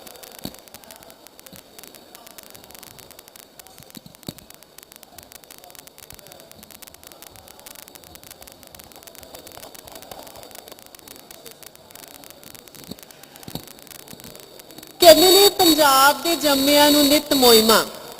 ਪੰਜਾਬ ਦਾ ਇਤਿਹਾਸਿਕ ਤੇ ਭੂਗੋਲਿਕ ਜਦੋਂ ਅਸੀਂ ਇਸ ਦੀ ਸਥਿਤੀ ਦੇਖਦੇ ਹਾਂ ਤੇ ਇੱਥੋਂ ਦੇ ਵਸਨੀਕਾਂ ਨੂੰ ਹਰ ਰੋਜ਼ ਯੁੱਧਾਂ ਤੇ ਜੰਗਾਂ ਦੇ ਵਿੱਚ ਲੜਨਾ ਪਿਆ ਹੈ। ਇਸੇ ਕਰਕੇ ਹੀ ਇੱਥੋਂ ਦੇ ਲੋਕ ਨੇ, ਇੱਥੋਂ ਦੇ ਵਸਨੀਕ ਨੇ ਜਿਹੜੇ, ਉਹਨਾਂ ਦੇ ਵਿੱਚ ਬਹਾਦਰੀ, ਨਿਡਰਤਾ ਵਰਗੇ ਗੁਣ ਪੈਦਾ ਹੋਏ ਨੇ ਤੇ ਬਹਾਦਰੀ ਤੇ ਨਿਡਰਤਾ ਦਾ ਸਾਡੇ ਕਵਿਤਾ 'ਚ, ਸਾਡੇ ਗੀਤਾਂ 'ਚ, ਸਾਡੇ ਲੋਕ ਸਾਹਿਤ 'ਚ ਬਾਖੂਬੀ ਵਰਣਨ ਕੀਤਾ ਗਿਆ। ਸੋ ਇਸ ਸੈਸ਼ਨ ਦੇ ਵਿੱਚ, ਇਸ ਪੈਨਲ ਚਰਚਾ ਦੇ ਵਿੱਚ ਅਸੀਂ ਵਿਸ਼ਾ ਹੀ ਇਹੀ ਰੱਖਿਆ ਹੈ ਕਿ ਜੰਗਜੂ ਕਵਿਤਾ, ਪੰਜਾਬੀ ਦੀ ਜਿਹੜੀ ਕਵਿਤਾ ਹੈ ਉਹਦੇ ਵਿੱਚ ਸਾਡੀ ਨਾਬਰੀ ਦੇ ਗੁਣ ਕਿੱਦਾਂ ਦਿਖਾਈ ਦਿੰਦੇ ਨੇ। Martial poetry of Punjab. ਸਾਨੂੰ ਮਾਣ ਹੈ ਕਿ ਅੱਜ ਸਾਡੇ ਨਾਲ ਪਦਮ ਸ਼੍ਰੀ ਸੁਰਜੀਤ ਪਾਤਰ ਜੀ ਸ਼ਾਮਿਲ ਨੇ। ਉਹਨਾਂ ਦਾ ਮੈਂ ਉਹਨਾਂ ਦੇ ਬਾਰੇ ਤੁਹਾਨੂੰ ਕੁਝ ਜਾਣੂ ਕਰਵਾਉਣਾ ਚਾਹਾਂਗੀ। ਉਹਨਾਂ ਦਾ ਜਨਮ ਜਲੰਧਰ ਜ਼ਿਲ੍ਹੇ ਦੇ ਪਿੰਡ ਪੱਤੜ ਕਲਾਂ ਵਿੱਚ ਹੋਇਆ। ਇਸ ਪੱਤਰ ਤੋਂ ਹੀ ਉਹਨਾਂ ਦਾ ਨਾਂ ਪਾਤਰ ਬਣਿਆ। ਉਹਨਾਂ ਨੇ ਗੁਰੂ ਨਾਨਕ ਦੇਵ ਯੂਨੀਵਰਸਿਟੀ ਅੰਮ੍ਰਿਤਸਰ ਤੋਂ ਗੁਰੂ ਨਾਨਕ ਬਾਣੀ ਵਿੱਚ ਲੋਕਧਾਰਾ ਦੇ ਪਰਿਵਰਤਨ ਵਿਸ਼ੇ ਉੱਤੇ PhD ਕੀਤੀ ਤੇ ਉਹਨਾਂ ਨੇ ਪੰਜਾਬ ਖੇਤੀਬਾੜੀ ਯੂਨੀਵਰਸਿਟੀ ਲੁਧਿਆਣਾ ਦੇ ਵਿੱਚ ਪੰਜਾਬੀ ਦੇ ਪ੍ਰੋਫੈਸਰ ਵਜੋਂ ਨੌਕਰੀ ਕੀਤੀ। ਉਹਨਾਂ ਦੀਆਂ ਬਹੁਤ ਪ੍ਰਸਿੱਧ ਕਿਤਾਬਾਂ ਨੇ ਬਿਰਖ ਅਰਜ਼ ਕਰੇ, ਹਨੇਰੇ ਵਿੱਚ ਸੁਲਗਦੀ ਵਰਨਮਾਲਾ, ਲਫ਼ਜ਼ਾਂ ਦੀ ਦਰਗਾਹ, ਸੁਰ ਜ਼ਮੀਨ ਆਦਿ। ਸੂਰਜ ਮੰਦਰ ਦੀਆਂ ਪੌੜੀਆਂ ਉਹਨਾਂ ਦੀ ਬਹੁਤ ਹੀ ਖੂਬਸੂਰਤ ਵਾਰਤਕ ਦੀ ਪੁਸਤਕ ਹੈ ਤੇ ਕਿਸਾਨ ਅੰਦੋਲਨ ਦੇ ਬਾਰੇ ਉਹਨਾਂ ਦੀ ਰਚਨਾਵਾਂ ਦਾ ਸੰਗ੍ਰਹਿ ਹੈ ਇਹ ਬਾਤ ਮੇਰੀ ਇੰਨੀ ਨਹੀਂ। ਇੱਕ ਕਿਤਾਬ ਪ੍ਰਕਾਸ਼ਿਤ ਹੁੰਦੀ ਹੈ। ਉਹ ਪੰਜਾਬ ਕਲਾ ਪਰਿਸ਼ਦ ਚੰਡੀਗੜ੍ਹ ਦੇ ਚੇਅਰਮੈਨ ਨੇ। ਪਿਛਲੇ ਸਮੇਂ ਵਿੱਚ ਉਹ ਪੰਜਾਬੀ ਸਾਹਿਤ ਅਕਾਦਮੀ ਲੁਧਿਆਣਾ ਦੇ ਪ੍ਰਧਾਨ ਦੇ ਅਹੁਦੇ ਤੇ ਰਹਿ ਚੁੱਕੇ ਨੇ। ਤੇ ਉਹਨਾਂ ਨੂੰ 2012 ਦੇ ਵਿੱਚ ਪਦਮ ਸ਼੍ਰੀ ਨਾਲ ਸਨਮਾਨਿਤ ਕੀਤਾ ਗਿਆ ਹੈ। ਅਸੀਂ ਆਪਣੇ ਆਪ ਨੂੰ ਬਹੁਤ ਮਾਣ ਮੱਤਾ ਮਹਿਸੂਸ ਕਰ ਰਹੇ ਹਾਂ ਕਿ ਉਹ ਅੱਜ ਸਾਡੇ ਵਿਚਕਾਰ ਨੇ। ਉਹਨਾਂ ਦਾ ਬਹੁਤ-ਬਹੁਤ ਸਵਾਗਤ ਹੈ। ਸਾਡੇ ਨਾਲ ਸਾਡੇ ਦੂਸਰੇ ਪੈਨਲਿਸਟ ਕਰਨਲ ਜਗਜੀਤ ਸਿੰਘ ਗਿੱਲ ਸ਼ਾਮਿਲ ਨੇ। ਉਹਨਾਂ ਭਾਰਤੀ ਫੌਜ ਤੋਂ ਆਮ ਕੋਰ ਵਿੱਚ ਸੇਵਾ ਕਰਨ ਤੋਂ ਬਾਅਦ 2001 ਦੇ ਵਿੱਚ ਪ੍ਰੀ ਮੈਚੁਰ ਰਿਟਾਇਰਮੈਂਟ ਲੈ ਲਈ। ਉਹਨਾਂ ਨੇ ਐਗਰੀਕਲਚਰ ਇਕਨੋਮਿਕਸ ਦੇ ਵਿੱਚ ਆਨਰ ਸਕੂਲ ਨਾਲ ਗ੍ਰੈਜੂਏਟ ਨੇ ਤੇ ਉਹਨਾਂ ਨੇ ਪਬਲਿਕ ਐਡਮਿਨਿਸਟ੍ਰੇਸ਼ਨ ਦੇ ਵਿੱਚ ਮਾਸਟਰ ਕੀਤੀ ਹੈ। ਉਹ ਲਗਭਗ 2 ਦਹਾਕਿਆਂ ਤੋਂ ਵੱਧ ਖੋਜ ਦੇ ਵਿੱਚ ਕੰਮ ਕਰ ਰਹੇ ਨੇ, ਖਾਸ ਤੌਰ ਤੇ ਮਿਲਟਰੀ ਇਤਿਹਾਸ ਦੇ ਵਿੱਚ। ਮਹਾਰਾਜਾ ਰਣਜੀਤ ਸਿੰਘ ਦਾ ਕਾਲ ਦੇ ਵਿੱਚ ਉਹਨਾਂ ਦੀ ਵਿਸ਼ੇਸ਼ ਦਿਲਚਸਪੀ ਹੈ ਤੇ 2019 ਦੀ ਮਿਲਟਰੀ ਲਿਟਰੇਚਰ ਫੈਸਟੀਵਲ ਦਾ ਵੀ ਉਹ ਭਾਗ ਰਹਿ ਚੁੱਕੇ ਨੇ। ਇਸ ਤੋਂ ਇਲਾਵਾ ਉਹ ਵਾਤਾਵਰਣ ਪ੍ਰੇਮੀ ਨੇ ਤੇ ਇਹਨਾਂ ਮੁੱਦਿਆਂ ਉੱਤੇ ਲਿਖਦੇ ਨੇ ਤੇ ਲੁਧਿਆਣਾ ਦੇ ਵਿੱਚ ਪੰਜਾਬ ਸਰਕਾਰ ਵੱਲੋਂ 2018 ਦੇ ਵਿੱਚ ਬੁੱਢਾ ਦਰਿਆ ਪੁਨਰ ਜੀਵਨ ਪ੍ਰੋਜੈਕਟ ਦੇ ਉਹਨਾਂ ਨੂੰ ਸਟੇਟ ਟਾਸਕ ਫੋਰਸ ਦੇ ਮੈਂਬਰ ਵਜੋਂ ਨਾਮਜ਼ਦ ਕੀਤਾ ਗਿਆ ਤੇ ਉਹ PAC ਯਾਨੀ ਕਿ ਪਬਲਿਕ ਐਕਸ਼ਨ ਕਮੇਟੀ ਦੇ ਇੱਕ ਸਰਗਰਮ ਮੈਂਬਰ ਨੇ ਜਿਨ੍ਹਾਂ ਨੇ ਵਿਰੋਧ ਕੀਤਾ ਤੇ ਮੱਤੇਵਾੜਾ ਟੈਕਸਟਾਈਲ ਪਾਰਕ ਨੂੰ ਰੱਦ ਕਰ ਦਿੱਤਾ। ਵਰਤਮਾਨ ਸਮੇਂ ਦੇ ਵਿੱਚ ਉਹ ਬੁੱਢਾ ਦਰਿਆ ਐਕਸ਼ਨ ਫਰੰਟ ਦੇ ਮੁੱਖ ਕੋਆਰਡੀਨੇਟਰ ਨੇ ਤੇ ਇੱਕ NGO ਚਲਾ ਰਹੇ ਨੇ ਤੇ ਵੱਖ-ਵੱਖ ਮੁੱਦਿਆਂ ਤੇ ਲਿਖਦੇ ਨੇ। ਬਹੁਤ ਹੀ ਮਹੱਤਵਪੂਰਨ ਅਖਬਾਰਾਂ ਦੇ ਵਿੱਚ ਛਪਦੇ ਨੇ, ਰੇਡੀਓ ਤੋਂ ਉਹਨਾਂ ਦੇ ਲਗਾਤਾਰ ਪ੍ਰੋਗਰਾਮ ਹੁੰਦੇ ਨੇ। ਸਾਡੇ ਕੋਲ ਤੀਸਰੇ ਪੈਨਲਿਸਟ ਨੇ ਡਾਕਟਰ ਤੇਜਿੰਦਰ ਜੀ, MA ਪੰਜਾਬੀ ਨੇ, PhD ਪੰਜਾਬੀ ਨੇ। ਉਹਨਾਂ ਨੇ ਪੰਜਾਬ ਯੂਨੀਵਰਸਿਟੀ ਚੰਡੀਗੜ੍ਹ ਤੋਂ ਡਾਕਟਰ ਨਾਹਰ ਸਿੰਘ ਜੋ ਬਹੁਤ ਵੱਡੇ ਲੋਕਧਾਰਾ ਵਿਗਿਆਨੀ ਨੇ, ਉਹਨਾਂ ਦੀ ਗਾਈਡੈਂਸ ਦੇ ਵਿੱਚ ਡਾਕਟਰ ਸੁਹਿੰਦਰ ਸਿੰਘ ਬੰਜਾਰਾ ਬੇਦੀ ਦੀ ਪੰਜਾਬੀ ਲੋਕਧਾਰਾ ਅਧਿਐਨ ਨੂੰ ਦੇਣ ਵਿਸ਼ੇ ਤੇ PhD ਕੀਤੀ ਹੈ। ਉਹਨਾਂ ਨੂੰ ਲਗਭਗ 9 ਸਾਲ ਦਾ ਤਜਰਬਾ ਹੈ ਅਧਿਆਪਨ ਦੇ ਖੇਤਰ ਦੇ ਵਿੱਚ। ਉਹਨਾਂ ਦੀਆਂ 2 ਕਿਤਾਬਾਂ ਪ੍ਰਕਾਸ਼ਿਤ ਹੋ ਚੁੱਕੀਆਂ ਨੇ ਤੇ ਨਾਮੀ ਪੰਜਾਬੀ ਮੈਗਜ਼ੀਨਾਂ ਦੇ ਵਿੱਚ ਉਹਨਾਂ ਦੇ ਖੋਜ ਪੱਤਰ ਛਪਦੇ ਨੇ ਤੇ ਵਰਤਮਾਨ ਸਮੇਂ ਦੇ ਵਿੱਚ ਉਹ ਗੋਬਿੰਦਗੜ੍ਹ ਪਬਲਿਕ ਕਾਲਜ ਅਲੋੜ ਖੰਨਾ ਦੇ ਵਿੱਚ ਸੇਵਾ ਨਿਭਾ ਰਹੇ ਨੇ। ਤੇ ਇਹਨਾਂ ਪੈਨਲਿਸਟਾਂ ਨਾਲ ਗੱਲਬਾਤ ਕਰਨ ਦੇ ਲਈ ਸਾਡੇ ਕੋਲ ਬਤੌਰ ਮੋਡਰੇਟ ਸ਼ਾਮਿਲ ਹੋ ਰਹੇ ਨੇ lieutenant general doctor JS Cheema ਜੀ। ਉਹਨਾਂ ਨੂੰ ਪਰਮ ਵਿਸ਼ਿਸ਼ਟ ਸੇਵਾ ਮੈਡਲ, ਅਤੀ ਵਿਸ਼ਿਸ਼ਟ ਸੇਵਾ ਮੈਡਲ ਅਤੇ ਵਿਸ਼ਿਸ਼ਟ ਸੇਵਾ ਮੈਡਲ ਸਨਮਾਨ ਪ੍ਰਾਪਤ ਨੇ। ਉਹ ਨਵੰਬਰ 2017 ਵਿੱਚ ਭਾਰਤੀ ਸੈਨਾ ਤੋਂ ਥਲ ਸੈਨਾ ਦੇ ਡਿਪਟੀ ਚੀਫ ਵਜੋਂ ਸੇਵਾ ਮੁਕਤ ਹੋਏ ਨੇ। ਉਹਨਾਂ ਨੇ ਫੌਜ ਦੇ ਦੌਰਾਨ ਵੱਖ-ਵੱਖ ਅਹੁਦਿਆਂ ਤੇ ਸੇਵਾਵਾਂ ਨਿਭਾਈਆਂ ਨੇ, ਵੱਖ-ਵੱਖ ਬਾਰਡਰਾਂ ਤੇ ਉਹਨਾਂ ਨੇ ਆਪਣੀਆਂ ਸੇਵਾਵਾਂ ਦਿੱਤੀਆਂ ਤੇ ਉਹਨਾਂ ਨੂੰ ਜੂਨ 1979 ਦੇ ਵਿੱਚ 10 ਸਿੱਖ ਜਿਹੜੀ ਕਿ ਉਹਨਾਂ ਦੀ ਪੁਸ਼ਤੈਨੀ ਬਟਾਲੀਅਨ ਸੀ, ਉਹਨਾਂ ਦਾ ਕਮਿਸ਼ਨ ਮਿਲਿਆ। LOC ਤੇ ਪਾਕਿਸਤਾਨ ਦੇ ਨਾਲ ਉਹਨਾਂ ਨੇ ਕਮਾਂਡ ਕੀਤੀ। ਸੈਂਟਰਲ ਇੰਡੀਆ ਵਿੱਚ ਫੈਸਲਾਕੁਨ ਬੰਕਰ ਦੇ ਵਿੱਚ ਅਹਿਮ ਭੂਮਿਕਾ ਨਿਭਾਈ। IMA ਦੇ ਸਰਵੋਤਮ ਐਥਲੀਟ ਅਤੇ ਉੱਤਮ ਖਿਡਾਰੀ ਹੋਣ ਦੇ ਨਾਲ-ਨਾਲ ਉਹ ਇੱਕ ਉਤਸ਼ਾਹੀ ਪਲੇਅਰ ਨੇ। ਸੇਵਾ ਮੁਕਤੀ ਤੋਂ ਬਾਅਦ ਉਹਨਾਂ ਪੰਜਾਬ ਯੂਨੀਵਰਸਿਟੀ ਚੰਡੀਗੜ੍ਹ ਤੋਂ ਭਾਰਤੀ ਸੰਦਰਭ ਵਿੱਚ ਯੁੱਧ ਲਈ ਨਿਵਾਰਣ ਅਤੇ ਫੈਸਲੇ ਲੈਣ ਬਾਰੇ ਵਿਸ਼ਲੇਸ਼ਣਾਤਮਕ ਅਧਿਐਨ ਵਿਸ਼ੇ ਤੇ PhD ਕੀਤੀ ਹੈ। ਵਰਤਮਾਨ ਸਮੇਂ ਦੇ ਵਿੱਚ doctor JS Cheema Maharaja Bhupinder Singh Punjab sports university Patiala ਦੇ ਬਾਣੀ ਵਾਈਸ ਚਾਂਸਲਰ ਦੇ ਤੌਰ ਤੇ ਸੇਵਾ ਨਿਭਾ ਰਹੇ ਨੇ। ਸਾਡੇ ਸਾਰੇ ਪੈਨਲਿਸਟ ਦਾ ਬਹੁਤ-ਬਹੁਤ ਸਵਾਗਤ ਹੈ ਜੀ ਤੇ ਹੁਣ ਮੈਂ ਡਾਕਟਰ JS ਚੀਮਾ ਨੂੰ ਅਗਲੀ ਕਾਰਵਾਈ ਲਈ ਸੱਦਾ ਦੇਵਾਂਗੀ ਕਿ ਉਹ ਪੈਨਲ ਨੂੰ ਚਲਾਉਣ।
नेक्स्ट विच लो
ਸਤਿ ਸ੍ਰੀ ਅਕਾਲ ਜੀ। ਦੋ ਵੀਡੀਓਜ਼ ਤੁਸੀਂ ਦੇਖੇ ਨੇ ਜੋ ਉਹ ਪੰਜਾਬ ਦੀ ਸ਼ਖਸੀਅਤ ਪੋਇਟਰੀ ਔਰ ਯੋਧਾ ਦੇ ਦੌਰਾਨ ਦੇ ਨਾਲ ਉਹਨਾਂ ਨੇ ਸਾਨੂੰ ਦਰਸਾਇਆ ਹੈਗਾ। ਇਹ ਹੁਣ ਆਪਾਂ ਦੇਖਣਾ ਹੈ ਕਿ ਪੰਜਾਬ ਦੀ ਪੋਇਟਰੀ ਨੂੰ ਯੋਧਾ ਉਤਸ਼ਾਹਿਤ ਕਰਦਾ ਹੈ ਕਿ ਯੋਧੇ ਨੂੰ ਪੰਜਾਬ ਦੀ ਪੋਇਟਰੀ ਬਲਕਿ ਮਾਰਸ਼ਲ ਪੋਇਟਰੀ ਉਤਸ਼ਾਹਿਤ ਕਰਦੀ ਹੈ। ਇਹਨਾਂ ਦੋਨਾਂ ਦੇ ਵਿੱਚ ਮਾਰਸ਼ਲ ਪੋਇਟਰੀ ਔਰ ਪੰਜਾਬ ਦੇ ਯੋਧਾ ਦੇ ਵਿੱਚ ਬਹੁਤ ਗੂੜਾ ਸੰਬੰਧ ਹੈ। ਇਹ ਗੂੜਾ ਸੰਬੰਧ ਹੈ। ਆਪਾਂ ਪੰਜਾਬ ਦੇ ਵਿੱਚ ਆਪਣੇ ਪੁਰਵਜਾਂ ਨੇ ਪਹਿਲਾਂ ਤੋਂ ਹੀ ਜੰਗ ਦੇ ਵਿੱਚ ਬਹੁਤ ਜੰਗ ਦੇਖੇ ਨੇ ਔਰ ਬਹੁਤ ਝੇਲੇ ਨੇ। ਆਪਣੇ ਗੁਰੂਆਂ ਦੀ ਬਾਣੀ ਦੇ ਵਿੱਚ ਵੀ ਗੁਰੂ ਗੋਬਿੰਦ ਸਿੰਘ ਦੇ ਜ਼ਫਰਨਾਮੇ ਦੇ ਵਿੱਚ ਵੀ ਮਾਰਸ਼ਲ ਪੋਇਟਰੀ ਦਾ ਜ਼ਿਕਰ ਹੈ। ਔਰ ਜੰਗਨਾਮਾ ਦਾ ਆਫੀਸ਼ੀਅਲ ਜੰਗਨਾਮਾ ਮਤਲਬ ਜੰਗ ਦੇ ਬਾਰੇ ਜੋ ਡਿਸਕ੍ਰਿਪਸ਼ਨ ਆ ਉਹਦਾ ਤਕਰੀਬਨ 16ਵੀਂ ਸ਼ਤਾਬਦੀ ਦੇ ਵਿੱਚ ਇਹਦਾ ਸ਼ੁਰੂਆਤ ਹੋਈ ਹੈ। ਔਰ ਸਭ ਤੋਂ ਜ਼ਿਆਦਾ ਇਹਦੇ ਵਿੱਚ ਸ਼ਾਹ ਮੁਹੰਮਦ ਨੇ ਪ੍ਰਸਿੱਧੀ ਜ਼ਿਆਦਾ ਹਾਸਲ ਕੀਤੀ ਹੈ। ਔਰ ਉਹਨਾਂ ਦੀਆਂ ਜੋ ਕਵੀਆਂ ਨੇ ਜੋ ਉਹਨਾਂ ਦੀਆਂ ਪੋਇਟਰੀਜ਼ ਨੇ ਉਹਨਾਂ ਨੂੰ ਟੱਪਿਆਂ ਦੇ ਵਿੱਚ ਬੋਲੀਆਂ ਦੇ ਵਿੱਚ ਔਰ ਕਹਾਵਤਾਂ ਦੇ ਵਿੱਚ ਮੁਹਾਵਰਿਆਂ ਦੇ ਵਿੱਚ ਆਮ ਉਹਨਾਂ ਦਾ ਜ਼ਿਕਰ ਕੀਤਾ ਜਾਂਦਾ। ਜਿਵੇਂ ਕਿ ਸ਼ਾਹ ਮੁਹੰਮਦ ਇੱਕ ਸਰਕਾਰ ਬਾਝੋਂ ਫੌਜਾਂ ਜਿੱਤ ਕੇ ਵੀ ਅੰਤ ਨੂੰ ਹਾਰੀਆਂ ਨੇ। 14 ਮਾਰਚ 1899 ਨੂੰ ਜਦੋਂ ਕਿ ਸਿੱਖ ਸੋਲਜਰਸ ਬੜੇ ਦੁੱਖ ਦੇ ਨਾਲ ਆਤਮ ਸਮਰਪਣ ਕਰ ਰਹੇ ਸੀਗੇ ਤਾਂ ਇੱਕ ਸਿੱਖ ਸੋਲਜਰ ਨੇ ਕਿਹਾ ਸੀਗਾ ਕਿ ਮਹਾਰਾਜਾ ਰਣਜੀਤ ਸਿੰਘ ਦੀ ਮੌਤ 27 ਜੂਨ 1839 ਨੂੰ ਹੋਈ ਸੀ ਪਰ ਅੱਜ ਦੇ ਦਿਨ ਉਹ ਫੂਕਿਆ ਜਾ ਰਿਹਾ ਹੈ। ਇਹਦਾ ਬਹੁਤ ਹੀ ਗੂੜਾ ਮਤਲਬ ਹੈ ਜਿਹਨੂੰ ਤੁਸੀਂ ਸਭ ਸਮਝਦੇ ਹੋ ਔਰ ਇਹਦੇ ਵਿੱਚ ਜੋ ਦਰਦ ਹੈ ਉਹ ਆਪਾਂ ਮਹਿਸੂਸ ਕਰ ਸਕਦੇ ਹਾਂ ਜੋ ਕਿ ਇਹਨਾਂ ਦੇ ਵਿੱਚ ਹੈ। ਔਰ ਪੰਜਾਬੀਆਂ ਦੀ ਬਹਾਦਰੀ ਦੇ ਨਾਲ ਇਸ ਨੂੰ ਪੰਜਾਬੀਆਂ ਦੀ ਬਹਾਦਰੀ ਨੂੰ ਫਸਟ ਵਰਲਡ ਵਾਰ ਜੋ ਕਿ ਬਹੁਤ ਲੰਬੇ ਸਮੇਂ ਲਈ ਚੱਲਿਆ 1914 ਤੋਂ 1918 ਦੇ ਵਿੱਚ ਸਿਰਫ ਆਪਣੇ ਯੋਧਿਆਂ ਨੇ ਅਗਲੇ ਫਰੰਟ ਤੇ ਨਹੀਂ ਦੇਖਿਆ ਪਰ ਆਪਣੀਆਂ ਔਰਤਾਂ ਨੇ ਵੀ ਘਰੇ ਜਦੋਂ ਬਹੁਤ ਲੰਬੇ ਸਮੇਂ ਤੱਕ ਹਸਬੈਂਡ ਉਹਨਾਂ ਦੇ ਯੋਧੇ ਘਰੇ ਨਹੀਂ ਸੀਗੇ ਤਾਂ ਕਿਸ ਤਰ੍ਹਾਂ ਉਹਨਾਂ ਨੇ ਟਾਈਮ ਗੁਜ਼ਾਰਿਆ ਔਰ ਕਿਸ ਤਰ੍ਹਾਂ ਉਹਨਾਂ ਨੇ ਉਸ ਤਰ੍ਹਾਂ ਦੀਆਂ ਪੋਟੀਆਂ ਗਾਈਆਂ ਜਿਵੇਂ ਕਿ ਕੱਤਿਆ ਕਰੂੰ ਤੇਰੇ ਰੂਹ ਵਿੱਚ ਮੈਂ ਕੱਤਿਆ ਕਰੂੰ। So time of the First World War, how the ladies were spending their time when the husbands were not there for a very long time. And when they come, 12 ਸਾਲਾਂ ਫੌਜੀ ਆਇਆ ਖਿੜੀਆਂ ਨੇ ਬਹਾਰਾਂ। These are all related to the war poetry or the martial poetry, I would say. ਮੈਂ ਜ਼ਿਆਦਾ ਸਮਾਂ ਨਾ ਲੈਂਦਾ ਹੋਇਆ ਮੈਂ ਸਭ ਤੋਂ ਪਹਿਲਾਂ ਆਪਣੇ ਪਦਮ ਸ਼੍ਰੀ ਡਾਕਟਰ ਸੁਰਜੀਤ ਸਿੰਘ ਪਾਤਰ ਜੀ ਨੂੰ ਰਿਕੁਐਸਟ ਕਰਾਂਗਾ ਕਿ ਸਿੱਖ ਇਤਿਹਾਸ ਦੇ ਵਿੱਚ ਔਰ ਪੰਜਾਬੀ ਕਵਿਤਾ ਦੇ ਵਿੱਚ ਮਾਰਸ਼ਲ ਪੋਇਟਰੀ ਔਰ ਮਾਰਸ਼ਲ ਪੋਇਟਰੀ ਨੂੰ ਨਾਬਰੀ ਵੀ ਕਹਿੰਦੇ ਨੇ ਇਹਦੇ ਹਿਸਟੋਰੀਕਲ ਪਰਸਪੈਕਟਿਵ ਬਾਰੇ ਸਾਡੇ ਸਾਰਿਆਂ ਲਈ ਚਾਨਣਾ ਪਾਉਣ। Thank you.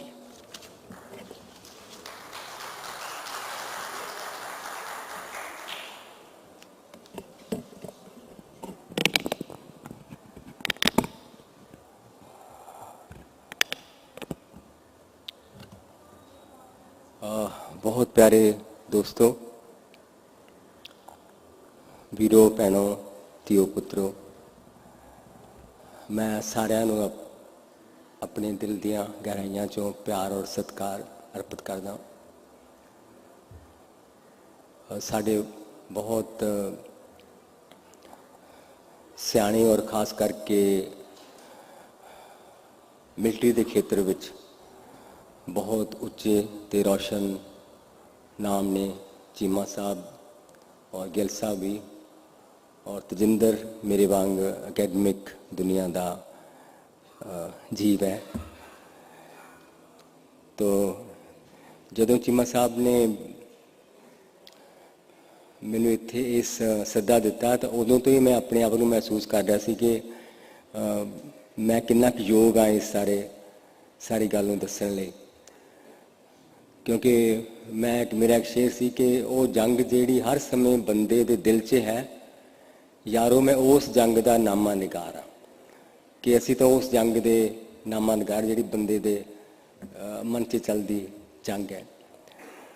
ਪਰ ਕਿਉਂਕਿ ਇੱਕ ਟਾਸਕ ਮਿਲਿਆ ਤਾਂ ਮੈਂ ਇਹਨਾਂ ਦਾ ਬਹੁਤ ਸ਼ੁਕਰਗੁਜ਼ਾਰ ਹਾਂ, ਕਿਉਂਕਿ ਬਹੁਤ ਕੁਛ ਨਵਾਂ ਇੱਥੇ ਅਨੁਭਵ ਮੈਨੂੰ ਮਿਲਿਆ। ਔਰ ਮੈਂ ਗੱਲ ਥੋੜ੍ਹੀ ਜਿਹੀ ਪਿੱਛੋਂ ਸ਼ੁਰੂ ਕਰਨੀ ਚਾਹੁੰਦਾ ਕਿ ਜਿਵੇਂ ਆਪਾਂ ਸਾਰੇ ਜਾਣਦੇ ਹਾਂ ਕਿ ਪੰਜਾਬ ਨੇ ਆਪਣਾ ਨਾਮ 5 ਦਰਿਆਵਾਂ ਤੋਂ ਲਿਆ, ਔਰ ਜਿਨ੍ਹਾਂ ਦਾ ਨਾਮ ਲੈਂਦਿਆਂ ਕਿਸੇ ਵੇਲੇ ਅਸੀਂ ਬਹੁਤ ਮਾਣ ਨਾਲ ਭਰ ਜਾਂਦੇ ਸੀ, ਪਰ ਅੱਜ ਕੱਲ੍ਹ ਉਹਦਾ ਨਾਮ ਲੈਂਦਿਆਂ ਅਸੀਂ ਥੋੜ੍ਹੇ ਉਦਾਸ ਤੇ ਸ਼ਰਮਿੰਦੇ ਹੋ ਜਾਂਦੇ ਹਾਂ, ਕਿਉਂਕਿ ਅਸੀਂ ਉਹਨਾਂ ਦਰਿਆਵਾਂ ਨੂੰ ਵੰਡ ਦਿੱਤਾ, ਪਲੀਤ ਕਰ ਦਿੱਤਾ, ਉਹ ਸੁੱਕ ਰਹੇ ਆ, ਉਹ 'ਚ ਤੇਜ਼ਾਬ ਘੋਲ ਦਿੱਤਾ।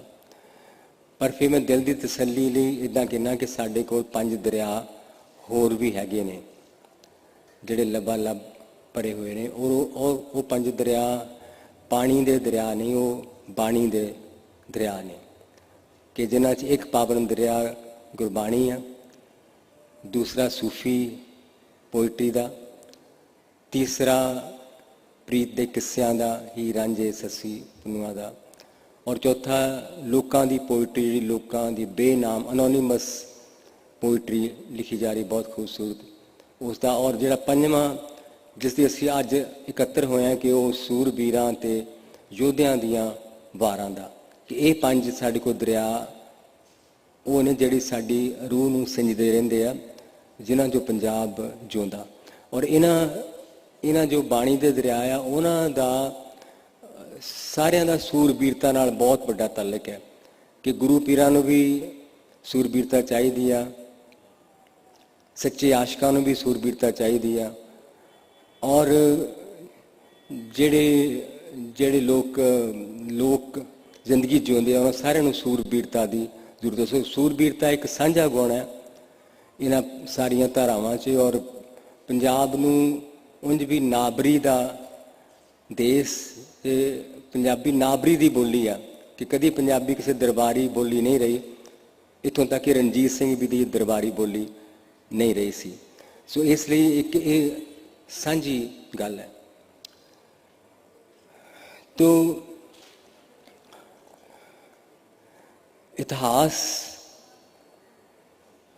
ਧਰਤੀ ਪੈਦਾ ਕਰਦੀ ਆ, ਕਿ ਜੋਗ੍ਰਾਫੀ 'ਚੋਂ ਅਸੀਂ ਕਹਿੰਦੇ ਜੋਗ੍ਰਾਫੀ 'ਚੋਂ ਹਿਸਟਰੀ ਪੈਦਾ ਹੁੰਦੀ ਆ, ਕਿ ਜੋ ਪੰਜਾਬ ਦਾ ਜੋਗ੍ਰਾਫੀਆ ਸੀ ਉਹਦੇ 'ਚੋਂ ਇਹਦਾ ਇਤਿਹਾਸ ਪੈਦਾ ਹੋਇਆ, ਕਿਉਂਕਿ ਸਦੀਆਂ ਤੋਂ ਪੰਜਾਬ ਇੱਕ ਫਰੰਟੀਅਰ ਪ੍ਰੋਵਿੰਸ ਹੈ, ਇੱਕ ਸਰਹੱਦੀ ਇਲਾਕਾ ਸਦੀਆਂ ਤੋਂ, ਕਿ ਸੈਂਟਰਲ ਏਸ਼ੀਆ ਤੇ ਭਾਰਤ ਦੇ ਵਿਚਕਾਰ ਇੱਕ ਇਹਨੂੰ ਗੇਟਵੇ ਆਫ ਇੰਡੀਆ, ਔਰ ਇੱਥੋਂ ਦੀ ਲੰਘ ਕੇ ਹਜ਼ਾਰਾਂ ਇਨਵੇਡਰਸ, ਟ੍ਰੇਡਰਸ, ਮਾਈਗ੍ਰੈਂਟਸ ਇੱਥੋਂ ਦੀ ਆਏ, ਔਰ ਪੰਜਾਬ ਨੂੰ ਸਾਰਿਆਂ ਨਾਲ ਸਿੱਝਣਾ ਪਿਆ, ਸ਼ਮਸ਼ੀਰ ਉਠਾਉਣੀ ਪਈ। ਸੋ ਪੰਜਾਬ ਨੂੰ ਅਸੀਂ ਖੜਗ ਭੁਜਾ ਵੀ ਆਖਦੇ ਹਾਂ, ਕਿ ਇਹੋ ਹਿੰਦੁਸਤਾਨ ਦੀ ਖੜਗ ਭੁਜਾ, ਖੜਗ ਮਤਲਬ ਤਲਵਾਰ ਵਾਲੀ ਬਾਂਹ ਅਸੀਂ ਆਖਦੇ ਹਾਂ ਪੰਜਾਬ ਨੂੰ ਆਪਣੀਆਂ। ਸੋ ਇਹਨਾਂ ਸਥਿਤੀਆਂ ਨੇ ਜੋ ਇਹਦੀ ਖਾਸ ਸਥਿਤੀ ਸੀ, ਜੀਓਗ੍ਰਾਫੀਕਲ ਸਥਿਤੀ, ਇਸ ਨੇ ਪੰਜਾਬ ਨੂੰ ਖੜਗ ਭੁਜਾ ਵਾਲਾ ਬਣਾਇਆ। ਇਸ ਨੇ ਇਹਨੂੰ ਜੋ ਇਹ ਬਣਿਆ ਉਸ ਸਥਿਤੀ ਨੇ ਇਹਨੂੰ ਬਣਾਉਣ 'ਚ ਉਹਦੀ ਮਦਦ ਕੀਤੀ। ਔਰ ਜੋ ਸਭ ਤੋਂ ਪ੍ਰਾਚੀਨ ਸਾਹਿਤ ਸਾਡੇ ਮਾਰਸ਼ਲ ਪੋਇਟਰੀ ਪੰਜਾਬੀ 'ਚ ਮਿਲਦੀ ਆ, ਉਹਦੇ ਸਿਰਫ ਸਾਡੇ ਕੋਲ ਹੁਣ ਨਾਮ ਰਹਿ ਗਏ ਆ 9-12, ਯਾਨੀ ਜਿਹੜੀਆਂ ਅਸੀਂ ਕਹਿੰਦੇ ਕਿ ਉਹਦੇ ਨਾਮ ਹੈ ਟੁੰਡੇ ਅਸਰਾਜੇ ਦੀ ਵਾਰ, ਔਰ ਜੋਧਾ ਬੀਰਾ ਦੀ ਵਾਰ, ਮਲਕ ਮੁਰੀਦ ਦੀ ਵਾਰ, ਮਹਿਮਾ ਹਸਨਾ ਦੀ ਵਾਰ, ਕਿ ਇਹ ਵਾਰਾਂ ਨੇ ਜਿਨ੍ਹਾਂ ਦੇ ਸਾਡੇ ਕੋਲ ਕੋਈ ਟੈਕਸਟ ਨਹੀਂ ਬਚੀ, ਕੋਈ ਇਬਾਰਤ ਨਹੀਂ, ਸਿਰਫ ਇਹਨਾਂ ਦੇ ਨਾਮ ਨੇ ਜਿਹੜੇ ਗੁਰੂ ਗ੍ਰੰਥ ਸਾਹਿਬ ਵਿੱਚ ਆਉਂਦੇ ਆ, ਔਰ ਉਹ ਇਸ ਤਰ੍ਹਾਂ ਆਉਂਦੇ ਆ ਕਿ ਗੁਰੂ ਸਾਹਿਬ ਨੇ ਕਿਹਾ ਕਿ ਇਸ ਸ਼ਬਦ ਨੂੰ ਉਸ ਵਾਰ ਦੀ ਧੁਨ 'ਤੇ ਗਾਉਣਾ, ਕਿ ਉਹ ਧੁਨ 'ਤੇ ਗਾਉਣਾ। ਸੋ ਉਹਨਾਂ ਦੀ ਕੋਈ ਟੈਕਸਟ ਨਹੀਂ ਸਾਡੇ ਕੋਲ, ਸਿਰਫ ਉਹ ਨਾਮ ਬਚੇ ਆ ਗੁਰੂ ਗ੍ਰੰਥ ਸਾਹਿਬ ਦੇ ਵਿੱਚ। ਔਰ ਇਹ ਤੋਂ ਲੱਗਦਾ ਕਿ ਇੱਕ ਤਾਂ ਹੈ ਕਿ ਉਹ ਬਹੁਤ ਕਿਸੇ ਵੇਲੇ ਬਹੁਤ ਹੀ ਲੋਕਪ੍ਰਿਯ ਧੁਨਾਂ ਹੋਣਗੀਆਂ, ਤਾਂ ਹੀ ਗੁਰੂ ਸਾਹਿਬ ਨੇ ਉਹਨਾਂ ਨੂੰ ਆਪਣੀਆਂ ਧੁਨਾਂ ਦੇ ਤੌਰ 'ਤੇ ਇੱਕ ਨਿਰਦੇਸ਼ਨ ਦਿੱਤੇ ਕਿ ਇਸ ਧੁਨਾਂ 'ਤੇ ਗਾਓ। ਦੂਜੀ ਗੱਲ ਕਿ ਜਿਹੜੇ ਉਹਨਾਂ ਦੇ ਨਾਮ ਆ ਉਹ ਦੱਸਦੇ ਆ ਕਿ ਕੋਈ ਉਹ ਬਹੁਤ ਵੱਡੀਆਂ ਲੜਾਈਆਂ ਦੀਆਂ ਵਾਰਾਂ ਨਹੀਂ ਹੈਗੀਆਂ, ਕਿ ਜਿਹੜੀਆਂ ਲੜਾਈਆਂ ਪੰਜਾਬ ਦੇਖ ਚੁੱਕਾ ਸੀ, ਜਿਹੜੀ ਜਿੱਦਾਂ ਸਿਕੰਦਰ ਕਦੀ ਆਇਆ, ਸਿਕੰਦਰ ਦੀ ਲੜਾਈ ਦਾ ਕੋਈ ਸਾਨੂੰ ਟੈਕਸਟ ਨਹੀਂ ਮਿਲਦੀ, ਔਰ ਮੁਗਲਾਂ ਦੀ ਲੜਾਈ ਦਾ ਵੀ ਨਹੀਂ ਟੈਕਸਟ ਮਿਲਦੀ, ਕਿ ਉਹ ਜਿਹੜੀ ਰਜਵਾੜਿਆਂ ਦੀਆਂ ਆਪਸੀ ਲੜਾਈਆਂ ਨੇ ਜਿਹੜਿਆਂ ਦੀਆਂ 9 ਵਾਰਾਂ ਨੇ। ਸੋ ਜਿਹੜੀ ਸਭ ਤੋਂ ਪਹਿਲੀ ਪੰਜਾਬੀ ਰਚਨਾ ਜਿਹੜੀ ਬਹੁਤ ਵੱਡੀ ਜੰਗ ਦੀ ਗੱਲ ਕਰਦੀ ਆ, ਉਹ ਗੁਰੂ ਨਾਨਕ ਸਾਹਿਬ ਦੀ ਬਾਬਰ ਬਾਣੀ ਆ, ਜਿਹਦੇ ਵਿੱਚ ਉਹਨਾਂ ਨੇ ਬਾਬਰ ਦੇ ਹਮਲੇ ਵੇਲੇ ਗੁਰੂ ਸਾਹਿਬ ਨੇ ਚਾਰ ਸ਼ਬਦ ਲਿਖੇ, ਜਿਹੜੇ ਕਿ ਜਿਹਨੂੰ ਅਸੀਂ ਕਹਿ ਸਕਦੇ ਹਾਂ ਕਿ ਜਿਹੜੀ ਜੰਗ ਦੀ ਭਿਆਨਕਤਾ ਦਾ ਇੱਕ ਤਰ੍ਹਾਂ ਉਹ ਮਾਸਟਰਪੀਸ ਹੈ। ਉਹ ਕਹਿੰਦੇ ਕਿ ਪਾਪ ਕੀ ਜੰਜ ਲੈ ਕਾਬਲੋਂ ਧਾਇਆ, ਜੋਰੀ ਮੰਗੇ ਦਾਨ ਵੇ ਲਾਲੋ, ਸ਼ਰਮ ਧਰਮ ਸਭ ਛਪ ਖਲੋਏ, ਕੂੜ ਫਿਰੇ ਪ੍ਰਧਾਨ ਵੇ ਲਾਲੋ, ਔਰ ਕਾਜੀਆਂ ਬਾਹਮਣਾ ਕੀ ਗੱਲ ਥੱਕੀ, ਅਗਦ ਪੜੇ ਸ਼ੈਤਾਨ ਵੇ ਲਾਲੋ, ਕਿ ਜਿਹੜੇ ਨਿਕਾਹ ਆ ਉਹ ਮੌਲਵੀ ਨਹੀਂ ਪੜ੍ਹ ਰਹੇ, ਉਹ ਸ਼ੈਤਾਨ ਪੜ੍ਹ ਰਿਹਾ, ਕਿ ਜਿੰਨੇ ਜਿਸ ਤਰ੍ਹਾਂ ਦੀਆਂ ਧੀਆਂ ਭੈਣਾਂ ਦੀ ਬੇਹੁਰਮਤੀ ਔਰ ਜਿੰਨੀ ਲੁੱਟ ਮਾਰ ਕੇ ਗੁਰੂ ਸਾਹਿਬ ਉਹ ਜਿਹੜੇ 4 ਸ਼ਬਦ ਨੇ, ਉਹਨਾਂ 4 ਸ਼ਬਦਾਂ ਨੂੰ ਪੜ੍ਹ ਕੇ ਅਸੀਂ ਉਹਨਾਂ ਦੇ ਜੋ ਬਿਆਨ ਆ ਉਸ ਦੇ, ਔਰ ਜਿਸ ਤਰ੍ਹਾਂ ਦੀ ਉਹਨਾਂ ਦੀ, ਪਰ ਇਸ ਨੂੰ ਅਸੀਂ ਮਾਰਸ਼ਲ ਪੋਇਟਰੀ ਨਹੀਂ ਕਹਿ ਸਕਦੇ, ਕਿਉਂਕਿ ਇਹਦੇ ਵਿੱਚ ਕੋਈ ਕਿਸੇ ਦੀ ਬਹਾਦਰੀ ਦਾ ਬਿਆਨ ਨਹੀਂ ਆ, ਨਾ ਲੋਧੀਆਂ ਦੀ ਬਹਾਦਰੀ, ਨਾ ਬਾਬਰ ਦੀਆਂ ਫੌਜਾਂ ਦੀ ਬਹਾਦਰੀ, ਉਹ ਸਿਰਫ ਜੰਗ ਦੇ ਦੁੱਖਾਂ ਦਾ ਔਰ ਜੰਗ ਦੇ ਅਸਰ ਦਾ ਇੱਕ ਜਿਹੜਾ ਬਿਆਨ, ਜੰਗ ਦੀ ਭਿਆਨਕਤਾ ਦਾ ਬਿਆਨ ਕਰ ਰਹੇ ਆ। ਔਰ ਇੱਥੇ ਹੁੰਦੇ ਦੇ ਕਿ ਜਿਨ ਕੇ ਬਾਂਕੇ ਘਰੀ ਨਾ ਆਏ, ਤਿੰਨ ਕਿਉਂ ਰਹਿਣ ਵਿਹਾਣੀ, ਕਿ ਜਿਨ੍ਹਾਂ ਦੇ ਬਾਂਕੇ ਪਤੀ ਪੁੱਤਰ ਭਰਾ ਪਿਤਾ ਜੰਗ ਚੋਂ ਨਹੀਂ ਆਏ, ਉਹਨਾਂ ਦੀ ਜ਼ਿੰਦਗੀ, ਉਹਨਾਂ ਦੀਆਂ ਰਾਤਾਂ ਕਿੱਦਾਂ ਬੀਤਦੀਆਂ, ਕਿ ਇੱਕ ਉਹਨਾਂ ਦਾ ਜੋ ਗੁਰੂ ਸਾਹਿਬ ਦਾ ਮਨਸ਼ਾ ਹੈਗਾ ਕਿ ਇੱਕ ਜੰਗ ਦੀ ਭਿਆਨਕਤਾ, ਜੰਗ ਦੀ ਕਰੂਰਤਾ, ਔਰ ਬਸ ਇੱਕ ਜਗ੍ਹਾ ਤੇ ਆਉਂਦਾ ਕਿ ਹੋਰ ਵੀ ਉੱਠ ਸੀ ਮਰਦ ਕਾ ਚੇਲਾ, ਕਿ ਕੋਈ ਕਦੀ ਹੋਰ ਉੱਠੂਗਾ ਜਿਹੜਾ ਇਹਨਾਂ ਚੀਜ਼ਾਂ ਨੂੰ ਰੋਕਣ ਵਾਲਾ ਹੋਏਗਾ, ਕਿ ਜੋ ਜਿਹੜਾ ਇਹਨਾਂ ਦਾ, ਲੇਕਿਨ ਉਹਦੇ ਵਿੱਚ ਕਿ ਗੁਰੂ ਸਾਹਿਬ ਦੀ ਸਾਰੀ ਬਾਣੀ 'ਚ ਜਿਹੜੀਆਂ ਵਾਰਾਂ ਸੀ, ਉਹ ਵਾਰਾਂ ਨੂੰ ਰਣ ਖੇਤਰ ਵਿੱਚੋਂ ਅਧਿਆਤਮ 'ਚ ਲੈ ਕੇ ਆਏ, ਕਿ ਆਪਾਂ ਜਦੋਂ ਵਾਰ ਪੜ੍ਹਦੇ ਹਾਂ ਕਿ ਵਾਰ ਮਾਝ, ਉਹ 'ਚ ਕੋਈ ਜੰਗ ਦੀ ਬਿਆਨ ਨਹੀਂ, ਵਾਰਾਂ ਨੇ, ਗੁਰੂ ਸਾਹਿਬ ਨੇ ਵਾਰਾਂ ਲਿਖੀਆਂ, ਗੁਰੂ ਨਾਨਕ ਦੇਵ ਜੀ ਨੇ, ਗੁਰੂ ਅਮਰਦਾਸ ਜੀ ਨੇ ਵੀ, ਗੁਰੂ ਅਰਜਨ ਦੇਵ ਜੀ ਨੇ ਵਾਰਾਂ ਨੇ, ਪਰ ਉਹਨਾਂ ਵਾਰਾਂ ਵਿੱਚ ਜਿਹੜੀ ਜੰਗ ਆ ਉਹ ਇਹੀ ਆ ਕਿ ਮਨ ਜੀਤੇ ਜਗਜੀਤ, ਕਿ ਅਸੀਂ ਮਨ ਨੂੰ ਕਿਵੇਂ ਜਿੱਤਣਾ। ਸੋ ਉਹਨਾਂ ਦਾ ਜੋ ਖੇਤਰ ਹੈ ਕਿ ਇਹ ਇੱਕ ਬੜੀ ਵੱਡੀ ਗੱਲ, ਬੜੀ ਭਵਿੱਖਦਰਸ਼ੀ ਗੱਲ ਹੈ ਕਿ ਅੰਤ ਦੁਨੀਆ ਨੂੰ ਇਹੀ ਮੰਨਣਾ ਪੈਣਾ ਕਿ ਜੰਗ ਦਾ ਕੋਈ ਫਾਇਦਾ ਨਹੀਂ, ਕਿ ਅੰਤ ਮਾਨਵਤਾ ਨੇ ਇਸ ਰਿਜ਼ਲਟ 'ਤੇ ਹੀ ਪਹੁੰਚਣਾ, ਪਰ ਜਿਹੜਾ ਰਿਜ਼ਲਟ ਉਹ ਆਪਣੀ ਬਾਣੀ 'ਚ ਪਹਿਲਾਂ ਹੀ ਦੇ ਜਾਂਦੇ ਆ, ਕਿ ਉਸ ਤੋਂ ਆਪਾਂ ਮਹਿਸੂਸ ਕਰਦੇ ਹਾਂ ਕਿ ਜਿਹੜੀ ਉਹਨਾਂ ਦੇ ਮਨ 'ਚ ਜੋ ਜੰਗ ਦਾ ਇਮੇਜ ਸੀਗਾ ਉਹ ਕੀ ਸੀ। ਸੋ ਪਹਿਲੀ ਵਾਰੀ ਜੋ ਆਪਾਂ ਸਮਝਦੇ ਕਿ ਸਿੱਖ ਮਾਰਸ਼ਲ ਪੋਇਟਰੀ ਜਾਂ ਪੰਜਾਬੀ ਮਾਰਸ਼ਲ ਪੋਇਟਰੀ, ਉਹ ਗੁਰੂ ਹਰਗੋਬਿੰਦ ਸਾਹਿਬ ਦੇ ਟਾਈਮ ਜਦੋਂ 5ਵੇਂ ਗੁਰੂ ਦੀ ਸ਼ਹਾਦਤ ਹੁੰਦੀ ਹੈ, ਗੁਰੂ ਅਰਜਨ ਦੇਵ ਜੀ ਦੀ, ਉਦੋਂ ਸਾਜ਼ਾਂ ਦੀਆਂ ਤਾਰਾਂ ਜਿਹੜੀਆਂ ਉਹ ਤੜਪ ਉੱਠਦੀਆਂ ਤੇ ਤਲਵਾਰਾਂ ਦੀਆਂ ਧਾਰਾਂ ਲਿਸ਼ਕਣ ਲੱਗ ਪੈਂਦੀਆਂ, ਕਿ ਉਦੋਂ ਇੱਕ ਜ਼ਰੂਰਤ ਮਹਿਸੂਸ ਹੋਈ ਕਿ ਰਬਾਬ ਦੇ ਨਾਲ, ਕਿ ਗੁਰੂ ਨਾਨਕ ਤਾਂ ਰਬਾਬ ਲੈ ਕੇ ਤੁਰੇ ਸੀ, ਮਰਦਾਨੇ ਦੇ ਹੱਥ 'ਚ ਰਬਾਬ ਸੀ, ਤੋ ਤੇਗ ਤਾਂ 6ਵੇਂ ਗੁਰੂ ਦੇ ਵੇਲੇ ਆਈ, ਤੇ ਕਿਸੇ ਨੇ ਕਿਹਾ ਸੀ ਕਿ ਤੇਗ ਤੇ ਰਬਾਬ ਸਾਨੂੰ ਦੋਨੋਂ ਹੀ ਤਾਂ ਪਿਆਰੇ ਨੇ, ਦੁੱਖ ਸੁੱਖ ਵੇਲੇ ਸਾਡੇ ਇਹੋ ਹੀ ਸਹਾਰੇ ਨੇ, ਕਿ ਤੇਗ ਤੇ ਰਬਾਬ ਦੋਨਾਂ ਚੀਜ਼ਾਂ ਦੀ ਜ਼ਰੂਰਤ ਪਈ, ਪਰ ਇਹਨਾਂ ਦਾ ਰਿਸ਼ਤਾ ਵੀ ਬਣਾਇਆ ਗਿਆ ਕਿ ਤੇਗ ਰਬਾਬ ਦਾ ਰਿਸ਼ਤਾ ਕੀ ਆ। ਉਹ ਕਿਸੇ ਨੇ ਕਿਹਾ ਕਿ ਘਾਇਲ ਤਾਂ ਕਰਦਾ ਹਾਂ ਮੈਂ ਦਿਲ ਕੇਵਲ ਰਬਾਬ ਨਾਲ, ਇਹ ਜੋ ਤੇਗ ਹੈ ਇਹ ਰਬਾਬ ਦੀ ਰਾਖੀ ਲਈ ਹੀ ਹੈ, ਕਿ ਮੇਰਾ ਜੋ ਤੇਗ ਦਾ ਅਰਥ, ਰਬਾਬ ਦਾ ਅਰਥ ਜਿਹੜਾ ਹੈ ਕਿ ਮੈਂ ਅਸਲ 'ਚ ਤਾਂ ਮੇਰਾ ਰਬਾਬ ਹੀ ਮੇਰਾ ਪ੍ਰੋਫੈਸ਼ਨ ਹੈ, ਰਬਾਬ ਨਾਲ ਹੀ ਮੈਂ ਦਿਲਾਂ ਨੂੰ ਬਦਲਣਾ ਚਾਹੁੰਦਾ। ਜਿਹੜੀ ਤੇਗ ਹੈ ਤੇ ਮੈਂ ਰਬਾਬ ਦੀ ਰਾਖੀ ਲਈ ਹੀ ਦਾ ਹੀ ਇਸਤੇਮਾਲ ਕਰਦਾ। ਸੋ ਇੱਕ ਤੇਗ ਰਬਾਬ ਦਾ ਰਿਸ਼ਤਾ ਵੀ ਗੁਰਬਾਣੀ ਵਿੱਚ ਸਾਨੂੰ ਮਿਲਦਾ। ਔਰ ਉਹ ਜੋ ਆਦਰਸ਼ ਜੰਗ ਦੇ ਆਦਰਸ਼ ਕਿ ਜੰਗ ਹਮੇਸ਼ਾ ਥੋਪੀ ਜਾਂਦੀ ਹੈ, ਜੰਗ ਹਮੇਸ਼ਾ ਡਿਫੈਂਸ ਲਈ ਲੜੀ।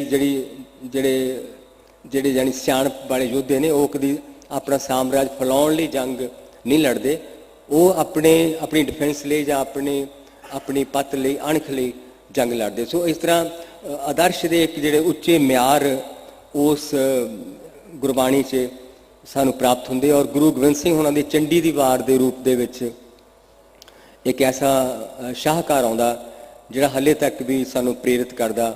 ਔਰ ਦੇਸ਼ ਸੇਵਾ ਵਰਮ ਉਹ ਹੈ ਸ਼ੁਭ ਕਰਮਨ ਤੇ ਕਬ ਹੋ ਨਾ ਟਰੋ, ਜਬ ਆਪ ਕੀ ਔਦ ਨਿਧਾਨ ਬਣੇ ਅਤ ਹੀ ਰਣ ਮੇਂ ਤਬ ਜੂਝ ਮਰੂ। ਸੋ ਇੱਕ ਉਹ ਜਿਹੜੇ ਗੁਰੂ ਗੋਬਿੰਦ ਸਿੰਘ ਦੀ 10ਵੇਂ ਗ੍ਰੰਥ ਵਿੱਚ ਮਾਰਸ਼ਲ ਪੋਇਟਰੀ ਦੀ ਸਿਖਰ ਔਰ ਉਹਦੇ ਜਿਹੜੇ ਉੱਚੇ ਆਦਰਸ਼ ਨੇ ਉਹ ਸਥਾਪਿਤ ਹੋ ਜਾਂਦੇ ਆ। ਉਹਨਾਂ ਆਦਰਸ਼ਾਂ ਦੀ ਲੋਏ ਬਾਅਦ 'ਚ ਕਿੰਨੇ ਜੰਗ ਹੁੰਦੇ ਆ ਔਰ ਬੰਦਾ ਬਹਾਦਰ ਉੱਠਦਾ, ਸਰਹੰਦ ਦੀ ਲੜਾਈ ਹੁੰਦੀ ਔਰ ਮਿਸਲਾਂ ਉੱਠਦੀਆਂ। ਫਿਰ ਰਣਜੀਤ ਸਿੰਘ ਦਾ ਰਾਜ ਸਥਾਪਿਤ ਹੁੰਦਾ ਜਿਹਦੇ ਬਾਰੇ ਸ਼ਾਹ ਮੁਹੰਮਦ ਲਿਖਦਾ ਜੰਗਨਾਮਾ ਕਿ ਸ਼ਾਹ ਮਹਾਬਲੀ ਰਣਜੀਤ ਸਿੰਘ ਹੋਇਆ ਪੈਦਾ, ਨਾਲ ਜ਼ੋਰ ਦੇ ਮੁਲਕ ਹਿਲਾਇਆ ਗਿਆ, ਤੇ ਉਹਨੇ ਉਹਦੀ ਪੂਰੀ ਸਾਰੀ ਸਲਤਨਤ ਦਾ ਜ਼ਿਕਰ ਕੀਤਾ। ਪਰ ਅਖੀਰ ਤੇ ਸਿੰਘਾਂ ਤੇ ਅੰਗਰੇਜ਼ਾਂ ਦੀਆਂ ਲੜਾਈਆਂ ਹੋਈਆਂ ਜਿਨ੍ਹਾਂ ਵਿੱਚ ਨੇਤਾਵਾਂ ਦੀ ਗਦਾਰੀ ਕਾਰਨ ਸਿੱਖ ਫੌਜਾਂ ਹਾਰ ਗਈਆਂ, ਤੇ ਸ਼ਾਹ ਮੁਹੰਮਦ ਲਿਖਦਾ ਕਿ ਸ਼ਾਹ ਮੁਹੰਮਦ ਦਾ ਇੱਕ ਸਰਕਾਰ ਬਾਝੋਂ ਫੌਜਾਂ ਜਿੱਤ ਕੇ ਅੰਤ ਨੂੰ ਹਾਰੀਆਂ ਨਹੀਂ। ਸੋ ਇੱਕ ਤਰ੍ਹਾਂ ਇਹ ਜਿਹੜੀ ਸ਼ਾਹ ਮੁਹੰਮਦ ਦੀ ਲਾਈਨ ਆ। ਔਰ ਉਸ ਤੋਂ ਬਾਅਦ ਕਹਿੰਦਾ ਕਿ ਰੱਬ ਚਾਹੇ ਤਾਂ ਕਰੇਗਾ ਮਿਹਰਬਾਨੀ, ਹੋਇਆ ਸਿੰਘਾਂ ਦਾ ਕੰਮ ਅਰਾਸਤਾਈ, ਕਿ ਉਹ ਇੱਕ ਤਰ੍ਹਾਂ ਇੱਕ ਯੁੱਗ ਖਤਮ ਹੋ ਗਿਆ, ਉਹਨੂੰ ਅਸੀਂ ਮੱਧਕਾਲ ਦਾ ਯੁੱਗ ਕਹਿੰਦੇ ਹਾਂ। ਉਸ ਤੋਂ ਅੱਗੇ ਫਿਰ ਅੰਗਰੇਜ਼ਾਂ ਦਾ ਟਾਈਮ ਆਉਂਦਾ, ਨਵਾਂ ਕਾਲ ਆਉਂਦਾ, ਜਿਹਦੇ ਬਾਰੇ ਅਸੀਂ ਅਗਲੇ ਦੌਰ ਵਿੱਚ ਗੱਲਾਂ ਕਰਾਂਗੇ। ਸੋ ਇੱਥੋਂ ਤੱਕ ਇੱਕ ਸਾਡੀ ਜਿਹੜੀ ਇੱਕ ਅਧਿਆਏ ਸਾਡੀ ਮਾਰਸ਼ਲ ਪੋਇਟਰੀ ਦਾ ਇੱਥੇ ਆ ਕੇ ਖਤਮ ਹੋ ਜਾਂਦਾ।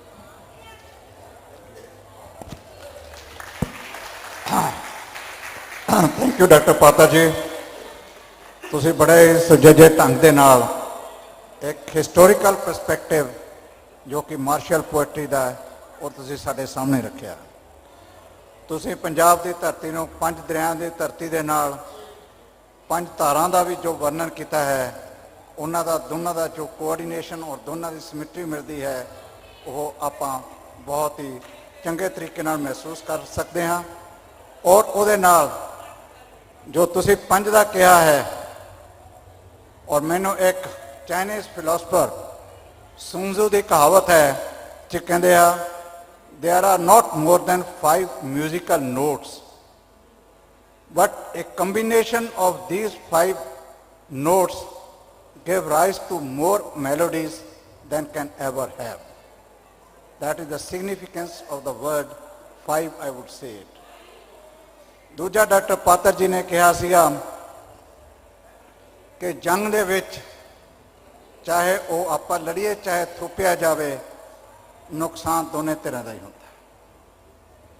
ਹੁਣ ਭਾਰਤ ਦੇ ਜੰਗ ਜਿਹੜੇ ਆਜ਼ਾਦੀ ਤੋਂ ਬਾਅਦ ਹੋਏ ਨੇ, ਇਹਨਾਂ ਨੂੰ ਆਪਾਂ ਅੰਗਰੇਜ਼ੀ ਦੇ ਵਿੱਚ ਵਾਰ ਆਫ ਨੈਸੈਸਿਟੀ ਔਰ ਵਾਰ ਆਫ ਚੋਇਸ ਵੀ ਕਹਿ ਸਕਦੇ ਹਾਂ। ਔਰ ਆਪਾਂ ਨੂੰ ਵਾਰ ਆਫ ਨੈਸੈਸਿਟੀ ਮਤਲਬ ਜਦੋਂ ਆਪਾਂ ਨੂੰ ਕੋਈ ਹੋਰ ਚਾਰਾ ਨਹੀਂ ਸੀਗਾ, ਵਾਰ ਆਫ ਨੈਸੈਸਿਟੀ ਲਈ ਲੜਿਆ।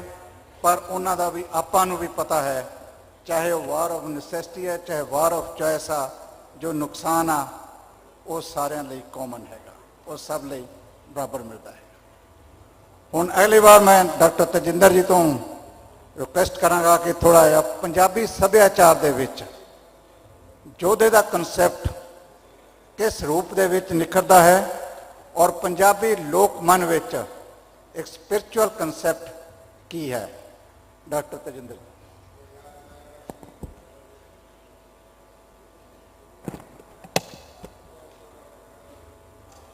हेलो, मानयोग सरजीत पात्र साहब, चीमा सर, गिल साहब और इस हॉल च बैठे योद्धे,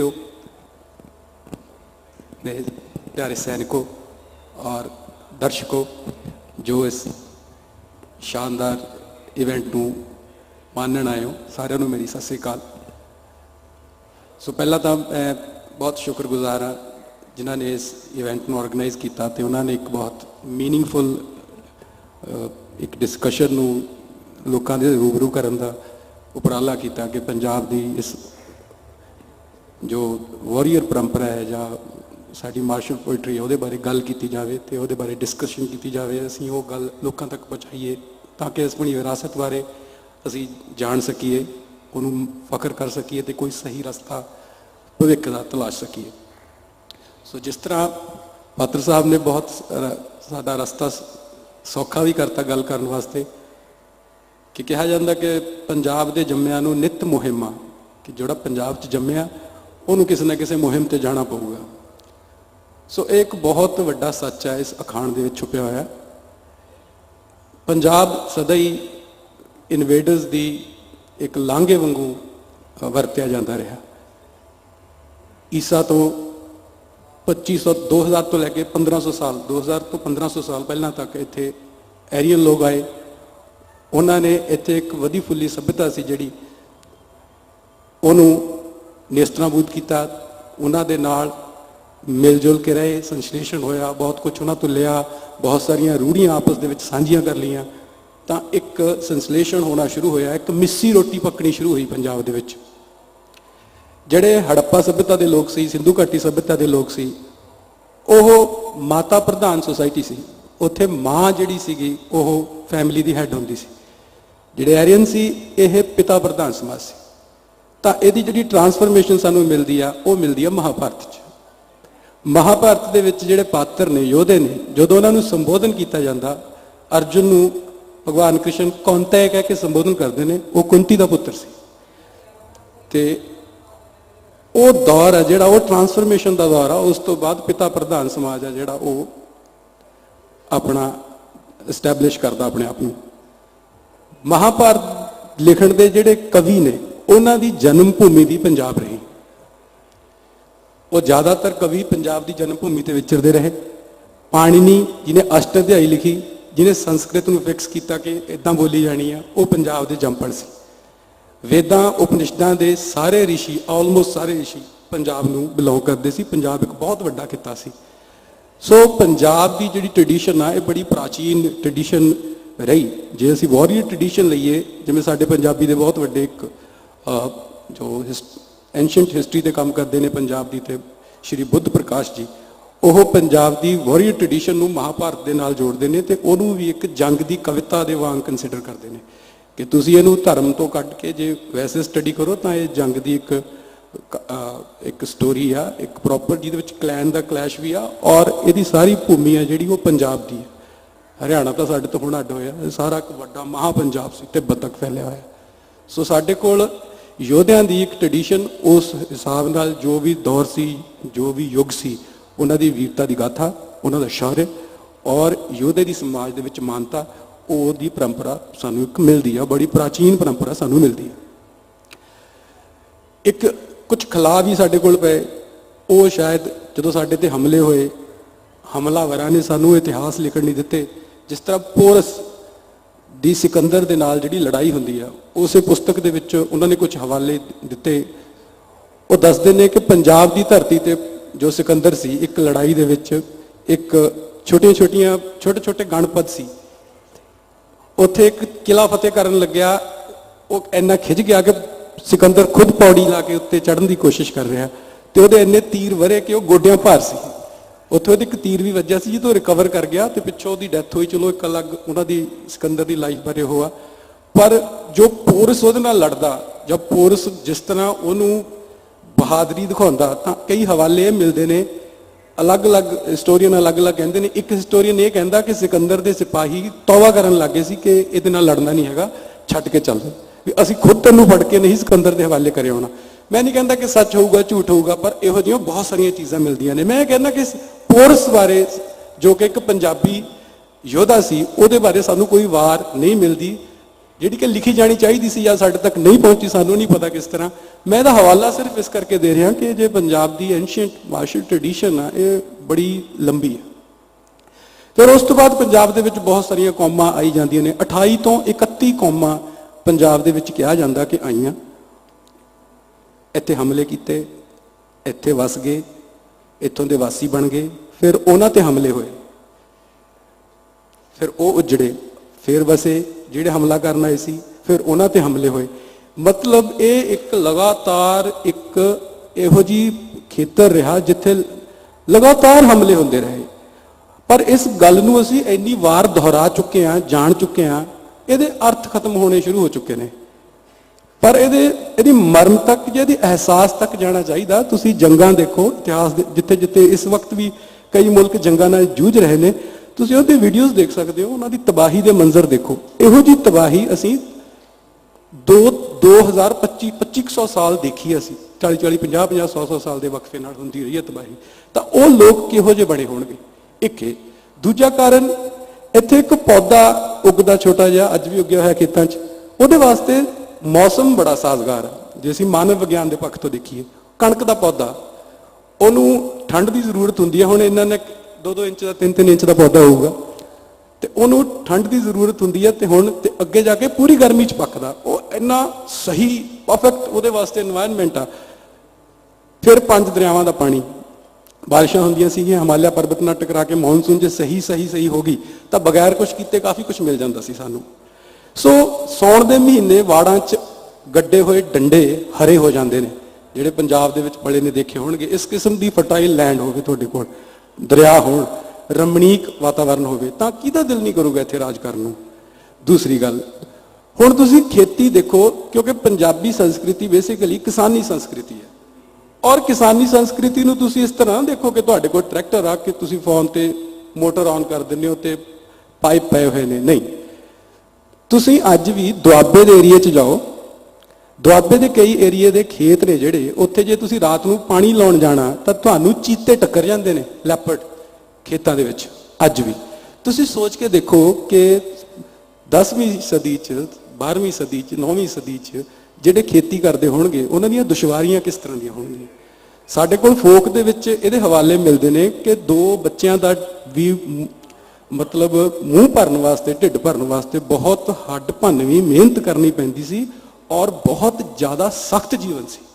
ਕਿਹਾ ਜਾਂਦਾ ਕਿ ਭਾਦੋਂ ਦੇ ਮਹੀਨੇ ਜੱਟ ਸਾਧ ਹੋ ਜਾਂਦੇ ਸੀ। ਠੀਕ ਹੈ ਜੀ, ਪੋਹ ਦੇ ਮਹੀਨੇ ਤੁਸੀਂ ਰਾਤ ਨੂੰ ਵੈਸੇ 2 ਵਜੇ ਕਿਤੇ ਜਾ ਕੇ ਕਿਸੇ ਖੇਤ ਦੇ ਵਿੱਚ ਚੱਕਰ ਮਾਰ ਕੇ ਆਓ, ਖੇਤੀ ਕਰਨੀ ਤਾਂ ਵੱਖਰੀ ਗੱਲ ਆ, ਤੇ ਇਦੋਂ ਕਈ ਗੁਣਾ ਔਖੀ ਸੀ। ਕਹਿਣ ਦਾ ਮਤਲਬ ਇੱਥੇ ਸਰਵਾਈਵਲ ਬਹੁਤ ਜ਼ਿਆਦਾ ਟਫ ਸੀ। ਜਿਹਨੂੰ ਤੁਸੀਂ ਹੁਣ ਵਡਿਆਉਂਦੇ ਹੋ ਨਾ ਜੱਟ ਜਾਂ ਇੱਦਾਂ ਕਿਸਾਨ, ਜਾਂ ਉਹ ਜਦੋਂ ਰੀਅਲ ਸੀ ਨਾ, ਉਹ ਬਹੁਤ ਮੁਸ਼ਕਿਲ ਹਾਲਾਤਾਂ ਸੀ। ਇਸ ਕਰਕੇ ਉਹ ਇੰਨੇ ਟਫ ਸੀ, ਉਹਨਾਂ ਨੇ ਲੈਂਡ ਦੇ ਉੱਤੇ ਇੰਨੀ ਮਿਹਨਤ ਕੀਤੀ ਹੋਈ ਸੀ, ਤੇ ਉਹ ਲੈਂਡ ਜਦੋਂ ਕੋਈ ਇਨਵੇਡਰ ਖੋਣਾ ਚਾਹੁੰਦਾ ਸੀ ਤਾਂ ਉਹ ਜੀ ਜਾਨ ਨਾਲ ਲੜਦੇ ਸੀ ਬਹੁਤ ਜ਼ਿਆਦਾ। ਇਹਦੇ ਕਾਰਨ ਸੀ ਲੜਾਈ ਦੇ, ਬੜੇ ਸੈਲਫਿਸ਼ ਰੀਜਨ ਸੀਗੇ, ਜਿਹਨੂੰ ਸੈਲਫਿਸ਼ ਕਹਿ ਲਓ, ਜਾਂ ਜਿਹੜੀ ਜਿਵੇਂ ਜ਼ਮੀਨ ਨੂੰ ਮਾਂ ਕਹਿਣ ਦੀ ਜਿਹੜੀ ਰੂੜੀ ਆਈ ਹੈ ਸਾਡੀ, ਇਹ ਬੜੀ ਡੂੰਘੀ ਸੀ। ਉਹਨਾਂ ਕੋਲ ਲੜਨ ਦੇ ਬਹੁਤ ਵੈਲਿਡ ਰੀਜ਼ਨ ਸੀ। ਸਾਡੇ ਅੰਦਰ ਵੀਰਤਾ ਤੇ ਦਲੇਰੀ ਦੇ ਗੁਣ ਪੈਦਾ ਹੋਣੇ, ਔਰ ਇਹਨਾਂ ਨੂੰ ਇੱਕ ਵੈਲਿਊ ਵਾਂਗੂ ਇਸਟੈਬਲਿਸ਼ ਕਰਨਾ, ਇਹਨਾਂ ਨੂੰ ਵਡਿਆਉਣਾ, ਇਹਨਾਂ ਨੂੰ ਅਗਲੀ ਪੀੜ੍ਹੀ ਨੂੰ ਦੇਣਾ ਸਾਡੀ ਇੱਕ ਮਜਬੂਰੀ ਸੀ। ਨਹੀਂ, ਕਿਸੇ ਦਾ ਲੜਨ ਨੂੰ ਦਿਲ ਨਹੀਂ ਕਰਦਾ, ਕਿਉਂਕਿ ਅਸੀਂ ਇੱਥੋਂ ਇਹਦੇ ਬਿਨਾਂ ਸਰਵਾਈਵ ਹੀ ਨਹੀਂ ਸੀ ਕਰ ਸਕਦੇ। ਉਸ ਤੋਂ ਬਾਅਦ ਸਾਡੇ ਕੋਲ ਬਹੁਤ ਸਾਰੀਆਂ ਕੌਮਾਂ ਆਈਆਂ, ਵੱਡੇ ਵੱਡੇ ਰਿਲੀਜਨ ਵੀ ਆਏ, ਬੁੱਧ ਧਰਮ ਦੀਆਂ ਸਾਡੇ ਕੋਲ ਰੂੜੀਆਂ ਬਹੁਤ ਸਾਰੀਆਂ ਆਈਆਂ।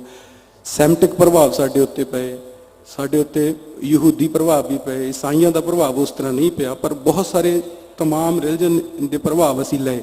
ਪਰ ਪੰਜਾਬੀਆਂ ਦੀ ਜਿਹੜੀ ਮੌਲਿਕਤਾ, ਜਿਹੜੀ ਇਹਨਾਂ ਦਾ ਆਪਣਾ ਪਾਣਾ, ਉਹਦੀ ਖੂਬਸੂਰਤੀ ਇਹ ਆ ਕਿ ਇਹਨਾਂ ਨੇ ਉਹੀ ਚੀਜ਼ ਰੱਖੀ ਲੋਕਾਂ ਦੀ ਜਿਹੜੇ ਇੱਥੇ ਆਏ, ਜਿਹੜੇ ਇਹਨਾਂ ਦੇ ਸੁਭਾਅ ਦੇ ਅਨੁਕੂਲ ਸੀ, ਦੂਜੀ ਚੀਜ਼ ਨਹੀਂ ਰੱਖੀ। ਇਹਦੀ ਇੱਕ ਮੈਂ ਉਦਾਹਰਨ ਦੇਣਾ ਚਾਹੂੰਗਾ। ਇੱਕ ਸਿਥੀਅਨ ਕਬੀਲਾ ਇੱਥੇ ਆਇਆ, ਬੜਾ ਬਰੂਟਲ ਕਬੀਲਾ ਸੀ। ਉਹ ਲੋਕ ਆਪਣੇ ਦੁਸ਼ਮਣ ਦਾ ਖੂਨ ਪੀਂਦੇ ਸੀ। ਉਹਨਾਂ ਦੀ ਜਿਹੜੀਆਂ ਕਹਾਣੀਆਂ ਨੇ, ਲੋਕ ਕਹਾਣੀਆਂ, ਉਹਨਾਂ ਦੇ ਵਿੱਚ ਵੀ ਉਹ ਖੂਨ ਪੀਣ ਦਾ ਜ਼ਿਕਰ ਆ, ਪਰ ਪੰਜਾਬੀਆਂ ਨੇ ਉਹਨਾਂ ਦੀਆਂ ਕਹਾਣੀਆਂ ਨੂੰ ਵੀ ਐਕਸੈਪਟ ਨਹੀਂ ਕੀਤਾ ਤੇ ਸਿਥੀਅਨ ਕਬੀਲੇ ਦੀ ਇਹ ਰੂੜੀ ਵੀ ਐਕਸੈਪਟ ਨਹੀਂ ਕੀਤੀ। ਉਹਨਾਂ ਨਾਲ ਲੜੇ, ਉਹਨਾਂ ਤੋਂ ਬਹੁਤ ਕੁਝ ਲਿਆ, ਪਰ ਇਹ ਚੀਜ਼ ਨਹੀਂ ਲਈ। ਜਿਹੜੀ ਚੀਜ਼ ਅਸੀਂ ਰਿਜੈਕਟ ਕਰ ਦਿੰਦੇ ਹਾਂ, ਕਿਸੇ ਦੀ ਨਹੀਂ ਲੈਣੀ ਕੌਮ ਦੀ, ਜਾਂ ਅਸੀਂ ਫੈਸਲਾ ਕਰਦੇ ਹਾਂ ਕਿ ਨਹੀਂ ਇਹ ਵੈਲਿਊ ਸਾਨੂੰ ਨਹੀਂ ਚਾਹੀਦੀ, ਇਹ ਸਾਡੀ ਆਪਣੀ ਮੌਲਿਕਤਾ ਨੂੰ ਦਰਸਾਉਂਦੀ ਹੈ, ਉਹਨੂੰ ਐਕਸਪ੍ਰੈਸ ਕਰਦੀ ਹੈ। ਕਿਉਂਕਿ ਜੇਕਰ ਤੁਹਾਡੇ ਕੋਲ 31 ਹਮਲਾਵਰ ਆ ਕੇ ਤੁਹਾਨੂੰ ਲਤਾੜ ਕੇ ਚਲੇ ਗਏ ਜਾਂ ਇੱਥੇ ਵਸ ਗਏ ਤਾਂ ਤੁਹਾਡਾ ਆਪਣਾ ਮੌਲਿਕ ਕੀ ਆ? ਆਪਣਾ ਮੌਲਿਕ ਇਹ ਆ ਕਿ ਅਸੀਂ ਹਰ ਚੀਜ਼ ਨੂੰ ਪਰਖਿਆ, ਜਾਣਿਆ ਤੇ ਉਸ ਤੋਂ ਬਾਅਦ ਕੋਈ ਫੈਸਲਾ ਕੀਤਾ ਕਿ ਇਹਨੂੰ ਰੱਖਣਾ ਕਿ ਨਹੀਂ ਰੱਖਣਾ। ਫਿਰ ਸਾਡੀ ਇੱਕ ਟ੍ਰੈਡੀਸ਼ਨ ਚੱਲਦੀ ਰਹਿੰਦੀ ਆ, ਸਾਡਾ ਮੱਧਕਾਲ ਆਉਂਦਾ, ਸਾਡੇ ਕੋਲ ਜਿਹੜੀ ਸਭ ਤੋਂ ਵੱਡੀ ਇੱਕ ਟ੍ਰੈਡੀਸ਼ਨ ਦੇ ਵਿੱਚ ਮਿਲਦੀ ਆ ਵਾਰ, ਜਿਹਦੇ ਬਾਰੇ ਪਾਤਰ ਸਾਹਿਬ ਨੇ ਗੱਲ ਕੀਤਾ, ਝੰਡੀ ਦੀ ਵਾਰ। ਚੰਡੀ ਦੀ ਵਾਰ ਬਾਰੇ ਥੋੜੀ ਜੀ ਗੱਲ ਕਰਨਾ ਚਾਹੂੰਗਾ। ਚੰਡੀ ਦੀ ਜੋ ਵਾਰ ਆ, ਚੰਡੀ ਦੀ ਵਾਰ ਮੰਡੂਕ ਉਪਨਿਸ਼ਦ ਦੀ ਇੱਕ ਕਹਾਣੀ ਤੋਂ ਲਈ ਗਈ ਹੈ। ਔਰ ਇਹ ਜਿਹੜਾ ਉਪਨਿਸ਼ਦ ਆ, ਇਹਨਾਂ ਦੇ ਜਿਹੜੇ ਰਿਸ਼ੀ ਸੀ ਉਹ ਵੀ ਪੰਜਾਬ ਦੇ ਸੀ। ਉਹਦੇ ਵਿੱਚ ਇੱਕ ਸਿੰਪਲ ਕਹਾਣੀ ਆ, ਦੇਵਤੇ ਹਾਰ ਜਾਂਦੇ ਨੇ ਰਾਖਸ਼ਾਂ ਤੋਂ, ਔਰ ਉਹ ਜੋ 3 ਤਾਕਤਾਂ ਦੇ ਕਲਪੀਆਂ ਗਈਆਂ ਨੇ ਮਿਥਕ, ਉਹਨਾਂ ਕੋਲ ਕਹਿੰਦੇ ਨੇ ਕਿ ਸਾਨੂੰ ਤਾਕਤ ਦਿਓ, ਸ਼ਕਤੀ ਦਿਓ ਤਾਂ ਕਿ ਅਸੀਂ ਇਹਨਾਂ ਨੂੰ ਹਰਾ ਸਕੀਏ, ਰਾਖਸ਼ਾਂ ਨੂੰ। ਤਾਂ ਇਹ ਜੋ ਦੇਵਤੇ ਗਣ ਨੇ, ਜੇ ਬ੍ਰਹਮਾ ਵਿਸ਼ਨੂੰ ਮਹੇਸ਼, ਇਹ ਆਪਣੀ એનર્ਜੀ ਇੱਕ ਥਾਂ ਇਕੱਠੀ ਕਰਦੇ ਨੇ ਤਾਂ ਉਹ ਔਰਤ ਦਾ ਰੂਪ ਲੈਂਦੀ ਹੈ, ਉਹ ਦੁਰਗਾ ਬਣਦੀ ਹੈ। ਤਾਂ ਉਹ ਜਿਹੜੀ ਮੰਡੂਕ ਉਪਨਿਸ਼ਦ ਦੇ ਵਿੱਚ ਉਹ ਘਟਨਾ ਦੱਸੀ ਗਈ ਆ, ਉਹਨੂੰ ਆਧਾਰ ਬਣਾ ਕੇ ਗੁਰੂ ਗੋਬਿੰਦ ਸਿੰਘ ਜੀ ਨੇ ਚੰਡੀ ਦੀ ਵਾਰ ਦੀ ਰਚਨਾ ਕੀਤੀ। ਹੁਣ ਸਰ ਨੇ ਜਿਹੜਾ ਸਵਾਲ ਪੁੱਛਿਆ ਸੀ ਕਿ ਲੋਕ ਮਨ ਦੇ ਵਿੱਚ ਸੰਕਲਪ ਕੀ ਆ, ਜਿਹੜਾ ਲੋਕ ਮਨ ਆ ਸਾਡਾ ਪੰਜਾਬ ਦਾ, ਉਹ ਕਿਸੇ ਖਾਸ ਵਿਸ਼ਿਸ਼ਟ ਧਰਮ ਦੇ ਵਿੱਚ ਯਕੀਨ ਨਹੀਂ ਕਰਦਾ। ਇਹ ਗੱਲ ਤੁਹਾਨੂੰ ਅਟਪਟੀ ਲੱਗ ਸਕਦੀ ਆ, ਪਤਾ ਨਹੀਂ ਮੈਨੂੰ ਇਹ ਗੱਲ, ਕਿਉਂਕਿ ਅਸੀਂ ਤਾਂ ਵਾਰ-ਵਾਰ ਇਹਦੇ ਬਾਰੇ ਗੱਲ ਕਰਦੇ ਆ। ਜਿਹੜਾ ਪੰਜਾਬੀਆਂ ਦਾ ਲੋਕ ਮਨ ਆ, ਉਹ ਲੋਕ ਧਰਮ 'ਚ ਯਕੀਨ ਰੱਖਦਾ, ਕਿਸੇ ਵਿਸ਼ਿਸ਼ਟ ਧਰਮ 'ਚ ਯਕੀਨ ਨਹੀਂ ਰੱਖਦਾ। ਜਿਵੇਂ ਹਿੰਦੂ ਸਨਾਤਨ ਧਰਮ, ਸਿੱਖ ਧਰਮ ਜਾਂ ਮੁਸਲਮਾਨ ਧਰਮ, ਉਹ 'ਚ ਯਕੀਨ ਨਹੀਂ ਰੱਖਦਾ। ਜੋ ਇਹ ਪੱਕੇ ਧਰਮ ਨੇ ਜਾਂ ਵਿਸ਼ਿਸ਼ਟ ਧਰਮ ਨੇ, ਇਹ ਐਲੀਟ ਦੇ ਨੇ ਜਾਂ ਪੋਲੀਟੀਕਲਾਈਜ਼ ਕੀਤੇ ਹੋਏ ਨੇ। ਅਦਰਵਾਈਜ਼ ਆਮ ਆਵਾਮ ਤਾਂ ਮਾਤਾ ਦੇਵੀ ਜਾਂਦੀ ਆ, ਹੈਦਰ ਸ਼ੇਖ ਦੇ ਬੱਕਰਾ ਵੀ ਚੜਾਉਂਦੀ ਆ, ਮਾਤਾ ਰਾਣੀ ਦੇ ਗੁਲਗੁਲੇ ਵੀ ਕੱਢਦੀ ਆ। ਉਹਨਾਂ ਦਾ ਮੂੰਹ ਆ ਜਿਹੜਾ, ਉਹ ਲੌਕਿਕ ਸੰਸਾਰ ਦੇ ਵੱਲ ਆ। ਉਹਨਾਂ ਦੇ ਔਲਾਦਾਂ ਸੁਖੀ ਰਹਿਣ, ਉਹਨਾਂ ਦੇ ਘਰੇ ਰੋਟੀ ਪੱਕਦੀ ਰਹੇ, ਬਿਮਾਰੀ ਨਾ ਹੋਵੇ। ਮੋਟੇ-ਮੋਟੇ 5-7 ਸਵਾਲ ਨੇ ਬੰਦੇ ਦੀ ਜ਼ਿੰਦਗੀ ਦੇ, ਕੋਈ ਬਹੁਤ ਲੰਬੇ ਚੌੜੇ ਨਹੀਂ। ਉਹ ਉਹੀ ਭਾਲਦੇ ਨੇ, ਉਹ ਕੋਈ ਮੋਕਸ਼ ਨਹੀਂ ਭਾਲਦੇ ਵਿਸ਼ਿਸ਼ਟ ਧਰਮ ਦੇ ਥਰੂ। ਫਿਰ ਹੁਣ ਮੈਂ ਆਖਰੀ ਉਹਦੇ ਨਾਲ ਗੱਲ ਕਰਕੇ ਆਪਣੇ ਹਵਾਲੇ ਨਾਲ ਫਿਰ ਅੱਗੇ ਸਾਨੂੰ ਮਾਈਕ ਦਊਂਗਾ ਕਿ ਪੰਜਾਬੀਆਂ ਦੇ ਨਾਇਕ ਕਿਹੋ ਜਿਹੇ ਬਣੇ। ਹੁਣ ਇਹ ਤਾਂ ਹੋ ਗਈ ਕਿ ਸਾਡੀ ਵੀਰ ਪਰੰਪਰਾ। ਪੰਜਾਬੀਆਂ ਨੇ ਬੇਸਿਕਲੀ 3 ਨਾਇਕ ਆਪਣੇ ਕਬੂਲ ਕੀਤੇ। ਜੇ ਪੰਜਾਬੀ ਅਸੀਂ ਇੱਕ ਖਿੱਤਾ ਦੇਖੀਏ ਤੇ ਇੱਥੋਂ ਦੀ ਵਸੋਂ ਦੇਖੀਏ ਤਾਂ ਇਹਨਾਂ ਨੇ 3 ਇਹੋ ਜਿਹੇ ਵਿਵਹਾਰ ਦੇ ਪੈਟਰਨ ਦੇਖੇ ਕਿ ਇਹਨਾਂ ਦੇ ਵਿੱਚ ਇਨਸਾਨ ਦੀ ਫਿਤਰਤ ਢਲ ਸਕਦੀ ਆ ਜਾਂ ਇਦਾਂ ਜਿਉਇਆ ਜਾ ਸਕਦਾ। ਜਿਸ ਇਦਾਂ ਜਿਊਂਗਾ ਬੰਦਾ ਸਾਡਾ ਨਾਇਕ ਹੋਊਗਾ। ਪਹਿਲਾ ਨਾਇਕ ਇਹਨਾਂ ਦਾ ਹੈਗਾ ਆਸ਼ਿਕ। ਹੁਣ ਆਸ਼ਿਕ ਜਿਹੜਾ ਆਪਣੀ ਮਰਜ਼ੀ ਨਾਲ ਆਪਣਾ ਪਾਰਟਨਰ ਚੁਣਦਾ। ਅੱਜ ਇਹ ਗੱਲ ਸਾਨੂੰ ਲੱਗ ਸਕਦੀ ਹੈ ਕਿ ਇੱਕ ਕਿੱਡੀ ਕੁ ਵੱਡੀ ਗੱਲ ਆ, ਪਰ ਜਦੋਂ ਉਹ ਨਾਇਕ ਇਹ ਫੈਸਲਾ ਲੈਂਦੇ ਨੇ ਉਦੋਂ ਉਹਨਾਂ ਦੀ ਵਾਕਈ ਵੱਡੀ ਗੱਲ ਸੀ। ਕਿਉਂਕਿ ਇੱਥੇ ਸਦਾ ਹੀ ਇੱਕ ਬੰਦੇ ਦੇ ਉੱਪਰ ਦੂਸਰੇ ਨੇ ਹਮਲਾ ਕੀਤਾ, ਔਰ ਬਹੁਤ ਸਾਰੇ ਮੌਕੇ ਇਹੋ ਜਿਹੇ ਬਣੇ ਜਦੋਂ ਕਿਸੇ ਨੂੰ ਚੁਣਨਾ ਦੂਸਰੇ ਨੂੰ ਨਿਸ਼ੇਧ ਸੀ, ਟੈਬੂ ਸੀ। ਤਾਂ ਜੇ ਕੋਈ ਇਹ ਜੁਰਤ ਕਰਦਾ ਸੀ, ਚਾਹੇ ਉਹਨੂੰ ਬੁਰਾ ਹੀ ਕਹਿੰਦੇ ਸੀ, ਪਰ ਉਹਨੂੰ ਅੰਦਰੋਂ ਐਪਰੀਸ਼ੀਏਟ ਕਰਦੇ ਸੀ। ਇਸ ਕਰਕੇ ਜਿਹੜਾ ਇਹ ਦਲੇਰੀ ਕਰਦਾ ਸੀ, ਇਹ ਵੀ ਇਹਨਾਂ ਦਾ ਨਾਇਕ ਬਣਿਆ ਕਿ ਆਸ਼ਿਕ, ਜਿਹਨੂੰ ਗੁਰੂ ਗੋਬਿੰਦ ਸਿੰਘ ਜੀ ਨੇ ਵੀ ਕਿਹਾ ਅੱਗੇ ਜਾ ਕੇ ਰੂੜੀ ਨੂੰ, ਜਿਨ ਪ੍ਰੇਮ ਕੀਓ ਤਿਨ ਹੀ ਪ੍ਰਭ ਪਾਇਓ। ਦੂਸਰਾ ਸਾਡੇ ਕੋਲ ਹੈਗਾ ਭਗਤ। ਭਗਤ ਉਹ ਬੰਦਾ ਜਿਹੜਾ ਆਪਣੇ ਜੀਵਨ ਨੂੰ ਕਿਸੇ ਪਰਮ ਸੱਚ ਨੂੰ ਲੱਭਣ ਵਾਸਤੇ ਲੇਖੇ ਲਾਉਂਦਾ, ਉਹ ਸੰਸਾਰ ਦਾ ਹੀ ਤਿਆਗ ਕਰ ਦਿੰਦਾ। ਸਾਡੇ ਕੋਲ ਪੰਜਾਬ ਦੇ ਇਹੋ ਜਿਹੇ ਰਾਜਿਆਂ ਦੇ ਬਿਰਤਾਂਤ ਮਿਲਦੇ ਨੇ ਜਿਨ੍ਹਾਂ ਨੇ ਸੰਨਿਆਸ ਲੈ ਲਿਆ, ਸੰਸਾਰ ਦਾ ਤਿਆਗ ਕਰਤਾ। ਭਰਥਰੀ ਹਰੀ ਨੇ ਬਿਲਕੁਲ ਸੰਸਾਰ ਦਾ ਤਿਆਗ ਕੀਤਾ। ਪੂਰਨ ਦੀ ਇੱਕ ਕਹਾਣੀ ਆ, ਉਹ ਚਲੋ ਵੱਖਰੀ ਤਰ੍ਹਾਂ ਉਹਨਾਂ ਨੇ ਲਿਆ, ਸੰਨਿਆਸ ਲਿਆ। ਤਾਂ ਉਹ ਬੰਦਾ ਨੂੰ ਵੀ ਜਿਹੜਾ ਸੰਸਾਰ ਨੂੰ ਤਿਆਗ ਕੇ ਬਿਲਕੁਲ ਹੀ ਤਿਆਗ ਕਰ ਦਿੰਦਾ, ਉਹਨੂੰ ਵੀ ਅਸੀਂ ਮੰਨਿਆ ਕਿ ਹਾਂ ਇਹਨੇ ਸੰਸਾਰ ਦਾ ਤਿਆਗ ਕੀਤਾ। ਇਹ ਵੀ ਸਾਡਾ ਇੱਕ ਨਾਇਕ ਆ, ਜਿਹਦੀਆਂ ਸਾਨੂੰ ਅਲੱਗ-ਅਲੱਗ ਸ਼ੇਡਸ ਮਿਲ ਜਾਂਦੀਆਂ ਨੇ। ਸਾਡੇ ਜਿੰਨੇ ਵੀ ਸੰਤ ਸਿਪਾਹੀ ਦਾ ਕਨਸੈਪਟ ਆਉਂਦਾ, ਜਾਂ ਬਾਬੇ ਨਾਨਕ ਦਾ ਕਨਸੈਪਟ ਆਉਂਦਾ, ਜਾਂ ਪੀਰ ਫਕੀਰ ਆ ਜਾਂਦੇ ਨੇ, ਉਹਨਾਂ ਦੇ ਵਿੱਚ ਢਲਦੇ ਚਲੇ ਜਾਂਦੇ ਨੇ। ਜਿੰਨੀ ਸ਼ੇਡ ਆ ਉਸ ਤਰ੍ਹਾਂ ਦਾ ਹੈ। ਤੇ ਤੀਸਰਾ ਜਿਹੜਾ ਸਾਡਾ ਨਾਇਕ ਆ, ਜਿਹਦਾ ਸੰਬੰਧ ਇਸ ਚਰਚਾ ਦੇ ਨਾਲ ਆ, ਉਹ ਹੈਗਾ ਸੂਰਮਾ। ਕਿਉਂਕਿ ਇਹ ਵੈਲਿਊ ਆ ਕਿ ਜੇ ਕੋਈ ਸੂਰਮਤਾ ਹੀ ਦਿਖਾਉਂਦਾ, ਕਿਸੇ 'ਚ ਵੀਰਤਾ, ਕਿਸੇ 'ਚ ਦਲੇਰੀ ਆ, ਤੇ ਜੋ ਕਲੈਨ ਨੂੰ ਪ੍ਰੋਟੈਕਟ ਕਰਦਾ ਆਪਣੇ ਨੂੰ, ਜੋ ਖੰਡੇ ਦੇ ਵਾਰ ਚਿਹਰੇ ਤੇ ਸਹਿੰਦਾ ਜੰਗ ਦੇ ਮੈਦਾਨ ਦੇ ਵਿੱਚ, ਉਹ ਵੀ ਸਾਡਾ ਨਾਇਕ ਆ। ਸੋ ਇਹ 3 ਜਿਹੜੇ ਨਾਇਕ ਨੇ ਸਾਡੇ ਪੰਜਾਬੀਆਂ ਦੇ, ਅਸੀਂ ਕਬੂਲ ਕੀਤੇ ਨੇ। ਤਾਂ ਇਹਨਾਂ ਦੇ ਰਾਹੀਂ ਅਸੀਂ ਆਪਣੀਆਂ ਜੋ ਆਕਾਂਖਿਆਵਾਂ ਸੀ, ਆਪਣੀਆਂ ਇੱਛਾਵਾਂ ਸੀ, ਸਾਡੀਆਂ ਜੋ ਸਬਲਾਈਮ ਇਮੋਸ਼ਨ ਸੀ, ਅਸੀਂ ਕਿਹਾ ਕਿ ਬੰਦਾ ਪੰਜਾਬੀ ਕਿੰਨਾ ਕੁਝ ਝੱਟ ਸਕਦਾ, ਅਸੀਂ ਇਹਨਾਂ ਦੇ ਰਾਹੀਂ ਜਿਉਣ ਦੀ ਕੋਸ਼ਿਸ਼ ਕੀਤੀ। ਸੋ ਜਿਹੜਾ ਤੀਜਾ ਸਾਡਾ ਪੱਖ ਆ ਸੂਰਮੇ ਦਾ, ਉਹਦੇ ਨਾਲ ਸੰਬੰਧਿਤ ਹੀ ਇਹ ਸਾਰੀ ਜਿਹੜੀ ਕਵਿਤਾ ਸੂਰਮੇ ਦੀ ਕਵਿਤਾ, ਉਹ ਉਹਦੇ ਕਾਰਨਾਮਿਆਂ ਨਾਲ, ਉਹ ਜਦੋਂ ਜੰਗ ਦੇ ਮੈਦਾਨ 'ਚ ਜੂਝਦਾ ਉਹਦਾ ਮਾਨਸਿਕ ਵਾਤਾਵਰਨ ਤਿਆਰ ਕਰਨ ਲਈ ਸਾਰੀ ਕੀਤੀ ਜਾਂਦੀ ਹੈ। ਸੋ ਇਸ ਤੋਂ ਬਾਅਦ ਮੈਂ ਸਰ ਨੂੰ ਦਿੰਦਾ। ਥੈਂਕ ਯੂ ਡਾਕਟਰ ਤਜਿੰਦਰ ਜੀ, ਤੁਸੀਂ ਬਹੁਤ ਹੀ ਚੰਗੇ ਤਰੀਕੇ ਨਾਲ ਆਪਣੇ ਪੰਜਾਬ ਦੇ ਇਤਿਹਾਸ ਨੂੰ ਥੋੜੇ ਸ਼ਬਦਾਂ ਦੇ ਵਿੱਚ ਦਰਸਾਇਆ, ਔਰ ਉਹਦੇ ਵਿੱਚੋਂ ਦੋ ਚੀਜ਼ਾਂ ਨਿਕਲ ਕੇ ਆਉਂਦੀਆਂ ਨੇ ਜੋ ਮੈਂ ਸਮਝਦਾ। ਨੰਬਰ 1 ਕਿ ਆਪਾਂ ਨੂੰ ਆਪਣਾ ਇਤਿਹਾਸ, ਆਪਾਂ ਨੂੰ ਸਰਵਾਈਵਲ ਆਫ ਦਾ ਫਿਟੈਸਟ, ਜੋ ਚਾਰਲਸ ਡਾਰਵਿਨ ਦੀ ਥਿਊਰੀ ਆ, ਆਪਾਂ ਕਹਾਂਗੇ ਆਪਾਂ ਉਸ 'ਤੇ ਬਹੁਤ ਹੀ ਖਰੇ ਉਤਰੇ ਹਾਂ, ਕਿਉਂਕਿ ਸਰਵਾਈਵਲ ਆਫ ਦਾ ਫਿਟੈਸਟ, ਆਪਾਂ ਫਿੱਟ ਸੀਗੇ, ਆਪਾਂ ਇੱਥੇ ਤੱਕ ਪਹੁੰਚ ਚੁੱਕੇ ਹਾਂ। ਦੂਜਾ ਜਿਹੜਾ ਤੁਸੀਂ ਇਹਦੇ ਨਾਲ ਹੀ ਕਰਿਆ ਹੈਗਾ, ਨਾਲ ਹੀ ਮਿਲਦਾ ਜੁਲਦਾ ਹੈਗਾ, ਜਿਹੜਾ ਕਿ ਸੂਰਮੇ ਦਾ ਕਨਸੈਪਟ ਹੈਗਾ। ਔਰ ਸੂਰਮੇ ਨੇ ਔਰ ਪੰਜਾਬੀਆਂ ਨੇ ਲੜਾਈ ਕਿਸੇ ਕੌਮ ਦੇ ਨਾਲ ਨਹੀਂ ਕੀਤੀ, ਪਰ ਜੁਰਮਾਂ ਦੇ ਨਾਲ ਲੜਾਈ ਕੀਤੀ ਹੈ।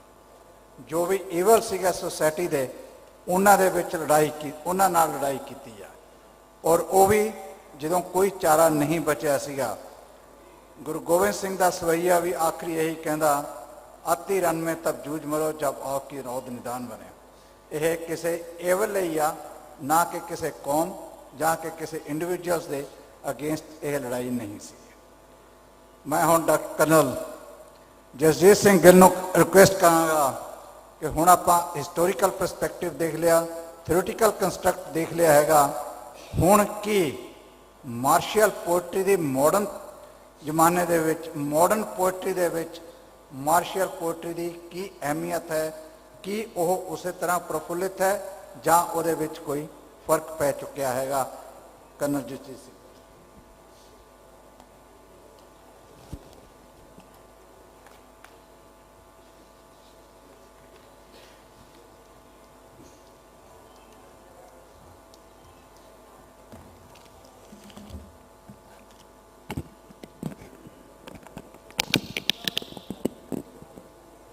मेरे बहुत ही सत्कारयोग ते मेरे गुरुदेव रहे परम Shri doctor Surjit Singh Patar ji, lieutenant general doctor JS Cheema ji, doctor Tajinder Singh ते मेरे सामने बैठी ऑडियंस जो पंजाबी नूं प्यार करने वाली ऑडियंस है, ते उन्हां नाल मैं रूबरू होवांगा।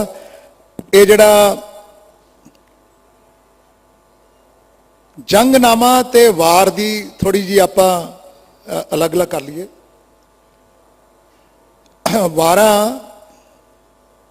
थोड़ी जी करुणा भरिया होंदियां, जंगनामे विच जिहड़ा नायक है वो जितदा ही जितदा।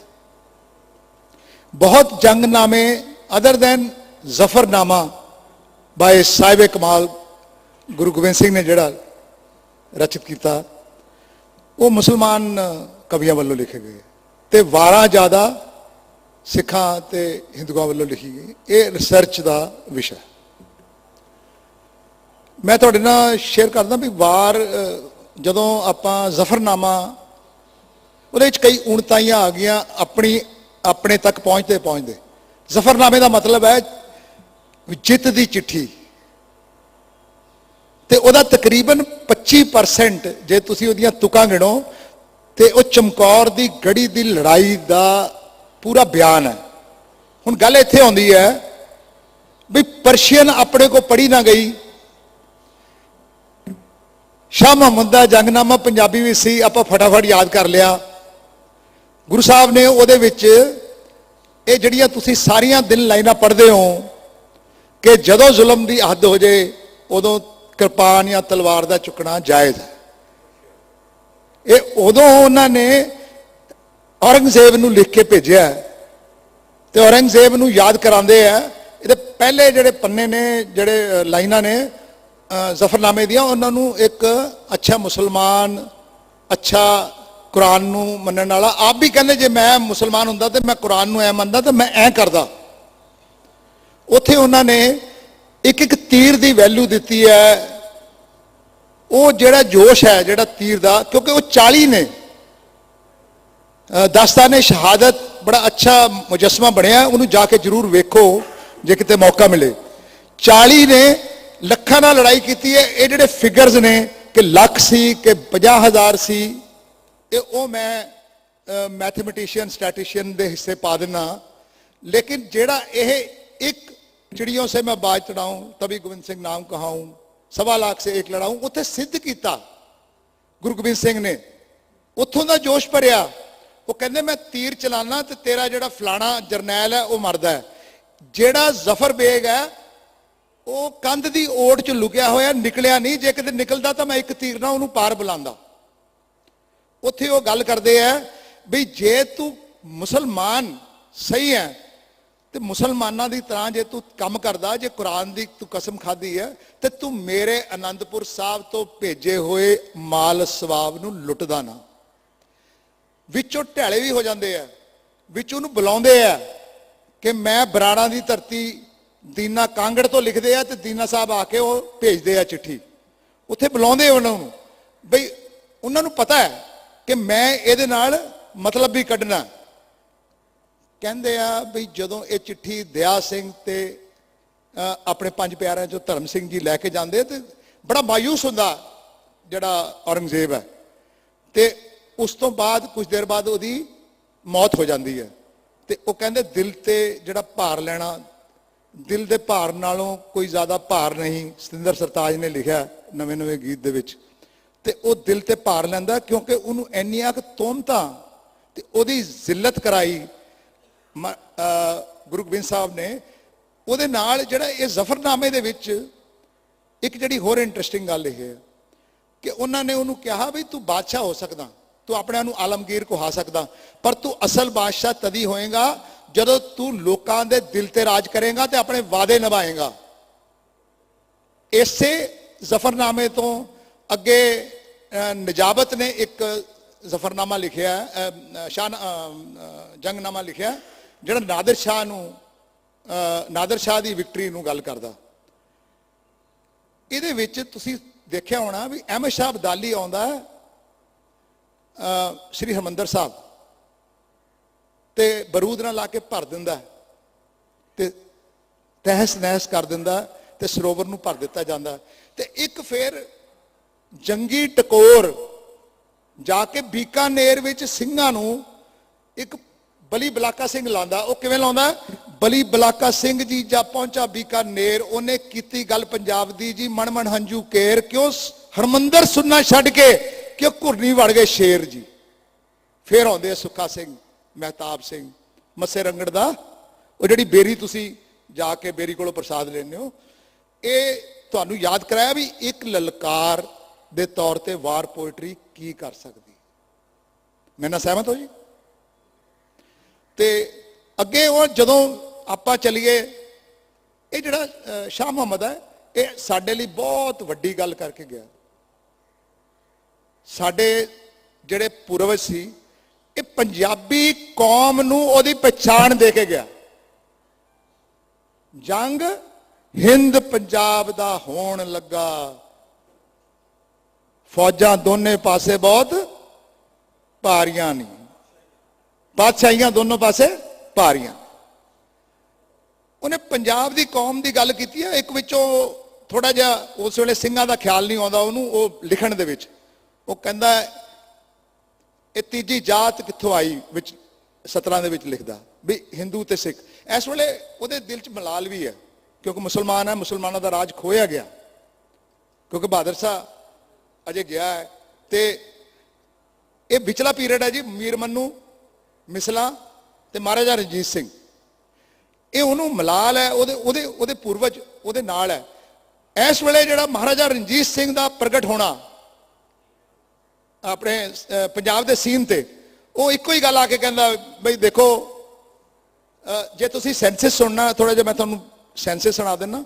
52% मुसलमान सीगे, 38% हिंदू सीगे ते कोई 5 या 6% सिख सीगे। ਪਰ ਉਹਨੂੰ ਆਪਾਂ ਕਈ ਵਾਰੀ ਡਿਸਟੋਰਟਡ ਵਰਜਨ ਦੇ ਵਿੱਚ ਸਿੱਖ ਰੂਲ ਕਹਿ ਦਿੰਦੇ ਹਾਂ, ਕਿਉਂਕਿ ਉਹ ਆਰਮਰ ਜਿਹੜਾ ਸੀ ਅੱਗੇ ਪਿੰਸਰ ਸੀ, ਉਹ ਸਿੱਖੀ ਦਾ ਸੀ, ਸਿੱਖ ਜੋਸ਼ ਨਾਲ ਲੜਦੇ ਸੀ। ਪਰ ਸਾਰੀਆਂ ਫੌਜਾਂ, ਪੂਰਾ ਤੋਪਖਾਨਾ ਮੁਸਲਮਾਨਾਂ ਦਾ ਸੀ। ਗੌਸ ਖਾਨ ਉਹਦਾ, ਕਿਉਂਕਿ ਤੁਹਾਨੂੰ ਸਿੰਘਾਂ ਨੂੰ ਉਸ ਵੇਲੇ ਤੱਕ ਤੋਪਾਂ ਬਣਾਉਣੀਆਂ, ਢਾਲੜੀਆਂ ਨਹੀਂ ਆਉਂਦੀਆਂ ਸੀ। ਉਹ ਜਾਂ ਲਬਾਣੇ ਸਿੰਘਾਂ ਕੋਲੇ ਸੀ ਜਾਂ ਮੁਸਲਮਾਨਾਂ ਕੋਲੇ ਸੀ। ਉਹ ਤੁਹਾਡਾ ਜਿਹੜਾ ਇਹ ਵਿਰਸਾ ਹੈ, ਉਹਨੇ ਕਿਹਾ ਵੀ ਪਹਿਲਾ ਕੋਤਵਾਲ ਮੁਸਲਮਾਨ ਹੋਏਗਾ। ਮਹਾਰਾਜ ਜੀ ਨੇ ਵਿਤਕਰਾ ਨਹੀਂ ਕੀਤਾ, ਉਹਨੇ ਇਕੱਠੇ ਕੀਤੇ ਸਿੱਖ, ਹਿੰਦੂ, ਮੁਸਲਮਾਨ। ਉਹਨਾਂ ਨੂੰ ਕਿਹਾ ਵੀ ਤੁਸੀਂ ਹਜੇ ਤੱਕ ਤਾਂ ਕੁੱਟੀ ਖਾਂਦੇ ਆਏ ਹੋ, ਉਧਰੋਂ ਆਉਂਦੇ ਹੀ ਹੈ, ਵਾਪਸ ਤਾਂ ਨਹੀਂ ਗਏ। 800 ਸਾਲਾਂ ਬਾਅਦ ਜੇ ਇੱਕ ਵਾਰੀ ਇਕੱਠੇ ਹੋ ਕੇ ਦੇਖ ਲਈਏ। ਸ਼ਾਹ ਮੁਹੰਮਦ ਇਸੇ ਦੀਆਂ ਗੱਲਾਂ ਕਰਦਾ ਹੈ ਕਿ ਜਦੋਂ ਉਹ ਕਹਿੰਦਾ ਨਾ ਬਈ ਇੱਕ ਸਰਕਾਰ ਬਾਜੋ, ਫੌਜਾਂ ਜਿੱਤ ਕੇ ਅੰਤ ਨੂੰ ਹਾਰੀਆਂ ਨੇ। ਇਹ ਜੇ ਤੁਸੀਂ ਜੰਗਨਾਮੇ ਦਾ ਪੂਰਾ ਵੇਰਵਾ, ਜੇ ਅੱਜ ਸ਼ਾਹ ਮੁਹੰਮਦ ਨਾ ਹੁੰਦਾ, ਨਾ ਸਾਨੂੰ ਪਤਾ ਲੱਗਣਾ ਸੀ ਬਈ ਸੰਧਾਂ ਵਾਲੀਆਂ ਨੇ ਸ਼ੇਰ ਸਿੰਘ ਮਾਰਿਆ, ਸੰਧਾਂ ਵਾਲੀਆਂ ਨੇ ਉਹਦਾ ਮੁੰਡਾ ਕੁੰਵਰ ਪ੍ਰਤਾਪ ਸਿੰਘ ਮਾਰਿਆ। ਸਾਨੂੰ ਇਹ ਨਹੀਂ ਪਤਾ ਲੱਗਣਾ ਸੀ ਕਿ ਰਾਜੇ ਧਿਆਨ ਸਿੰਘ ਨੂੰ ਲਗੜ ਲਾਈ, ਮਾਰ ਲਿਆ ਕੇ ਅੰਦਰ ਗੱਲਾਂ ਚ ਲਾ ਕੇ ਸੰਧਾਂ ਵਾਲੀਆਂ ਨੇ ਲਾਹੌਰ ਦੇ ਗੇਟ ਅੰਦਰ ਮਾਰਿਆ।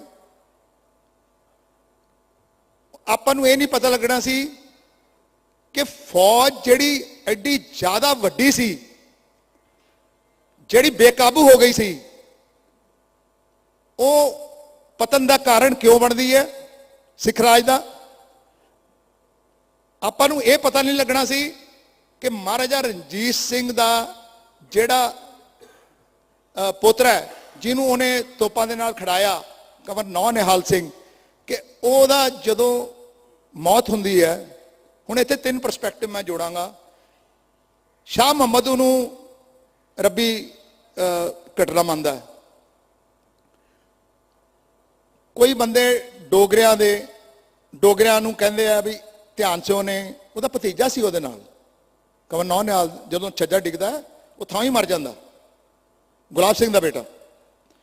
ਉਹ ਉਹਨਾਂ ਦੇ ਨਾਲ ਉਹ ਕਹਿੰਦਾ ਵੀ ਇਹ ਅਕਸਪਾਤ ਘਟਨਾ। ਇੱਕ ਕਹਿੰਦਾ ਬਈ ਸ਼ਾਹ ਮੁਹੰਮਦ ਲਿਖ ਰਿਹਾ ਵੀ ਉੱਤੋਂ ਦੂਤ ਦੇਖ ਰਹੇ ਆ, ਇਹਨੇ ਆਪਣਾ ਪਿਓ ਮਰਵਾਇਆ ਸਰਦਾਰ ਖੜਕ ਸਿੰਘ, ਮਹਾਰਾਜਾ ਖੜਕ ਸਿੰਘ, ਤੇ ਇਹਨੂੰ ਸਜ਼ਾ ਮਿਲਣੀ ਚਾਹੀਦੀ ਹੈ। ਤੇ ਉਹ ਉਹਨਾਂ ਨੂੰ ਇੱਕ ਰੱਬ ਦੀ ਘਟਨਾ ਦੱਸਦਾ। ਅਸਲੀਅਤ ਜਿਹੜੀ ਹੈਗੀ ਆ ਉਹ, ਕਿਉਂਕਿ 2-3 ਖੇਮਿਆਂ 'ਚ ਉਸ ਵੇਲੇ ਦਰਬਾਰ ਵੰਡਿਆ ਹੋਇਆ ਸੀ। ਇਹਨੂੰ ਆਪਾਂ 3 ਤਿਕੜੀਆਂ ਕਹਿ ਲਓ। ਸੰਧਾਂ ਵਾਲਿਆਂ ਦੀ ਤਿਕੜੀ, ਜਿਸ 'ਚ ਲਹਿਣਾ ਸਿੰਘ, ਅਤਰ ਸਿੰਘ ਤੇ ਅਜੀਤ ਸਿੰਘ, ਤੇ ਦੂਸਰੇ ਪਾਸੇ ਹੋ ਗਏ ਫਕੀਰ ਅਜ਼ੀਜ਼ੁਦੀਨ, ਫਕੀਰ ਨੂਰੁਦੀਨ ਤੇ ਦੀਵਾਨ ਦੀਨਾਨਾਥ, ਤੇ ਤੀਸਰੇ ਹੋ ਗਏ ਡੋਗਰੇ ਭਰਾ ਰਾਜਾ ਧਿਆਨ ਸਿੰਘ, ਸੁਚੇਤ ਸਿੰਘ ਤੇ ਗੁਲਾਬ ਸਿੰਘ। ਇੱਥੇ ਹੀ ਇੱਕ ਹਿਸਟੋਰੀਕਲ ਪਰਸਪੈਕਟਿਵ 'ਚ ਮੈਂਸ਼ਨ ਕਰਦਾ ਕਿ ਉਹਨਾਂ ਨੂੰ ਲੈ ਕੇ ਆਇਆ ਜਦੋਂ ਤੇਜ ਸਿੰਘ ਤੇ ਆਪਣਾ ਲਾਲ ਸਿੰਘ ਨੇ ਗਦਾਰੀ ਕਰਤੀ।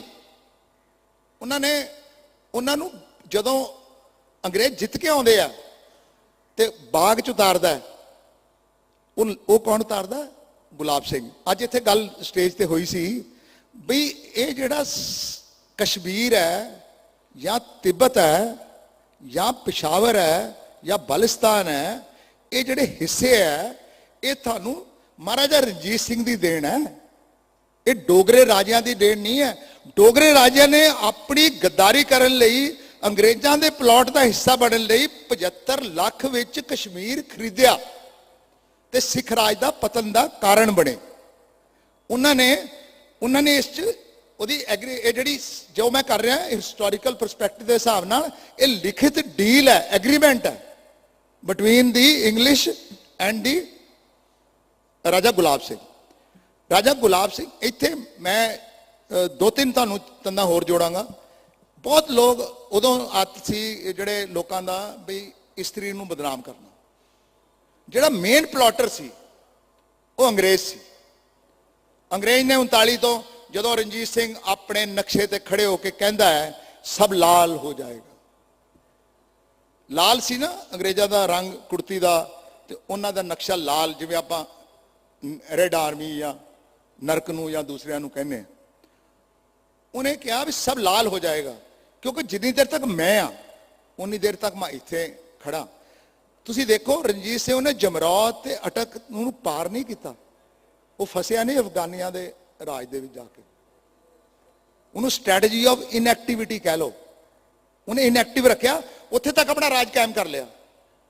ਕਿਉਂਕਿ ਸ਼ਾਇਦ ਤੁਹਾਨੂੰ ਬਹੁਤ ਨੂੰ ਨਹੀਂ ਪਤਾ ਹੋਣਾ ਕਿ Sardar Hari Singh Nalwa was very well versed in English and so was Raja Sher Singh. ਉਹ ਪਹਿਲਾ ਰਾਜਾ ਸੀ ਜਿਹਨੇ ਪੁੱਠੀ ਦਾੜੀ ਚੜਾਈ। ਅੰਗਰੇਜ਼ ਉਹਨੂੰ ਲਾਈਕ ਕਰਦੇ ਸੀ, ਉਹਨਾਂ ਦੀ ਗੱਲਬਾਤ ਸਮਝਦਾ ਸੀ। ਐਂ ਹੀ ਹਰੀ ਸਿੰਘ ਨਲੂਆ ਸੀ। ਹਰੀ ਸਿੰਘ ਨਲੂਆ ਜੀ ਨੇ ਜਦੋਂ ਉੱਥੇ ਜਾ ਕੇ ਆਪਣਾ, ਕਈ ਤਾਂ ਹੁਣ ਅੱਜ ਕੱਲ੍ਹ ਵਟਸਐਪ ਤੇ ਚੱਲਦੀਆਂ ਵੀ ਸੁਥਣਾ ਪਠਾਣਾ ਦੀਆਂ, ਇਹ ਹਰੀ ਸਿੰਘ ਨਲੂਏ ਦੇ ਵਾਲੇ ਪਈਆਂ ਬਈ ਔਰਤਾਂ ਬਣ ਕੇ ਨਿਕਲ ਜਾਣ, ਇਹ ਮਿੱਥ ਹੈ। ਇਸ ਵੇਲੇ ਉਹਨਾਂ ਦਾ ਪਹਿਰਾਵਾ ਪੁਰਾਣਾ ਇਸ ਤਰ੍ਹਾਂ ਹੀ ਹੈ, ਜਿਹੜਾ ਜਦੋਂ ਜੰਗਨਾਮੇ ਦੇ ਵਿੱਚ ਉਹ ਗੱਲ ਕਰਦਾ ਹੈ ਮਝੈਲ ਭਈਆਂ ਦੀ। ਕਦੇ ਮਝੈਲਾਂ ਨੂੰ ਭਈਏ ਕਹਿੰਦੇ ਸੁਣਿਆ? ਮਝੈਲ ਤਾਂ ਤਾਕਤਵਰ ਵਧੀਆ ਜੱਟ ਮਲਵਈ ਦੁਆਬੀਏ। ਮਝੈਲਾਂ ਨੂੰ ਕਿਉਂ ਕਹਿੰਦਾ ਉਹ ਭਈਏ? ਉਹ ਜਦੋਂ ਫੌਜ ਵਿਗੜਦੀ ਹੈ, ਫੌਜ ਦੇ ਵਿੱਚ ਵਿਗੜਾਣ ਨਾਲ ਇਹ ਪੈਸੇ ਪਿੱਛੇ ਅਸੀਂ ਤਾਂ ਲੜਾਂਗੇ ਜੇ ਸਾਡੀ ਤਨਖਾਹ 7 ਤੋਂ 12 ਕਰੋਗੇ, 12 ਤੋਂ 15 ਕਰੋਗੇ। ਉਹ ਕਿਉਂਕਿ ਜਿਹੜੇ ਪੂਰਬੀਏ ਉਸ ਵੇਲੇ ਮਹਾਰਾਜਾ ਰਣਜੀਤ ਸਿੰਘ ਦੀ ਫੌਜ ਵਿੱਚ ਸਨ, ਉਹ ਤਨਖਾਹ ਤੇ ਆਉਂਦੇ ਸਨ, ਤੇ ਆਪਣੇ ਬੰਦੇ ਜਿਹੜੇ ਸੀ ਉਹ ਪਹਿਲਾਂ ਜਦੋਂ ਲੁੱਟ ਦਾ ਮਾਲ ਆਉਂਦਾ ਸੀ, ਜਾਂ ਜਿਵੇਂ ਜਿਹਨੂੰ ਆਪਾਂ ਕਹਿੰਦੇ ਆ ਫੌਜੇ ਅਵਲ, ਉਹਨਾਂ ਦੀ ਤਨਖਾਹ ਹੁੰਦੀ ਸੀ। ਫਰਾਂਸੀਸੀ ਫੌਜ ਜਿਹਨੂੰ ਕਹਿੰਦੇ ਸੀ, ਜਿਹੜੀ ਵੈਂਚੁਰਾ ਐਵੀਟੇਬਲ ਨੇ ਕੀਤੀ ਸੀ, ਅਵਲ ਫੌਜੇ ਖਾਸ ਸੀ ਜਿਹੜੀ, ਉਹਨਾਂ ਨੂੰ ਟ੍ਰੇਨ ਕਰਨ ਲਈ ਉਹਨਾਂ ਦੀਆਂ ਤਨਖਾਹਾਂ ਵਧੀਆਂ ਹੋਈਆਂ ਸੀ। ਲੇਕਿਨ ਜਦੋਂ ਮਹਾਰਾਜਾ ਤੁਹਾਡਾ ਸੈਂਟਰ ਵੀਕ ਹੋ ਜਾਏ, ਇੰਟਰਨੈਸਾਈਨ ਵਾਰਫੇਅਰ ਹੋ ਜਾਏ, ਲੋਕ ਆਪਸ ਚ ਲੜਨ ਲੱਗ ਜਾਣ, ਰਾਜੇ ਨੂੰ ਰਾਜਾ ਮਾਰਤੇ। ਜਿਹੜੇ ਇੱਕ ਬੜਾ ਸਿਆਣਾ ਲਹਿਣਾ ਸੋ ਮਜੀਠੀਆ ਸੀ, ਜਿਹਨੇ ਉੜਦਾ ਗੋਲਾ ਵੀ ਬਣਾਇਆ ਸੀ ਆਰਟਲਰੀ ਦਾ, ਉਹ ਚੁੱਪਚਾਪ ਬਨਾਰਸ ਨੂੰ ਚਲੇ ਗਿਆ। ਉਹਨੇ ਦੇਖਿਆ ਇਹ ਭੂਤ ਮੰਡਲੀ, ਇਹਦੇ ਚ ਵਰਡ ਯੂਜ਼ ਕਰਦਾ ਭੂਤ ਮੰਡਲੀ, ਸ਼ਾਹ ਮੁਹੰਮਦ, ਇਹ ਮੇਰੇ ਕੋ ਕਾਬੂ ਨਹੀਂ ਆਣੀ। ਮੈਂ ਇਹਨਾਂ, ਕਿਉਂਕਿ ਰੋਜ਼ ਕਤਲੋਗਾਰਤ। ਹੁਣ ਕਹਿੰਦੇ ਆ ਵੀ ਮਹਾਰਾਣੀ ਜਿੰਦਾ ਨੇ ਅੰਗਰੇਜ਼ਾਂ ਨੂੰ ਮੈਸੇਜ ਭੇਜਿਆ ਵੀ ਤੁਸੀਂ, ਹੁਣ ਇਹਦੇ ਵਿੱਚ ਬੜਾ ਹਿਸਟੋਰੀਕਲ ਪਰਸਪੈਕਟਿਵ ਹੈ। ਇੱਕ ਬੰਦ ਚ ਲਿਖਦਾ ਹੈ ਕਿ ਉਹਦਾ ਭਰਾ ਮਹਾਰਾਜਾ ਜਦੋਂ ਧਿਆਨ ਸਿੰਘ ਮਰਦਾ ਹੈ ਡੋਗਰਾ, ਉਹਦੇ ਲਹੂ ਦਾ ਟਿੱਕਾ ਲੈ ਕੇ ਮਹਾਰਾਜਾ ਦਲੀਪ ਸਿੰਘ ਨੂੰ ਰਾਜਾ ਬਣਾਇਆ ਜਾਂਦਾ ਹੈ। ਉਹਦੇ ਵਿੱਚ ਉਹਦਾ ਜਿਹੜਾ ਭਰਾ ਹੈ ਰਾਣੀ ਜਿੰਦਾ ਦਾ, ਉਹਦਾ ਨਾਂ ਹੈ ਜਵਾਹਰ ਸਿੰਘ। ਉਹ ਪ੍ਰਧਾਨ ਮੰਤਰੀ ਬਣਦਾ ਹੈ, ਕਿਉਂਕਿ ਵਿੱਚੋਂ ਜੱਲਾ ਤੇ ਜਿਹੜਾ ਹੀਰਾ ਸਿੰਘ ਹੈ ਇਹ ਮਰ ਜਾਂਦੇ। ਉਹ ਘੋੜੇ ਤੇ ਫੌਜ ਨੂੰ ਬੁਲਾਉਂਦੀ ਹੈ ਕਿ ਸਾਡੇ ਨਾਲ ਗੱਲ ਕਰ। ਹੁਣ ਦੇਖੋ ਫੌਜ ਦੇ ਵਿਗੜੇ ਹੋਏ ਹਾਲਾਤ ਦੇਖਿਓ। ਉਹ ਹਾਥੀ ਤੇ ਆਂਦਾ, ਆਪਣੇ ਭਾਣਜੇ ਨੂੰ ਗੋਦ ਵਿੱਚ ਲਿਆ ਹੋਇਆ 5 ਸਾਲਾਂ ਦੇ ਨੂੰ, ਤੇ ਇਹ ਹਾਥੀ ਦੇ ਹੌਦੇ ਤੋਂ ਨੇਜਾ ਮਾਰ ਕੇ ਕੱਲੇ ਜਵਾਹਰ ਸਿੰਘ ਨੂੰ ਥੱਲੇ ਸਿੱਟ ਲੈਂਦੇ।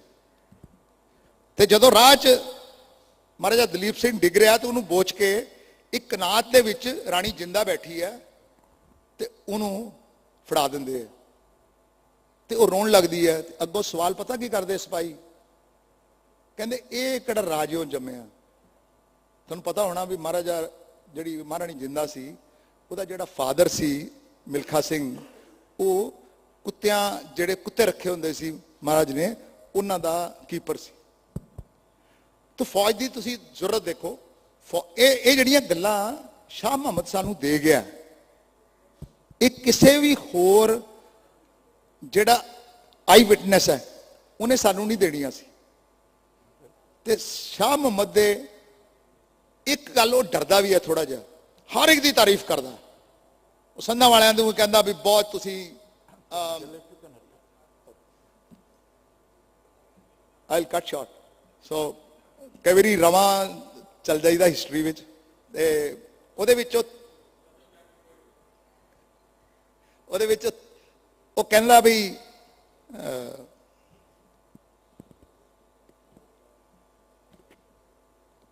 ਸਰ ਮੈਂ ਹਾਏ ਉਹਦੇ ਵਿੱਚ ਉਹਨਾਂ ਨੇ ਅਖੀਰ 'ਚ ਕਹਿੰਦਾ ਉਹ ਡਰਦਾ ਹੈ ਅੰਗਰੇਜ਼ਾਂ ਕੋਲ, ਉਹ ਸਭ ਨੂੰ ਖੁਸ਼ ਕਰਦਾ, ਉਹ ਡੋਗਰਿਆਂ ਨੂੰ ਵੀ ਖੁਸ਼ ਕਰਦਾ ਵੀ ਤੁਸੀਂ ਵੀ ਚੰਗੇ ਹੋ, ਸੰਧਾਂ ਵਾਲੀਆਂ ਨੂੰ ਵੀ ਚੰਗਾ ਕਰਦਾ, ਕਿਉਂਕਿ ਹਜੇ ਉਹਨੇ ਜਿਉਣਾ ਸੀ।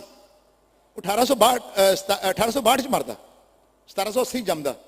ਉਹਨੂੰ ਪਤਾ ਹੈ ਵੀ ਅੰਗਰੇਜ਼ਾਂ ਦਾ ਜ਼ੋਰ ਹੈ, ਵਿੱਚੋਂ ਕਹਿ ਜਾਂਦਾ ਅਖੀਰਲੇ ਬੰਦਾਂ ਵਿੱਚ ਕਹਿੰਦਾ ਕਿ ਸਿੰਘੋ ਹਿੰਦੂ ਸਿੱਖ ਤੁਸੀਂ ਮੁਸਲਮਾਨ ਇੱਕੋ ਜਿਹੇ ਹੋ, ਤੁਹਾਡਾ ਰਾਹ ਫੇਰ ਸਾਫ਼ ਹੋ ਜਾਣਾ, ਪਰ ਆ ਜਿਹੜੇ ਅੰਗਰੇਜ਼ ਇਹਨਾਂ ਕੋਲ ਬਚ ਕੇ ਰਹੋ, ਇਹਨਾਂ ਨਾਲ ਬੈਠ ਕੇ ਗੱਲ ਨਾ ਕਰਿਓ।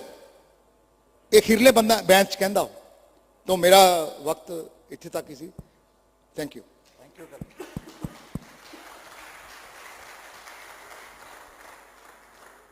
Thank you colonel Gill.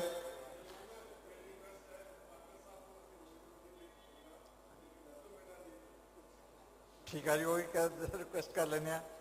ਹਾਂਜੀ, ਮੈਂ ਹੁਣ ਜੇ ਨੈਕਸਟ ਰਾਊਂਡ ਦੇ ਵਿੱਚ ਡਾਕਟਰ ਪਾਤਰ ਜੀ ਔਰ ਡਾਕਟਰ ਤੇਜਿੰਦਰ ਨੂੰ ਰਿਕੁਐਸਟ ਕਰਾਂਗਾ ਕਿ ਹੁਣ ਮਾਡਰਨ ਡੇ ਆਪਣਾ ਟੀਵੀ ਦਾ ਐਡਵੈਂਟ ਆ ਗਿਆ ਹੈਗਾ, ਸੋਸ਼ਲ ਮੀਡੀਆ ਦਾ ਟਾਈਮ ਆ ਗਿਆ ਹੈਗਾ, ਕੀ ਆਪਣੀ ਪੰਜਾਬੀ ਪੋਇਟਰੀ ਕੀ ਮਾਰਸ਼ਲ ਪੋਇਟਰੀ ਦੀ ਉਹੀ ਰੈਲੇਵੈਂਸ ਹੈ ਕਿ ਜਾਂ ਉਹ ਘਟ ਗਈ ਆ ਜਾਂ ਆਪਾਂ ਉਹਨੂੰ ਮੇਨਟੇਨ ਕਰ ਰਹੇ ਹਾਂ। ਔਰ ਨਾਲ ਮੈਂ ਜੋ ਆਪਣੀ ਪਬਲਿਕ ਦੀ ਆਡੀਅנס ਦੀ ਰਿਕੁਐਸਟ ਆ ਉਹ ਵੀ ਡਾਕਟਰ ਪਾਤਰ ਜੀ ਕੋਲੇ ਪੇਸ਼ ਕਰਾਂਗਾ ਕਿ ਡਾਕਟਰ ਜੀ ਜੋ ਹੁਣ ਲੋਕ ਚਾਹੁੰਦੇ ਨੇ ਉਹ ਵੀ ਕੋਈ ਨਾ ਤੁਸੀਂ ਇੱਕ ਪਹਿਲੀ ਹਾਂਜੀ ਤੁਸੀਂ ਇਹਦੇ ਬਾਰੇ ਦੱਸਣਾ ਕਿ ਹੁਣ ਆਪਣਾ ਮਾਡਰਨ ਡੇ ਦੇ ਵਿੱਚ ਸੋਸ਼ਲ ਮੀਡੀਆ ਔਰ ਟੀਵੀ ਦੇ ਐਡਵੈਂਟ ਦੇ ਨਾਲ ਕੀ ਮਾਰਸ਼ਲ ਪੋਇਟਰੀ ਔਰ ਜੰਗਨਾਮੇ ਦੀ ਰੈਲੇਵੈਂਸ ਹੈ ਕਿ ਘਟ ਗਈ ਹੈ ਜਾਂ ਵੱਧ ਗਈ ਹੈ, ਇਹਦੇ ਬਾਰੇ ਥੋੜ੍ਹਾ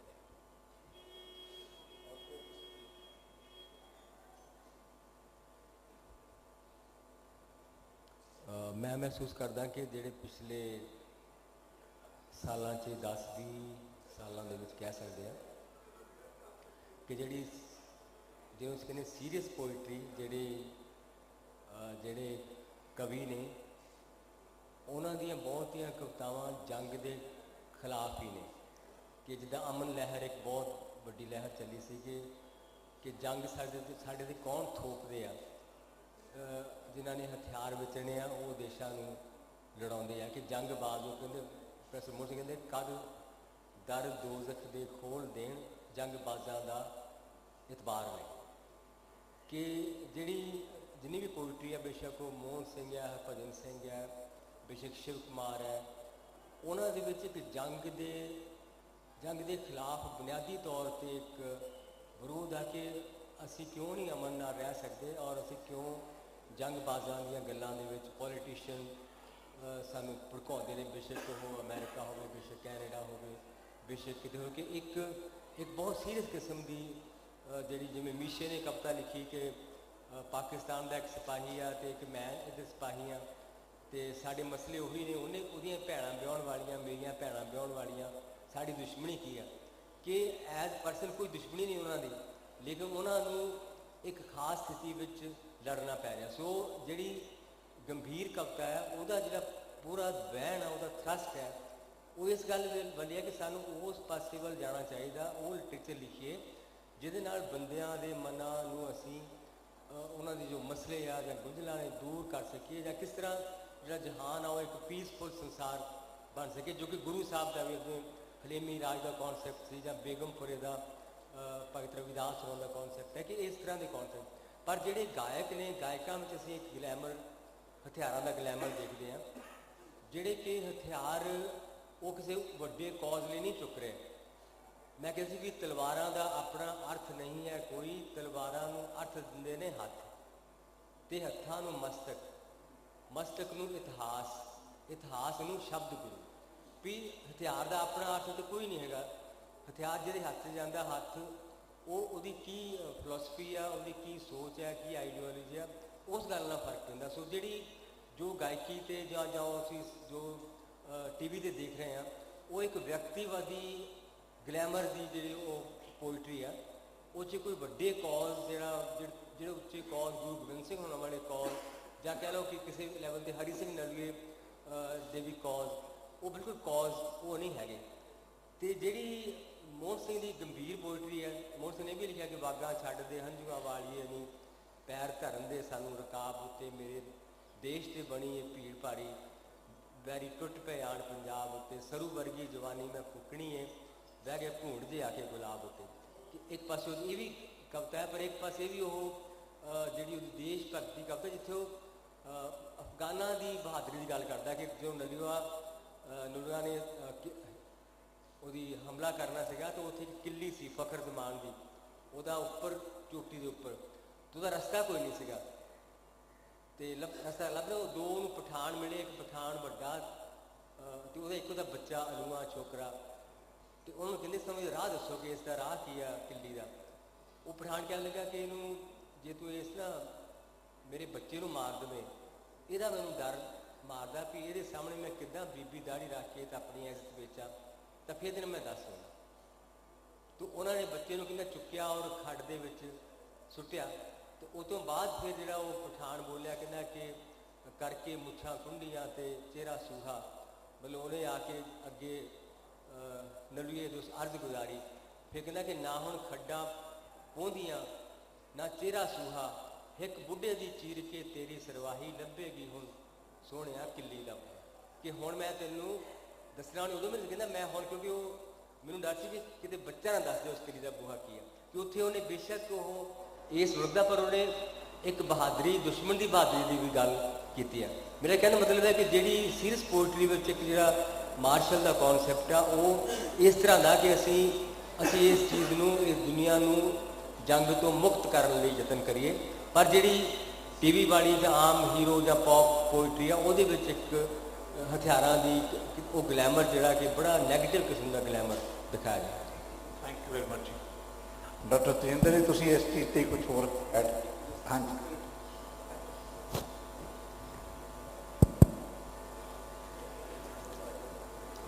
ਜਿਸ ਤਰ੍ਹਾਂ ਇਹ ਸਵਾਲ ਪੁੱਛਿਆ ਗਿਆ ਕਿ ਕੀ ਜਿਹੜੀ ਇਸ ਵੇਲੇ ਦੀ ਸੰਜੀਦਾ ਜੋ ਕਵਿਤਾ ਹੈ ਉਹਦੇ ਵਿੱਚ ਤਾਂ ਜਿਸ ਤਰ੍ਹਾਂ ਵਿਸ਼ਵ ਜੰਗਾਂ ਦੇ ਦੌਰਾਨ ਅਮਨ ਲਹਿਰ ਦੇ ਤਹਿਤ ਇਹ ਕਿਹਾ ਗਿਆ ਸੀ ਕਿ ਜੰਗ ਕਿਸੇ ਵੀ ਰੂਪ ਦੇ ਵਿੱਚ ਸਾਨੂੰ ਕਬੂਲ ਨਹੀਂ, ਸਾਰੀ ਕਵਿਤਾ ਉਹਦਾ ਵਿਰੋਧ ਕਰ ਰਹੀ ਸੀ।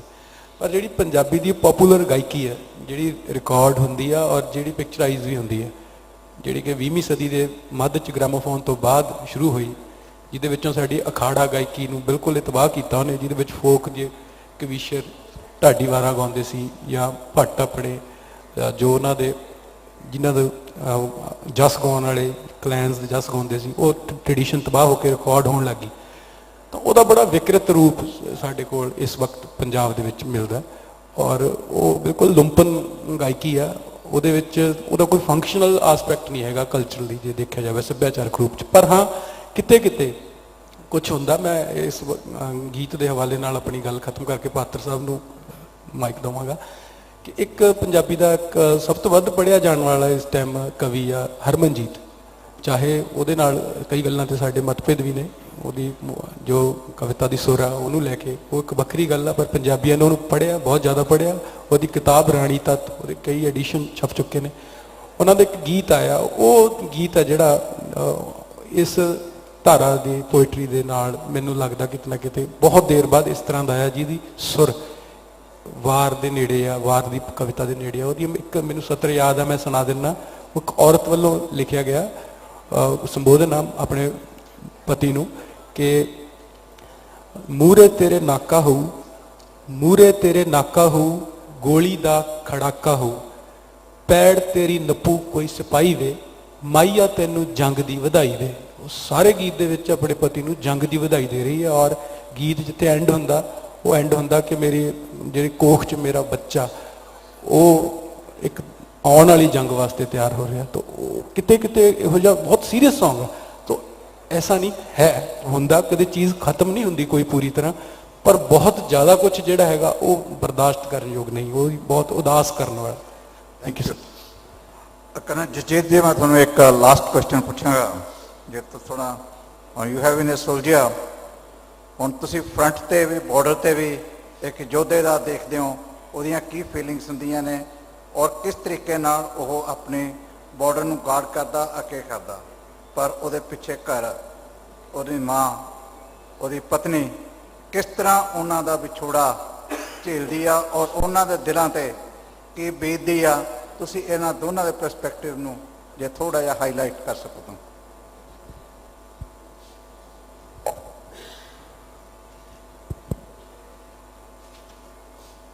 ਪਹਿਲਾਂ ਤਾਂ ਆਪਾਂ ਲੋਕ ਪ੍ਰਚਲਿਤ ਬੋਲੀਆਂ ਜਿਹੜੀਆਂ ਵੀ ਵਸਣਾ ਫੌਜੀ ਦੇ ਭਾਵੇਂ ਬੂਟ ਸਣੇ ਲੱਤ ਮਾਰੇ,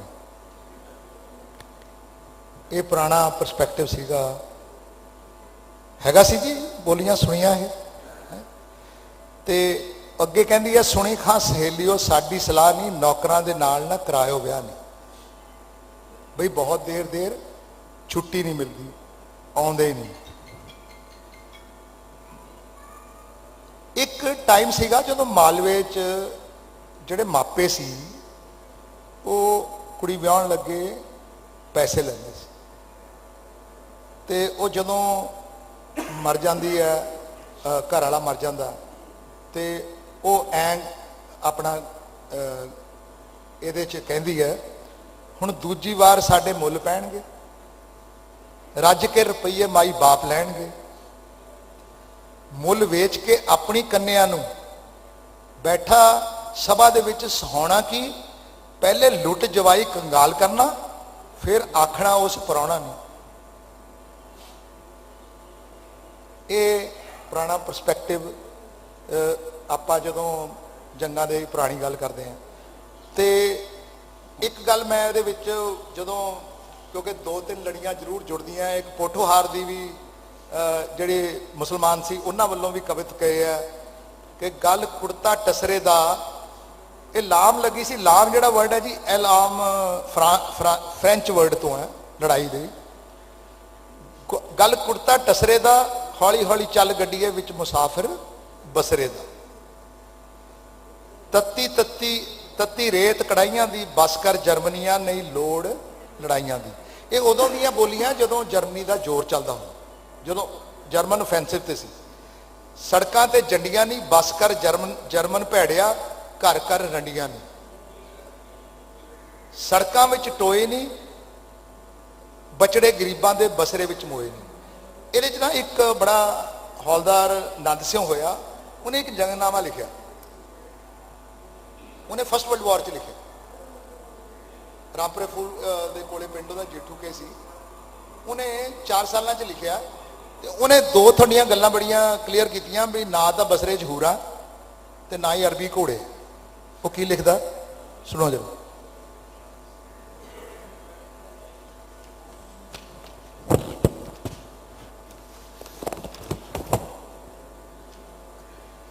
ਕਹੇ ਕੋਈ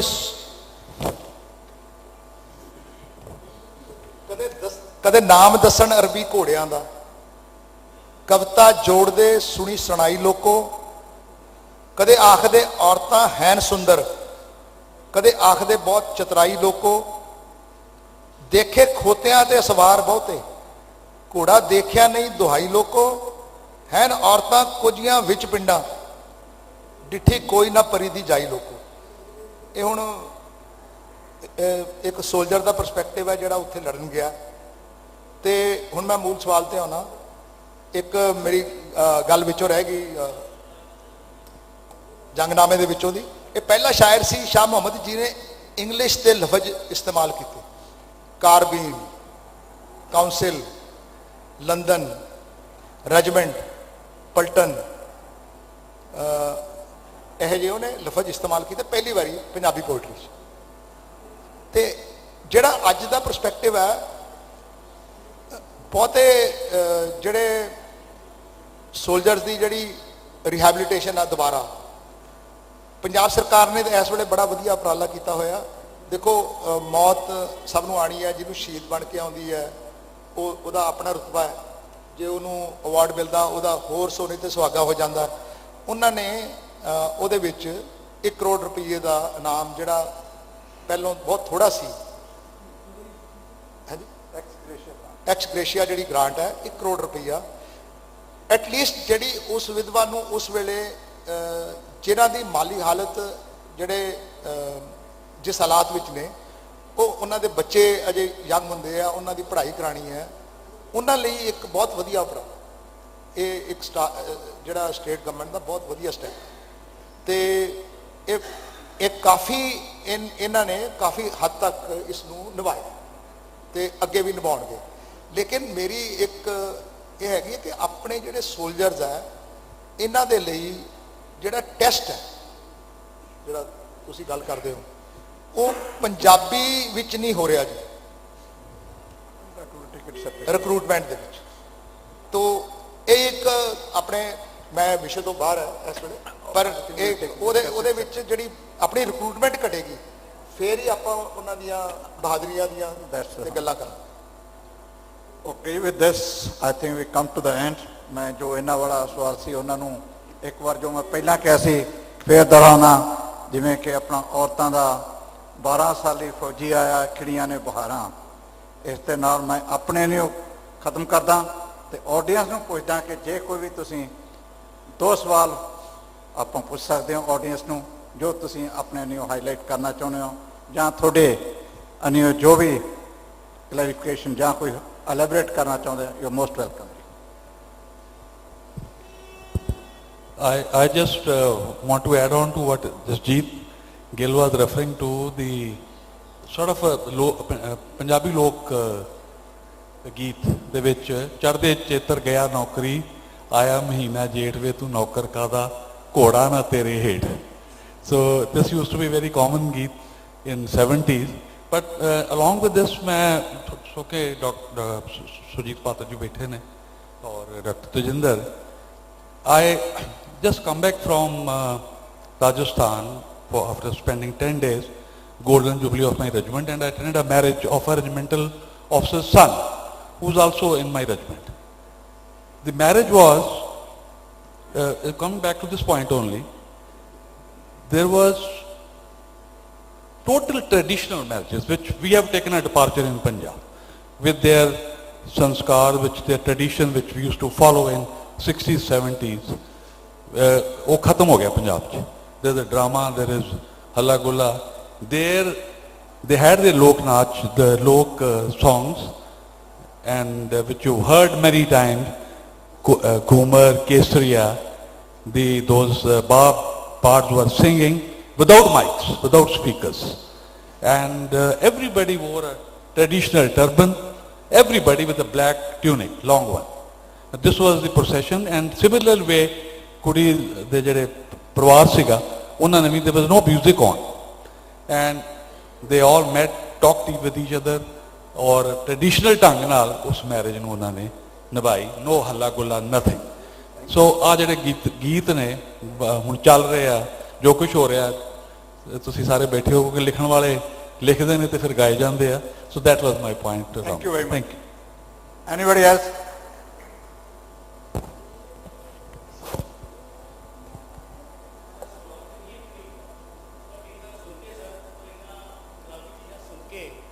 ਤੁਹਾਨੂੰ ਸਾਰਿਆਂ ਨੂੰ ਨਤਮਸਤਕ, ਔਰ ਇਹ ਅਨੁਰੋਧ ਹੈਗਾ ਕਿ ਕਿਉਂ ਇਸ ਵਿਰਸੇ ਨੂੰ ਜਾਂ ਇਸ ਚੀਜ਼ ਨੂੰ ਅਗਰ ਕਿਸੇ ਤਰ੍ਹਾਂ ਨਾਲ ਅੱਜ ਦੇ ਦੌਰ ਦੇ ਹਿਸਾਬ ਨਾਲ ਪਿੱਛੇ ਚੱਲ ਰਹੀ ਹੈ, ਉਹਨੂੰ ਅੱਗੇ ਲਿਆਉਣ ਦਾ ਯਤਨ ਕੀਤਾ ਜਾਏ।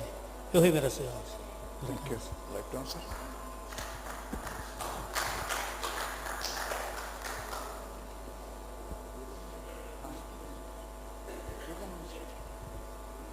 ਮੈਂ ਇੱਕ ਛੋਟੀ ਜਿਹੀ ਅਰਜ਼ ਕਰਨੀ ਚਾਹੂੰਗਾ। ਪੰਜਾਬੀ ਦੇ ਮਹਾਨ ਲੇਖਕ ਤੁਸੀਂ ਸਾਰੇ ਬੜੇ ਪੜ੍ਹੇ ਲਿਖੇ ਬੰਦੇ ਬੈਠੇ ਹੋ, ਆਪਾਂ ਹੁਣ ਕੋਈ ਐਸੀ ਗੱਲ ਅੱਜ it is not with connected with the military lit, ਮੈਂ ਵੈਸੇ ਗੱਲ ਕਹਿਣਾ ਚਾਹੁੰਦਾ ਹੈ ਆਪਾਂ ਕਿਉਂ ਨਹੀਂ ਕੁਝ ਐਸਾ ਹੰਬਲਾ ਮਾਰ ਸਕਦੇ ਕਿ ਜੋ ਅੱਜ ਕੱਲ੍ਹ ਪੰਜਾਬੀ ਦਾ ਬੁਰਾ ਹਾਲ ਹੋ ਰਿਹਾ ਹੈ, ਖਾਸ ਤੌਰ 'ਤੇ ਗਾਣਿਆਂ 'ਤੇ ਹਰ ਰੋਜ਼ ਦਿਹਾੜੀ ਦੇ ਵਿੱਚ 20 ਕੈਸਟ 'ਤੇ ਸੀਡੀਆਂ ਨਿਕਲ ਰਹੀਆਂ, ਇੱਕ ਦੀ ਗੱਲ ਕੋਈ ਵੀ ਨਹੀਂ ਜਿਹੜੀ ਕਿ ਸੁਣੀ ਜਾ ਸਕੇ ਜਾਂ ਕਿਸੇ ਨੂੰ ਕਹੀ ਜਾ ਸਕੇ ਸਾਡੀਆਂ ਬਹੁਤ ਅੱਛੀ ਕਹਿੰਦੇ ਪਾਣੀਆਂ ਇੰਨੇ ਨੇ ਗੱਲ ਹੁੰਦੇ ਸੀ, ਗਾਣੇ ਬੋਲੀਆਂ ਸਭ ਕੁਝ ਸੀਗਾ, ਅਸੀਂ ਕੁਝ ਨਹੀਂ ਕਰ ਰਹੇ ਉਹਨਾਂ ਨੂੰ ਰੋਕਣ ਲਈ ਜੋ ਅੱਜ ਕੱਲ੍ਹ ਗੰਦ ਪੈ ਰਿਹਾ। ਮੇਰੀ ਇਹੀ ਰਿਕੁਐਸਟ ਹੈ ਸਾਰੇ ਜੋ ਅਸੀਂ ਬੈਠੇ ਹਾਂ, ਜੋ ਵੀ ਹਮਲਾ ਮਾਰ ਸਕੀਏ, ਜੋ ਵੀ ਆਪਣਾ ਤਿਲਫੁਲ ਕਰ ਸਕੀਏ, ਅਸੀਂ ਉਹਨਾਂ ਨੂੰ ਜ਼ਰੂਰ ਹਮਲਾ ਦਈਏ ਕਿ ਫਿਰ ਇਹਨੂੰ ਬੰਦ ਕਰੋ ਜੋ ਕਰ ਰਹੇ ਆਪਾਂ, ਪੰਜਾਬੀ ਬੋਲੀ ਨੂੰ ਉੱਪਰ ਲੈ ਕੇ ਚੱਲੀਏ। Thank you very much. Thank you. ਹਾਂਜੀ thank you very much. Here we come to the end of the last panel. ਹਾਂਜੀ Manpreet, you want to ask? ਹਾਂਜੀ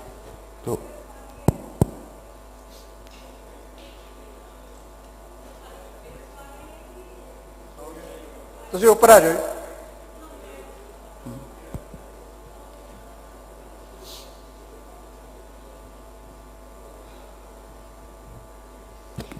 ਜਿਸ ਤਰ੍ਹਾਂ ਗੀਤਾਂ ਦੀ ਬਾਰ-ਬਾਰ ਇੱਥੇ ਗੱਲ ਹੋ ਰਹੀ ਸੀ, ਉੱਥੋਂ ਵੀ ਸਵਾਲ ਆਇਆ ਸੀ। ਮੇਰੀ PhD ਦਾ ਵਿਸ਼ਾ ਹੀ ਗੀਤਾਂ ਤੇ ਆ, ਮੈਂ ਪੰਜਾਬੀ ਗੀਤਾਂ ਤੇ PhD ਕੀਤੀ ਹੈ ਤੇ ਬਾਰ-ਬਾਰ ਉਹ ਕੰਸਰਨ ਹੁੰਦਾ ਤੇ ਅੱਜ ਨਾਬਰੀ ਦੀ ਗੱਲ ਆਉਂਦੀ ਸੀ। ਜਦੋਂ ਅਸੀਂ ਪੰਜਾਬੀ ਸਮਾਜ ਨੂੰ ਹੁਣ ਦੇਖਦੇ ਹਾਂ, ਖਾਸ ਤੌਰ ਤੇ ਨੌਜਵਾਨਾਂ ਨੂੰ ਦੇਖਦੇ ਹਾਂ, ਤਾਂ ਜਿਹੜੇ ਪੰਜਾਬੀ ਹੋਣ ਦੇ ਪੰਜਾਬੀ ਨੌਜਵਾਨ, ਇਹ ਬਹੁਤ ਹੀ ਸਾਨੂੰ ਆਪਣੀ ਸਵੈ ਪ੍ਰਸ਼ੰਸਾ ਲੱਗਦੀ ਹੈ ਕਿ ਸਾਡੇ 'ਚ ਨਾਬਰੀ ਹੈ, ਅਸੀਂ ਕਿਸੇ ਹਰੇਕ ਜ਼ੁਲਮ ਦਾ ਮੁਕਾਬਲਾ ਕਰਦੇ ਹਾਂ, ਅਸੀਂ ਕਾਨੂੰਨ ਤੋੜਦੇ ਹਾਂ, ਉਹਨਾਂ ਚੀਜ਼ਾਂ 'ਚ ਆਪਣੇ ਆਪ ਨੂੰ ਮੈਂ ਇਹ ਚਾਹੁੰਦੀ ਹਾਂ ਕਿ ਇਹ ਸਾਰੀ ਜਿਹੜੀ ਨਾਬਰੀ ਹੈ ਇਹ ਹਿੰਸਾ 'ਚ, ਵਾਇਲੈਂਸ 'ਚ ਕਦੋਂ ਕਨਵਰਟ ਹੋ ਜਾਂਦੀ ਹੈ, ਕਿ ਨਾਬਰੀ ਔਰ ਹਿੰਸਾ ਦੇ ਵਿੱਚ ਕਿਹੜੀ ਲਾਈਨ ਹੋਵੇ ਜਿੱਥੇ ਸਾਨੂੰ ਇਹ ਲੱਗੇ ਕਿ ਅਸੀਂ ਪੰਜਾਬੀ ਨਾਬਰ ਹੁੰਦੇ ਆ, ਅਸੀਂ ਜ਼ੁਲਮ ਨਹੀਂ ਸਹਿੰਦੇ, ਪਰ ਅਸੀਂ ਉਹ ਤੋਂ ਹਿੰਸਾ ਦੇ ਵਿੱਚ ਨਾ ਬਦਲ ਜਾਈਏ, ਅਸੀਂ ਵਾਇਲੈਂਟ ਨਾ ਹੋ ਜਾਈਏ। ਸਾਡੇ ਗੀਤਾਂ ਦੇ ਵਿੱਚ ਮੈਨੂੰ ਲੱਗਦਾ ਕਿ ਜਿਹੜੀ ਉਹ ਪੰਜਾਬੀਆਂ ਦੀ ਨਾਬਰੀ ਦੀ ਅਸੀਂ 1 ਘੰਟੇ ਤੋਂ 1.5 ਘੰਟੇ ਤੋਂ ਗੱਲ ਕਰ ਰਹੇ ਹਾਂ, ਉਹ ਗੀਤਾਂ ਦੇ ਵਿੱਚ ਹਿੰਸਾ 'ਚ ਬਦਲ ਜਾਂਦੀ ਹੈ। ਤਾਂ ਮੈਂ ਖਾਸ ਤੌਰ ਤੇ ਪਾਤਰ ਸਾਹਿਬ ਤੋਂ ਇਹ ਸਵਾਲ ਕਰਨਾ ਚਾਹੁੰਦੀ ਹਾਂ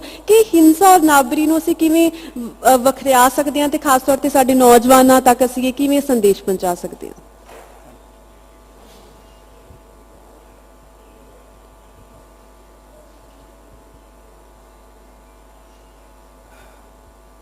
ਮੈਂ ਇੱਦਾਂ ਮਹਿਸੂਸ ਕਰਦਾ ਕਿ ਜਿਹੜਾ ਪੰਜਾਬੀ ਮਨ ਹੈ ਨਾ, ਉਹਦੇ ਵਿੱਚ ਜਿਹੜਾ ਸਾਡਾ, ਜਿਸ ਤਰ੍ਹਾਂ ਨਾਇਕ ਦੀ ਗੱਲ ਸੀ, ਨਾਇਕ ਦਾ ਸੰਕਲਪ, ਸਾਡੇ ਹੀਰੋ ਦਾ ਸੰਕਲਪ ਕੀ ਆ, ਕਿ ਸਾਡੇ ਲਈ ਕੌਣ ਹੀਰੋ ਆ।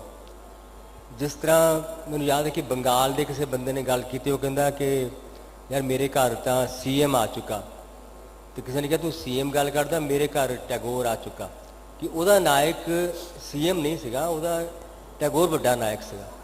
ਜੋ ਸਾਡੇ ਨਾਇਕ ਦਾ ਕਨਸੈਪਟ, ਜੋ ਨਾਇਕ ਦਾ ਸੰਕਲਪ ਹੈ ਪੰਜਾਬ 'ਚ, ਉਹ ਇੱਕ ਪਾਵਰਫੁਲ ਬੰਦੇ ਜਾਂ ਅਮੀਰ ਬੰਦੇ ਦਾ ਹੋ ਚੁੱਕਾ, ਜਾਂ ਬਹੁਤ ਜਿਹੜਾ ਮਾਰ ਧਾੜ ਕਰਨ ਵਾਲਾ ਬੰਦਾ। ਸੋ ਨਾਇਕ ਦਾ ਜੋ ਸੰਕਲਪ ਹੈ ਉਸ ਨੂੰ ਕਿਸ ਤਰ੍ਹਾਂ ਬਦਲਿਆ ਜਾਵੇ, ਇਹ ਇੱਕ ਤੁਹਾਡਾ ਵੱਡਾ ਕੁਐਸਚਨ ਹੈ। ਉਹਦੇ ਲਈ ਬਹੁਤ ਕੰਮ ਕਰਦੇ ਅਸੀਂ ਨਾ, ਯਾਨੀ ਮੈਂ ਇਹ ਸੱਚ ਰਿਹਾ ਕਿ ਸਾਨੂੰ ਬਹੁਤ ਜ਼ਿਆਦਾ ਇੰਟਰੋਸਪੈਕਸ਼ਨ ਕਰਨੀ ਚਾਹੀਦੀ, ਪੰਜਾਬੀ ਮਾਈਂਡ ਨੂੰ ਆਤਮ ਪੜਚੋਲ ਕਰਨੀ ਚਾਹੀਦੀ ਹੈ। ਅਸੀਂ ਹਮੇਸ਼ਾ ਫਟਾਫਟ ਜੋ ਕੁਛ ਨਾਲ ਸਿੱਖੇ ਨੇ ਉਹਨਾਂ ਨੇ ਸਾਡੇ ਨਾਲ ਇੱਦਾਂ ਕਰ ਦਿੱਤਾ, ਸਾਡੀਆਂ ਜੜ੍ਹਾਂ ਜੋ ਨਹੀਂ ਡੂੰਘ, ਅਸੀਂ ਕਹਿੰਦੇ ਝੱਖੜ ਬੜਾ ਤੇਜ਼ ਸੀਗਾ, ਪਰ ਅਸੀਂ ਆਪਣੀਆਂ ਜੜ੍ਹਾਂ ਦੀ ਕਦੀ ਵੀ ਸਾਡੀਆਂ ਜੜ੍ਹਾਂ ਕਿੰਨੀਆਂ ਕੁ ਡੂੰਘੀਆਂ ਸੀ, ਅਸੀਂ ਫਟਾਫਟ ਕਿੱਦਾਂ ਪੁੱਟੇ ਗਏ। ਸੋ ਪੰਜਾਬੀ ਮਨ ਨੂੰ ਇਸ ਵੇਲੇ, ਪੰਜਾਬੀ ਮਨ ਨੇ ਦੁੱਖ ਬਹੁਤ ਝੱਲੇ ਆ ਜੀ। ਪੰਜਾਬੀ ਚਲੋ ਉਦੋਂ ਤੋਂ ਲੈ ਕੇ, ਚਲੋ ਜਦੋਂ ਰਣਜੀਤ ਸਿੰਘ ਦਾ ਰਾਜ ਗਿਆ ਉਦੋਂ ਲੈ ਕੇ ਬਹੁਤ ਗਹਿਰਾ ਪੰਜਾਬੀਆਂ ਦੇ ਮਨਾਂ 'ਚ ਦੁੱਖ ਹੈਗਾ। ਅਸੀਂ ਉਹ ਮਹਿਸੂਸ ਕਰ ਸਕਦੇ ਕਿ ਉਦੋਂ ਕਿੰਨੇ % ਪੰਜਾਬੀ ਸੀਗੇ, ਸਿੱਖ ਸੀਗੇ, ਤੇ ਕਿੰਨੇ, ਫਿਰ ਜਦੋਂ ਵੋਟਾਂ ਦਾ ਰਾਜ ਆਇਆ ਤੇ ਫਿਰ ਸਿਰ ਗਿਣ ਕੇ ਫੈਸਲੇ ਹੋਣ ਲੱਗੇ ਵੀ ਇਹ, ਤੋ ਇੱਕ ਬਹੁਤ ਸਾਰੇ ਸਾਡੇ ਮਨਾਂ 'ਚ ਦੁੱਖ ਨੇ। ਫਿਰ ਜੋ ਇੱਥੇ ਸਾਡੇ ਨਾਲ ਹੋਇਆ ਕਿ ਕਿੰਨੇ ਸਾਲਾਂ ਬਾਅਦ ਪੰਜਾਬੀ ਸੂਬਾ ਬਣਿਆ, ਜਿਹੜਾ ਕਿ ਬਾਕੀ ਸਟੇਟਸ ਪਹਿਲਾਂ ਬਣ ਗਏ। ਸੋ ਪੰਜਾਬ ਨੂੰ ਕੁਛ ਦੁੱਖ, ਡੈਫੀਨੇਟਲੀ ਪੰਜਾਬ ਦੀ ਆਤਮਾ 'ਚ ਕੁਛ ਦੁੱਖ ਹੈਗੇ ਆ, ਪਰ ਉਹਦਾ ਮਤਲਬ ਇਹ ਹੈ ਕਿ ਸਾਨੂੰ ਹੁਣ ਬਦਲੇ ਹੋਏ ਸਮੇਂ 'ਚ ਆਪਣਾ ਪੁਨਰ ਵਿਸ਼ਲੇਸ਼ਣ ਕਰਨਾ ਚਾਹੀਦਾ ਅੰਦਰ ਖਾਤੇ, ਕਿ ਅਸੀਂ ਕੀ ਕਰ। ਹੁਣ ਜਿਵੇਂ ਜੋ ਹੋ ਰਿਹਾ, ਸਾਡੇ ਬੱਚੇ ਫਟਾਫਟ ਕਸੀ ਕਰਕੇ ਨੇ ਦੇਸ਼ਾਂ ਵਿੱਚੋਂ ਦੇਸ਼, ਪੰਜਾਬ ਕਿੰਨਾ ਸੋਹਣਾ ਪੰਜਾਬ ਛੱਡ ਕੇ ਹੁਣ ਅਸੀਂ ਤੁਰੇ ਜਾ ਰਹੇ, ਕਿ ਸਾਡੇ ਕਹਿਣ ਔਰ ਕਰਨ 'ਚ ਬਹੁਤ ਜ਼ਿਆਦਾ ਸਵੈ ਵਿਰੋਧ ਹੈ। ਤਾਂ ਮੈਂ ਚਾਹੁੰਦਾ ਕਿ ਕੋਈ ਇੱਕ ਇਹੋ ਜਿਹਾ ਸੈਸ਼ਨ ਹੋਵੇ ਜਿੱਥੇ ਅਸੀਂ ਇਹ ਸੋਚੀਏ ਕਿ ਪੰਜਾਬ ਨੂੰ ਕਿਹੜਾ ਗੱਲਾਂ 'ਤੇ ਆਤਮ ਪੜਚੋਲ ਕਰਨੀ ਚਾਹੀਦੀ ਆ, ਆਪਣੇ ਆਪੇ ਦੀ ਪੜਚੋਲ ਕਰਨੀ ਚਾਹੀਦੀ ਆ। ਸੋ ਮੇਰੇ ਖਿਆਲ 'ਚ ਇੱਥੋਂ ਹੀ ਅਸੀਂ ਆਪਣੇ ਆਪ ਨੂੰ ਥੋੜ੍ਹਾ ਬਦਲਣਾ ਸ਼ੁਰੂ ਕਰ ਸਕਦੇ ਹਾਂ, ਆਪਣੇ ਦੁੱਖਾਂ ਨੂੰ ਸਮਝ ਸਕਦੇ ਹਾਂ ਔਰ ਦੁੱਖਾਂ ਦੇ ਹੱਲ ਕੀ ਨੇ ਉਹਨੂੰ ਸਮਝ ਸਕਦੇ ਜੀ। ਬਹੁਤ ਸ਼ੁਕਰੀਆ।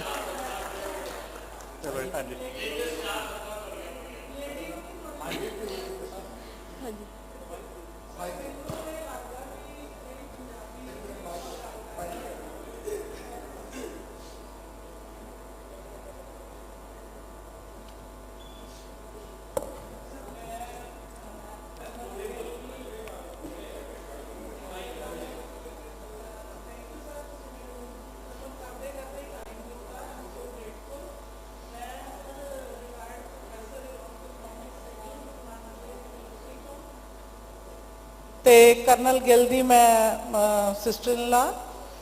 ਸਰ ਮੈਨੂੰ ਬੜਾ ਅੱਛਾ ਲੱਗਿਆ, ਇਕਨੋਮਿਕਸ ਤੋਂ ਥੋੜਾ ਜਿਹਾ ਹਟ ਕੇ ਮੈਂ ਪਾਤਰ ਸਾਹਿਬ ਦੀ ਵੀ ਬੜੀ ਇਹਨਾਂ ਦੀ ਪੋਇਟਰੀ ਪੜ੍ਹਦੀ ਹਾਂ। ਸਰ ਮੈਨੂੰ ਇਹ ਲੱਗਦਾ ਜੋ ਆਪਾਂ ਗੱਲ ਕਰ ਰਹੇ ਹਾਂ ਵੀ ਅੱਜ ਕੱਲ ਬੱਚੇ ਜਿਹੜੇ ਨੇ, ਇਹਨਾਂ ਨੇ ਬੜਾ ਸੋਹਣਾ ਕਿਹਾ ਕਿ ਨਾਇਕ, ਇੱਕ ਨਾਇਕ ਜਿਹੜਾ ਹੋਣਾ ਉਹ ਬਹੁਤ ਜ਼ਰੂਰੀ ਆ। ਜਿਵੇਂ ਕਿਸੇ ਨੇ ਕਿਹਾ ਵੀ ਟੈਗੋਰ ਮੇਰਾ ਨਾਇਕ।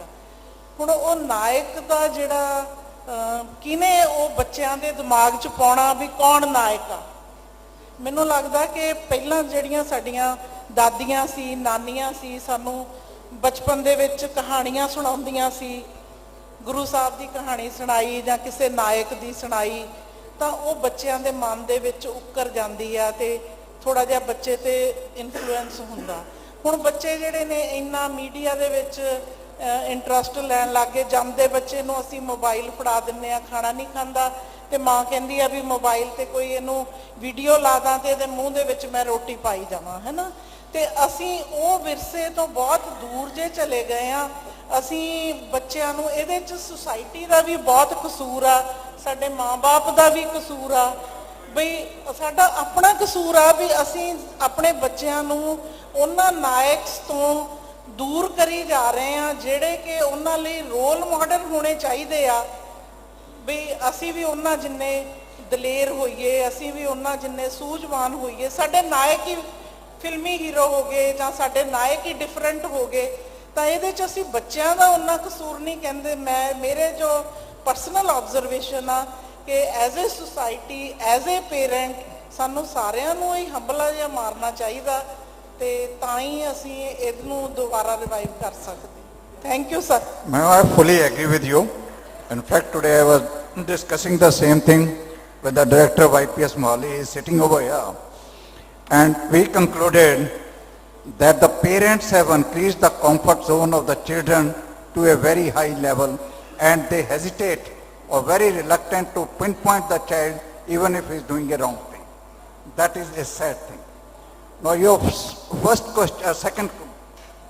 question, कि ਆਪਾਂ ਨੂੰ ਨੈਕ ਦੀ ਜ਼ਰੂਰਤ ਹੈ, ਆਪਾਂ ਨੂੰ introspection. Yes, we need to ਇੰਟਰੋਸਪੈਕਟ, ਪਰ ਜੇ ਆਪਾਂ ਕਹੀਏ ਕਿ ਆਪਾਂ ਨੂੰ ਨੈਕ ਦੀ ਜ਼ਰੂਰਤ ਹੁਣ ਹੈ, ਉਹ ਨੈਕ ਆਪਣੇ ਗੁਰੂ ਨੇ, ਉਹ ਆਪਣੇ ਗੁਰੂਆਂ ਤੋਂ ਬਾਅਦ ਮਹਾਰਾਜਾ ਰਣਜੀਤ ਸਿੰਘ ਨੇ ਹੈਗੇ। ਆਪਾਂ ਨੂੰ ਹੋਰ ਕਿਤੇ ਬਾਹਰ ਜਾਣ ਦੀ ਜ਼ਰੂਰਤ ਨਹੀਂ ਹੈਗੀ। ਆਪਾਂ ਉਹਨਾਂ ਦੀਆਂ ਟੀਚਿੰਗਸ ਨੂੰ ਇੰਪਲੀਮੈਂਟ ਕਰੀਏ, ਨਾ ਕਿ ਸਿਰਫ ਪੜ੍ਹਨ ਤੇ ਛੱਡੀਏ। Unfortunately, we Punjabis rather, we are basking in our past glory, और उनते ਆਪਾਂ ਜ਼ਿਆਦਾ ਸ਼ੇਖੀਆਂ ਮਾਰਨ 'ਚ ਜ਼ਿਆਦਾ ਲੱਗੇ ਰਹਿੰਦੇ ਆ, ਨਾ ਕਿ ਆਪਾਂ ਉਹਨਾਂ ਦੇ ਜਿਹੜੀਆਂ ਗੁਰੂਆਂ ਨੇ ਸਿਖਾਈਆਂ ਕੀ ਆਪਾਂ ਉਹਨਾਂ ਨੂੰ ਫੋਲੋ ਕਰ ਰਹੇ ਹਾਂ। ਹੁਣ ਉਹਦੀ ਆਪਾਂ ਨੂੰ ਜ਼ਰੂਰਤ ਆ, ਉਹ ਇੰਟਰੋਸਪੈਕਸ਼ਨ ਦੀ ਜ਼ਿਆਦਾ ਜ਼ਰੂਰਤ ਆ। ਆਪਣੇ ਗੁਰੂ ਹੀ ਆਪਣੇ ਨਾਇਕ ਨੇ, ਆਪਣਾ ਸਭ ਕੁਝ ਉਹੀ ਆ। ਉਹਨਾਂ ਨੇ ਬਹੁਤ ਜਿਹੜੀ ਉਹਨਾਂ ਦੀ ਬਾਣੀ ਆ ਬਹੁਤ ਗਹਿਰੀ ਆ।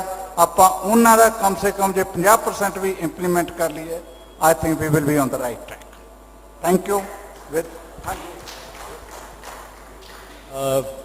ਮੈਨੂੰ ਯਾਦ ਹੈ ਕਿ ਵਾਈਸ ਚਾਂਸਲਰ ਬੋਪਾ ਰਾਏ ਉਹ ਕਿਤੇ ਕਰਦੇ ਕਿ ਪੰਜਾਬੀ ਇਸ ਗੱਲ ਦਾ ਬੜਾ ਮਾਣ ਕਰਦੇ ਆ ਕਿ ਅਸੀਂ ਕਿਤੇ ਹੱਥ ਨਹੀਂ ਫੈਲਾਉਂਦੇ, ਅਸੀਂ ਮੰਗਤੇ ਨਹੀਂ।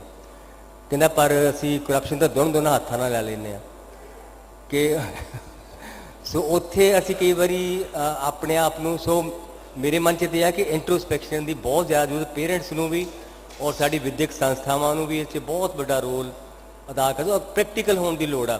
ਆਪਾਂ ਸਿਰਫ ਕਹਿ ਦਈਏ ਕਿ ਉਹ ਸਾਡੇ ਨਾਇਕ ਨੇ, ਉਸ ਗੱਲ ਨਾਲ ਵੀ ਗੱਲ ਨਹੀਂ ਮੰਨ। ਤੁਹਾਨੂੰ ਬਹੁਤ ਅੱਛੀ ਤਰ੍ਹਾਂ ਉਸ ਗੱਲ ਨੂੰ ਸਮਝ ਵੀ ਉਹਨਾਂ ਦਾ ਅਰਥ ਕੀ ਹੈ ਇਸ ਵੇਲੇ, ਇਸ ਪ੍ਰਸੰਗ 'ਚ ਗੁਰੂ ਸਾਹਿਬ ਦਾ ਕੀ ਅਰਥ ਨਾ, ਸਾਨੂੰ ਹੁਣ ਨਾ ਰੈਲੀਵੈਂਟ ਕਰਨਾ ਪਊਗਾ ਉਹ ਸਾਰੇ ਕੁਛ ਨੂੰ। ਸੋ ਇਸ ਲਈ ਮਾਪਿਆਂ ਨੂੰ ਵੀ ਅਤੇ ਸਾਡੀਆਂ ਜਿਹੜੀਆਂ ਵਿਦਿਅਕ ਸੰਸਥਾਵਾਂ ਨੂੰ ਵੀ ਇਸ ਪਾਸੇ ਸਾਨੂੰ ਸਾਰਿਆਂ ਨੂੰ, ਕਵੀਆਂ ਲਿਖਾਰੀਆਂ ਨੂੰ ਵੀ ਇਹੋ ਜਿਹਾ ਪਿਕਚਰ ਲਿਖਣਾ ਚਾਹੀਦਾ ਕਿ ਉਹ ਜਿਹੜਾ ਸਾਨੂੰ ਬਦਲ ਸਕੇ।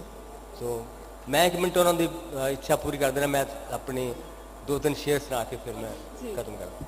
ਸੋ ਇੱਕ ਮੇਰੀ ਗਜ਼ਲ ਹੈ ਕਿ ਮੈਂ ਰਾਹਾਂ 'ਤੇ ਨਹੀਂ ਤੁਰਦਾ, ਮੈਂ ਤੁਰਦਾ ਹਾਂ ਤਾਂ ਰਾਹ ਬਣਦੇ, ਯੁੱਗਾਂ ਤੋਂ ਕਾਫਲੇ ਆਉਂਦੇ ਇਸੇ ਸੱਚ ਦੇ ਗਵਾਹ ਬਣ। ਮੈਂ 2 ਤਰਨਮ ਨਾਲ ਸੁਣਾਉਣ ਦੀ ਕੋਸ਼ਿਸ਼ ਕਰਦਾ। मैं राहां ते नहीं तुरदा, मैं तुरदा हां तारा बन दे, युगां तो काफिले आउंदे इसे सच दे गवाह बन दे। जो लो मत्थे चो फुटदी है ਉਹ ਅਸਲੀ ਤਾਜ ਹੁੰਦੀ ਹੈ ਜੋ ਲੋ ਮੱਥੇ ਚੋਂ ਫੁੱਟਦੀ ਹੈ ਉਹ ਅਸਲੀ ਤਾਜ ਹੁੰਦੀ ਹੈ ਤਵੀ ਦੇ ਤਖਤ ਤੇ ਬਹਿ ਕੇ ਹੀ ਸੱਚੇ ਪਾਤਸ਼ਾਹ ਬਣਦੇ ਮੈਂ ਰਾਹਾਂ ਤੇ ਨਹੀਂ ਤੁਰਦਾ।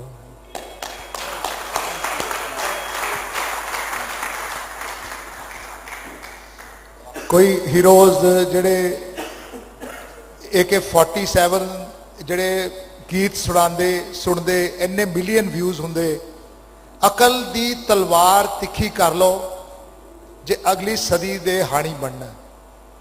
ਅਕਲ ਦੀ ਤਲਵਾਰ ਜੇ ਤੁਸੀਂ ਨਹੀਂ ਤਿੱਖੀ ਕੀਤੀ ਪੰਜਾਬੀਓ, ਇਹ ਜਿੰਨਾ ਤੁਹਾਡਾ ਇਹ ਗੀਤਾਂ ਦੇ ਵਿੱਚ ਉਹ ਚਾਹੁੰਦੇ ਆ ਜਿਹੜੇ ਤੁਹਾਨੂੰ ਥੱਲੇ ਰੱਖਣਾ ਚਾਹੁੰਦੇ ਆ ਵੀ ਤੁਸੀਂ ਇਸ 'ਚ ਲੱਗੇ ਰਹੋ।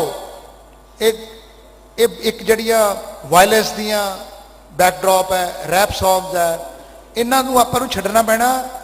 ਆਪਾਂ ਨੂੰ ਯਥਾਰਥਵਾਦ ਦੇ ਵਿੱਚ ਆਉਣਾ ਪੈਣਾ। ਨਵੇਂ ਹੀਰੋ ਉਹੀ ਹੋਣਗੇ ਜਿਹੜੇ ਯਥਾਰਥਵਾਦ ਦੇ ਵਿੱਚ ਰਹਿ ਕੇ ਸਮੇਂ ਦੇ ਹਾਣੀ ਬਣ ਕੇ ਪੰਜਾਬੀ ਮਾਂ ਬੋਲੀ ਦੇ ਨਾਲ ਚੱਲ ਕੇ ਪੰਜਾਬੀਅਤ, ਪੰਜਾਬ ਤੇ ਪੰਜਾਬੀ ਦੀ ਗੱਲ ਕਰਨਗੇ। ਇਹ ਜਿਸ ਤਰ੍ਹਾਂ ਬੋਲੀ ਮਰਦੀ ਹੈ ਉਦੋਂ ਕੌਮਾਂ ਮਰਦੀਆਂ। ਜੇ ਤੁਸੀਂ ਬੋਲੀ ਜਿੰਦਾ ਰੱਖਣੀ ਹੈ ਤਾਂ ਆਪਣੇ ਬੱਚਿਆਂ ਨੂੰ ਕੋਸ਼ਿਸ਼, ਮੈਂ ਫਾਰਸੀ ਦੀ ਗੱਲ ਕੀਤੀ ਸੀ, ਆਪਣੇ ਕੋ ਗੁਰੂ ਗੋਬਿੰਦ ਸਿੰਘ ਦੀ ਨਹੀਂ ਸਮਝ ਆਈ, ਹੁਣ ਕੁਝ ਦੇਰ ਬਾਅਦ ਪੰਜਾਬੀ ਦੀ ਸਮਝ ਨਹੀਂ ਆਣੀ, ਬੱਚੋਂ ਨੇ ਕਹਿਣਾ ਹਿੰਦੀ में बताओ। ਇਹ ਆ ਰਿਹਾ ਸਮਾਂ।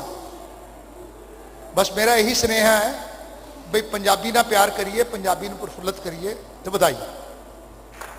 I think what Colonel Gill has said. ਹਾਂਜੀ, ਤੇ ਹੁਣ ਇੱਕ ਅਸੀਂ ਆਪਣੇ ਅੱਜ ਦੇ ਮਹਿਮਾਨਾਂ ਨੂੰ ਯਾਦਗਾਰੀ ਤੋਹਫੇ ਕਰਨਾ ਚਾਹੁੰਦੇ ਹਾਂ। ਹਾਂਜੀ ਕਰੋ। ਮਾਈਕ ਲੈ ਲਓ।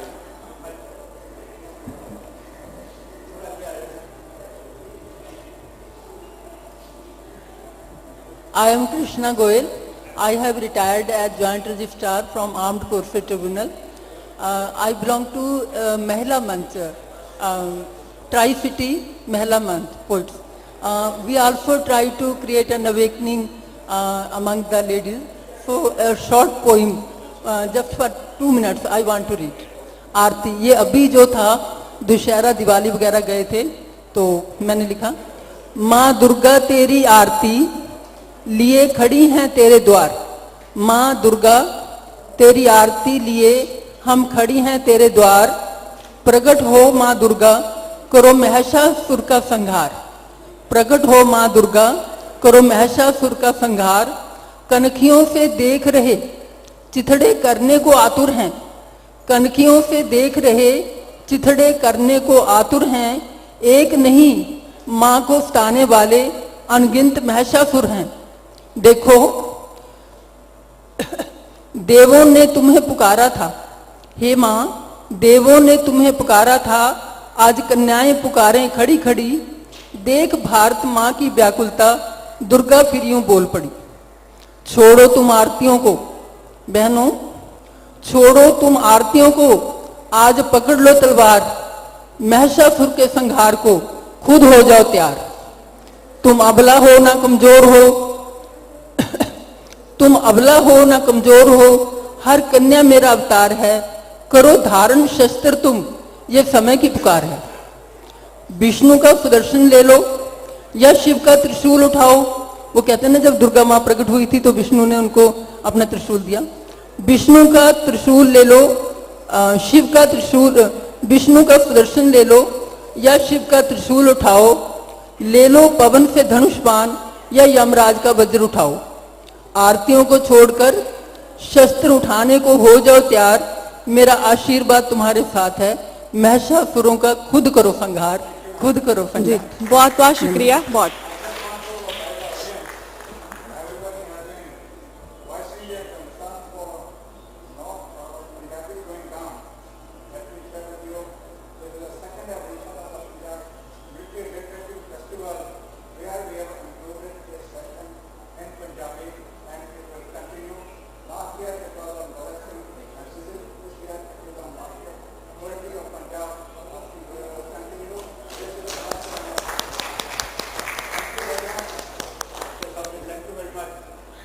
ਹਾਂਜੀ ਹੁਣ ਸਨਮਾਨ ਚਿੰਨ੍ਹ ਦਿੱਤੇ ਜਾਣਗੇ ਸਾਡੇ ਪੈਨਲਿਸਟ ਨੂੰ ਹਾਂਜੀ